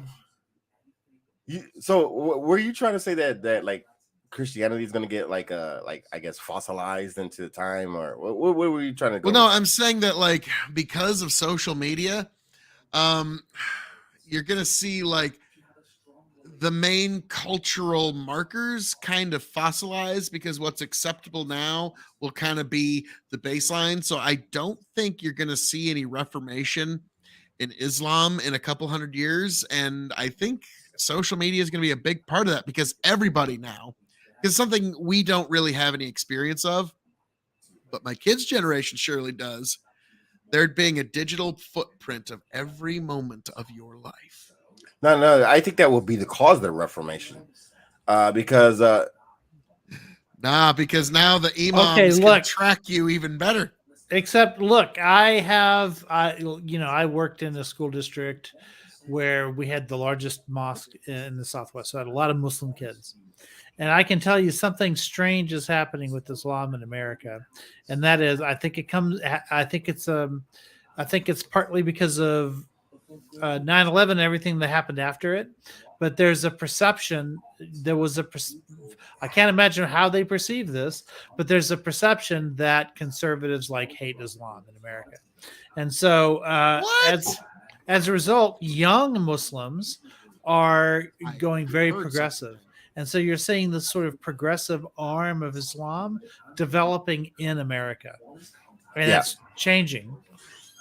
And as that group of people gets bigger and bigger and bigger, there's going to, at some point, somebody's going to notice, oh, this is its own interpretation.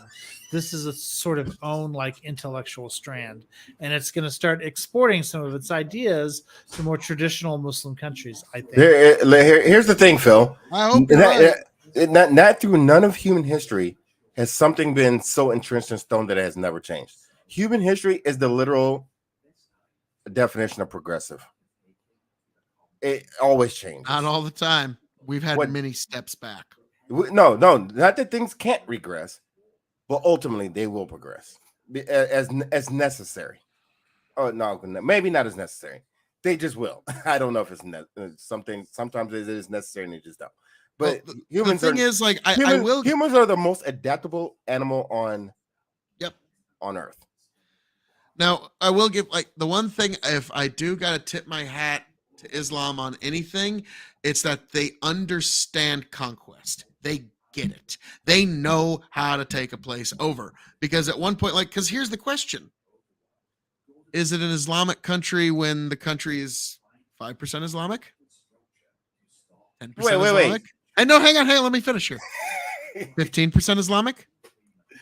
20% Islamic? We know how numbers work. 60% Islamic. Right.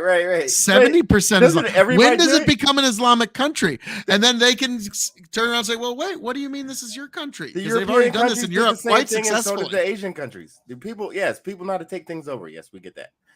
Well, no, Islam totally gets it. So I got to tip my hat to them on Wait, that. that's not no more true than the other places I just named. So how many people are wait, what's the predominant religion in China? Is it Buddhist? Buddhism, yeah. That's probably. fuzzy. Yeah, it's fuzzy. Whatever the fuck they are, there's a lot of those people. And then what did the Europeans do? They Whatever the fuck they are, is a lot I of don't know. them. I don't know. What I the like fuck they are. but I do know about the Europeans. Hey, you were 0% what we are. You're going to become what we are. And you know what? You don't really get a The choice. Christ God ground many And we're gonna false put gods churches to power. on top of your your religious things. But Fuck you. European Muslims are a different animal. This is why I specifically I'm not talked talking about North Muslims. I'm America. talking about Christianity. But Yeah, but I'm just talking about what Phil said because okay, first of all, 6% of Europe is Muslim, so they haven't hit that 50% mark, nowhere near. But also, what is the percentage when you can say it's a Muslim country though? In your opinion, 20%, 30%, 50? No, I'd 20? say 50. Yeah, I'd say 60? 50. yeah. If we're 40? gonna say it's a Muslim country, it'd have to be 50%, right? Yeah, Logically speaking. Okay. But Well, also- I but feel also like you're here's the making a thing. point, Phil. I'm Just gonna- say I'm it. What are gonna- you trying to say? Well, no, I'm traditional- saying they get it. I'm saying like they understand how to make a country as Islamic as possible over enough time. They Yeah, but spread their there's- religion. What you can't get through conversion, you can get through creation. yeah. So there's always this big question, right? Did Rome Like conquer Mormons do Greece? the same thing. Did Rome conquer Greece or did Greece conquer Rome? That it's an age-old question because if you look at the Muslims that are in Europe, first of all, 6% is a small number. Also, though, they are ostracized in let's say France, for instance. In France, they're not allowed to be considered French. So culturally, they're sort of pigeonholed in a way that doesn't allow them to sort of absorb into the culture. Like they don't have the melting pot over there that we have here. Here, Muslims came over and we changed them. It worked the other way around. Yeah, they're still Muslim. They still go to mosque and all of that and wear their hijabs and But their whatever. influence is greatly more American than it is Muslim. Yes, they don't even have accents, these kids. And they're very intelligent because they're raised like one of the things you have to do is read the Quran like on a daily basis. You have to sing it, like memorize large passages of it. Christians don't do that. And so they do very well academically.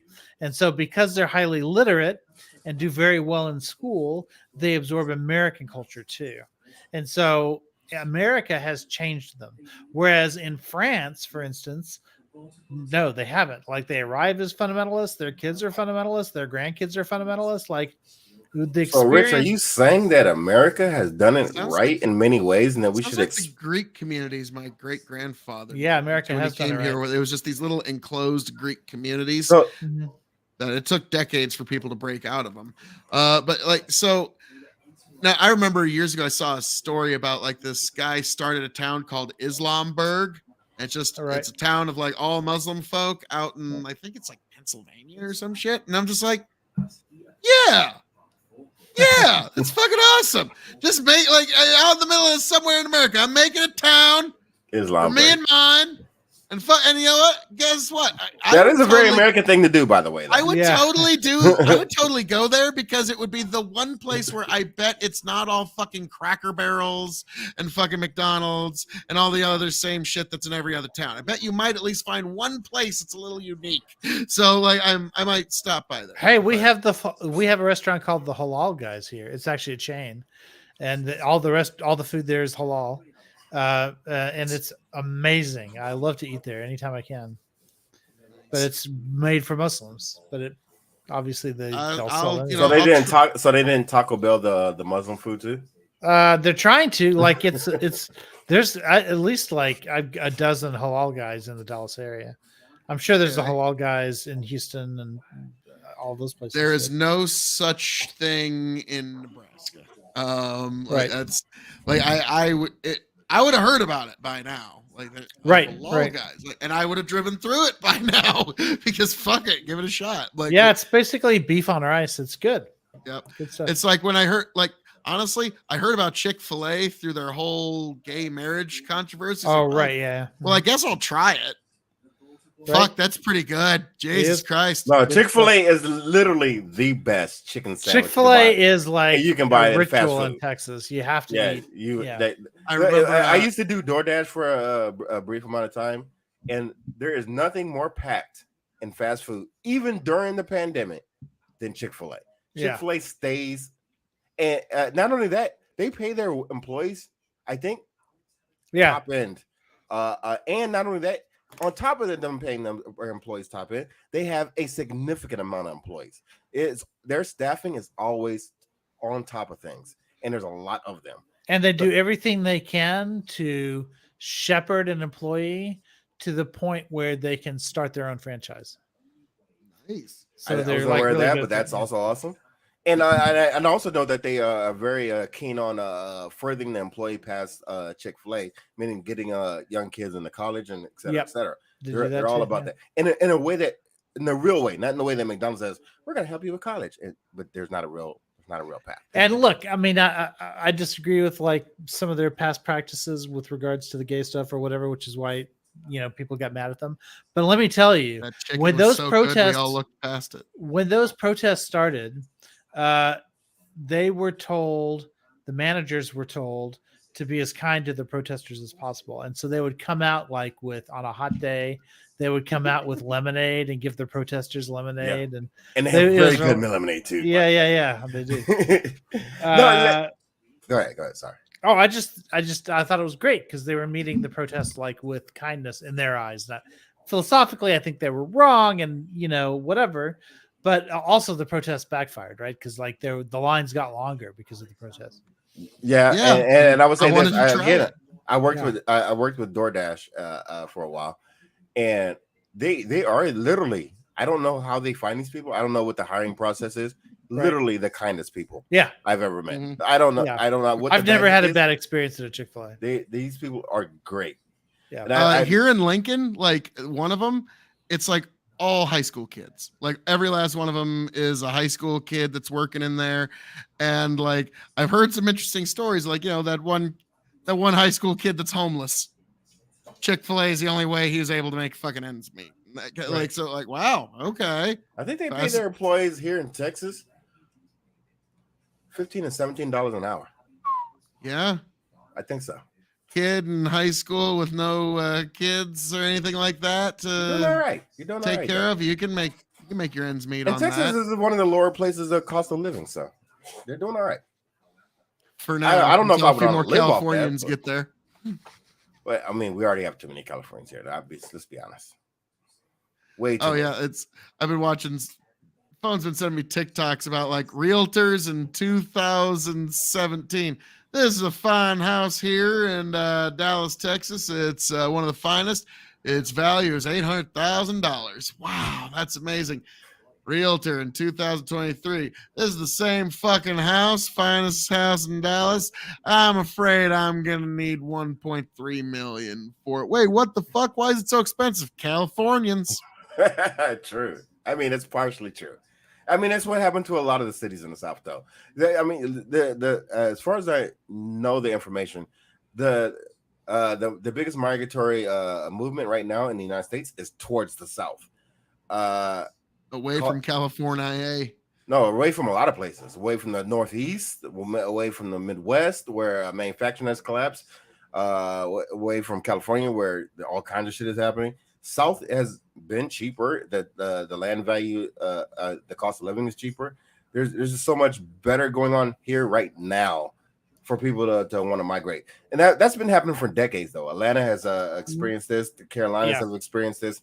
People have been doing that. Well, you say the South, but certain specific areas of the South, like Sure. I agree. Like Atlanta's a bright spot, and Texas is because for a variety of reasons. Yeah. But we don't we tax the crap out of oil and gas here, so we don't need as much. Like that's why we don't have an income tax, for instance. But a lot of other states in the South, because culturally they don't like taxes, they also won't have an income tax. But they don't have that advantage that Texas has with oil and gas, so they're just cutting taxes, and then they just don't have infrastructure because they can't pay for it. And so most of the South is woefully lacking in infrastructure, and so businesses won't go in there because they want low taxes and regulation or whatever, but they want infrastructure. So blue states are still getting more business. Texas is just one of the exceptions because we can have low taxes and infrastructure. Like we can do both, but that's only because of oil and gas. Yeah, Nebraska, we all kind of jokingly call it the tax me state. Yeah. Because, Yeah, you have to. Because you'll end up like Kansas under Brownback otherwise. We all okay, this is one of those bad jokes, but here in the Midwest, we all joke fuck, y'all got bareback by Brownback. Yeah. Oh man, he didn't even spit on it first. So that's we all, because the man's name's Brownback. You knew that was coming. Right. The first time he fucked up anything, we got bareback by Brownback, but no, he was not.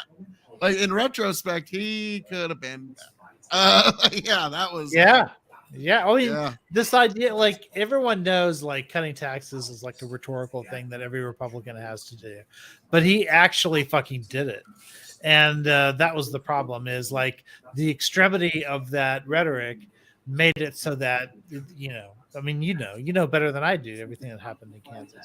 I was about to say, I'm not even going to blame it all on his tax cut. Like that was, but like, well, because he wanted to can't go into drug test welfare recipients and shit like that, and he ended up wasting more money trying to do bullshit like that than anything that his little tax cut would have ever fucking saved or would have made up or what. Well, the thing is, if the federal government fucks up and cuts taxes too much or whatever, we can go into debt. That's fine, but the states can't do that. They don't have that authority. So North Dakota can. Just start shutting down. North Dakota has a state bank. Well, again, when you have oil and gas, it's a different story. Well, no, they've had that for over a century. They're the only state to have a state bank, and it's one of those things that sound money people, they always advocate for, because it's one of those, at the very least, at least each state has its own debt. So Wyoming doesn't have to pay for California's extremities and that and all that kind of stuff. So I kind of like the idea there, because then it's each state just administers its own debts as it sees fit. It seems kind of problematic in the long run. Yeah, but you can also do rainy day Probably funds. not going to work for every state, but California and Texas both have very healthy rainy day funds. So California's to the point now where they can handle a 3-year recession if they have to. This is why I don't like the memes about California and Texas being a good state, being a state bank then. So California will have fires or whatever fuck floods or whatever, mud sliding or whatever fuck happened on California. And and then people really railed on Texas because they're energy independent from the rest of the nation in the regional sense. Yeah, well, that's fucked up. I don't think that's fucked up. I think it worked. My understanding is that the reason it didn't work in that case is because Abbott petitioned the federal government for some more energy resources to be funneled in, and it was denied. That's my understanding. No. Look, it's the fact that if anything in ERCOT crosses state lines, then it becomes subject to FERC regulations. And FERC regulations would have saved us because one of the things FERC requires is that all your natural gas lines be insulated underground. So that means natural gas wouldn't have collapsed the way that it did. It had it been under FERC. Yeah. Right. So the idea is there are all these regulations. There's a reason why that winter storm came all the way across the country and it only affected Texas because the other 49 states are regulated by FERC. And so everything we talked a lot of shit about all y'all. I'm sorry. Yeah. We did. No, okay. If that's true, fair, like Texas. No, if that's true, I think that's a fair criticism. But that's not the criticism that was levied because most people don't even know what the fuck you just said. That's true, and because when there is not once in a decade or once in 100-year storm in Texas, just to be honest, the cost of energy is way lower here than it is in most places. Probably 90%. Yeah, because in every other way, ERCOT is based. Like I really love ERCOT because it's an energy. It's a generation method blind energy market where the cheapest electron gets bought at any given moment.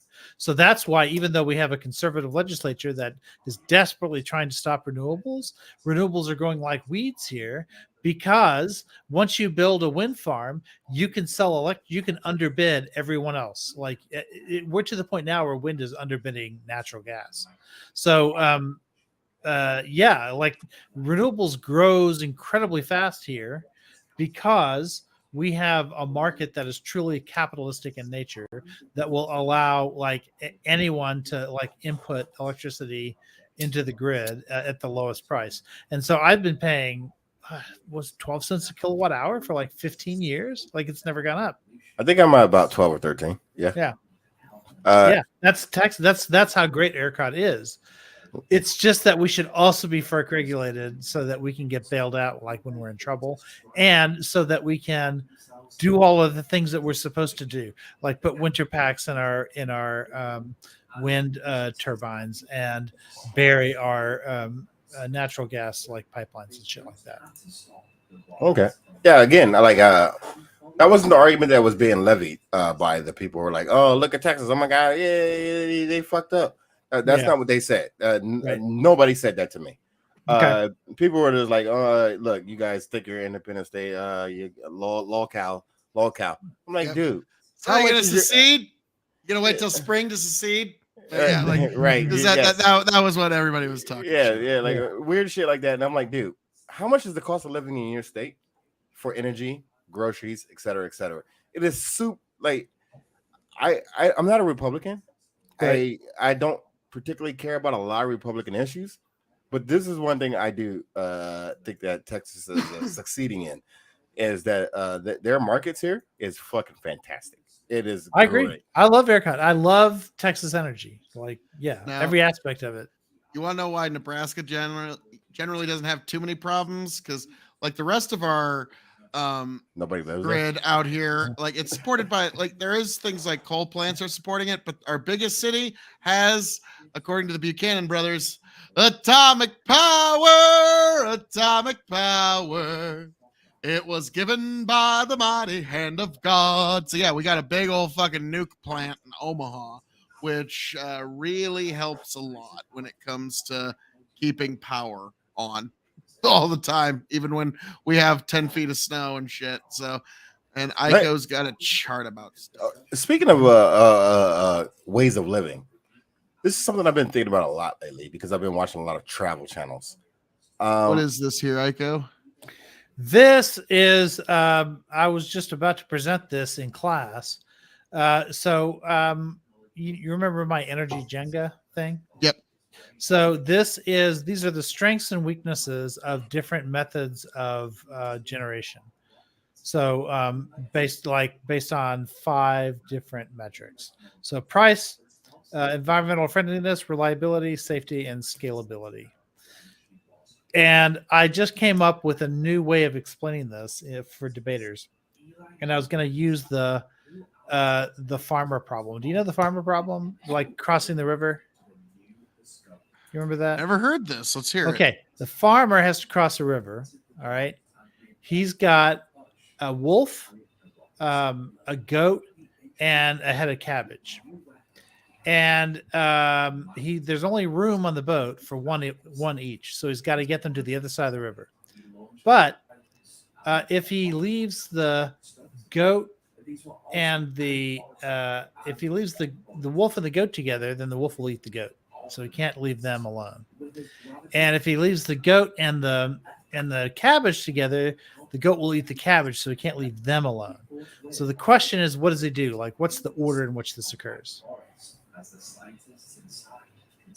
And there's a solution to it. You have to figure it out. Like, okay, first you take. It's convoluted, Phil. Tie up the wolf and take the goat first. No, you don't tie. You can't tie up the wolf. That's not the answer. Right, no, it's convoluted. I'm just looking at it like a farm. So what's the answer to the? Okay, so the answer, I don't tell the kids the answer. They have to figure it out, and then they do. And the answer is you take the goat across first. Yeah. And so because the wolf and the head of cabbage are fine together on the left side, and you drop the goat off on the right side. Then you come back and you pick up either one of them. Let's say you pick up the wolf. And you bring the wolf over to the right side, and then you take the goat back on the boat and take the goat to the left side, and then you take the head of cabbage and you move it to the right side, and then you come back and get the goat. Right, and that's why I say it's convoluted, because the rules are not built into the question. You have to figure out that you can carry them in both directions. Right. That's the thing that you have to figure out. And so anyway, once I do that, then I tell the kids, okay, you got to think about energy that way. Like, how can you pair things together? Like, for instance, if you know that renewables are unreliable, but natural gas is dispatchable. So we're Rich. Let's see if Phil can come to the same intuition that I think I arrived at. What are the two best energies that we could use together, according to his chart here? Oh, according to his, I was about to say the There's two no best. one I was going to answer, say so like there are lots ethanol of powered good plants and fusion, but that's different. Let's see. Now, We don't have the one other thing I am versions of gonna country. like push back on is I would put coal in the reliable category, because whenever you have a bad storm, you can fire up a coal-powered plant and actually get some power out of it. Hastings, Nebraska, when we were the coldest place on planet Earth for a couple of days, it just kept on pumping, and we had power, and nobody was But complaining out of Hastings. that's flat. That's flat. It's not dispatchable because it's it's reliable. I agree with you that it's reliable, but that's what flat. means. But flat what it can't do, like, you can't take a coal plant and match it up with a whole bunch of wind farms and then say, okay, when the wind drops, just fire up that coal plant, because it takes 24 hours to fire the thing up. So that's why I wouldn't put wind and solar particularly in anywhere that I would call them you would match reliable, because sometimes they're not available. Well, they're not reliable. That's why I said reliable. But no, like I would say coal is far more reliable than either of those, though. So That's that would be the one I would push back on. That's the point. I What would do you change mean? coal from coal is flat to reliable. Flat means reliable. Flat means that it can't be dialed up or down easily. So the best form of energy is dispatchable, which means you're both reliable and you can amp it up. You can roll it up and roll it down. Yeah. So like natural gas, you can just turn a dial, and in 30 minutes, your whole plant is either fired up or totally shut down. Just by it's just like turning a dial on your stove. Like you just turn it off, the whole plant 30 minutes. You can't do that with coal. Like you've got all that coal burning, and then all of a sudden you've just got to stop it Everyone understand because the sun stopping came coal up or is the wind is blowing now. it's kind And- of iffy. Yeah, that's why you cannot pair coal with renewables. It's flat. It doesn't dial up or down. In terms of reliability, your Yeah, best status. to me, is that seems like dispatchable. kind of I would just make what's the word you just used? I'm sorry, it's getting a little late. dispatchable. Yeah, like I would just make that its own scale, to be honest, because like coal, in terms of its reliability, like anywhere on planet Earth that you have a pile of fucking coal, you can get power out. I know. So And hold on, like that's Phil. to me, so like that- I understand what he's saying, but I would just make the dispatchability No, but its own scale. In that change case, your definition for the sake of the chart here. Flat just means that it's reliable, but not adjustable. It Right. doesn't ramp. You have to be able to ramp. Natural gas can ramp. You can just turn it off and on. So like, it's a cloudy day today. We're not getting enough sun. Okay, we're going to ramp up natural gas. think it makes The perfect clouds sense. just what broke. about when there's a drought of the decade? What happens to pumped hydro then? Does it leave the reliable category then? But it's so rare that Kind of that like what's happens. happening out in Vegas. Yeah. that lake keeps But this is getting lower an and this is lower an and lower. averages thing. This is a law of averages. Yeah, we're talking about like Wouldn't it be awful handy to have a coal-fired power plant right next door at that moment? No, you would want Good old natural gas. trusty reliable. Natural gas is trusty and reliable. Wait, I got no problem, but like it's a lot harder to store than coal. You can just pile coal on the ground. Natural gas, you have to have a thing to store it in. Well, yeah, you do, but it's profitable enough to justify those things to store it in. And also, like you can always frack. Like you can transport gas. We got through pipelines, and you can't. There's no coal pipeline. And also, like Nah, 'cause coal you is can just way more train tar it expensive than anywhere. natural gas. You Like can make most, a coal-fired power plant in Antarctica if you really want to. you can, and that might even make sense there.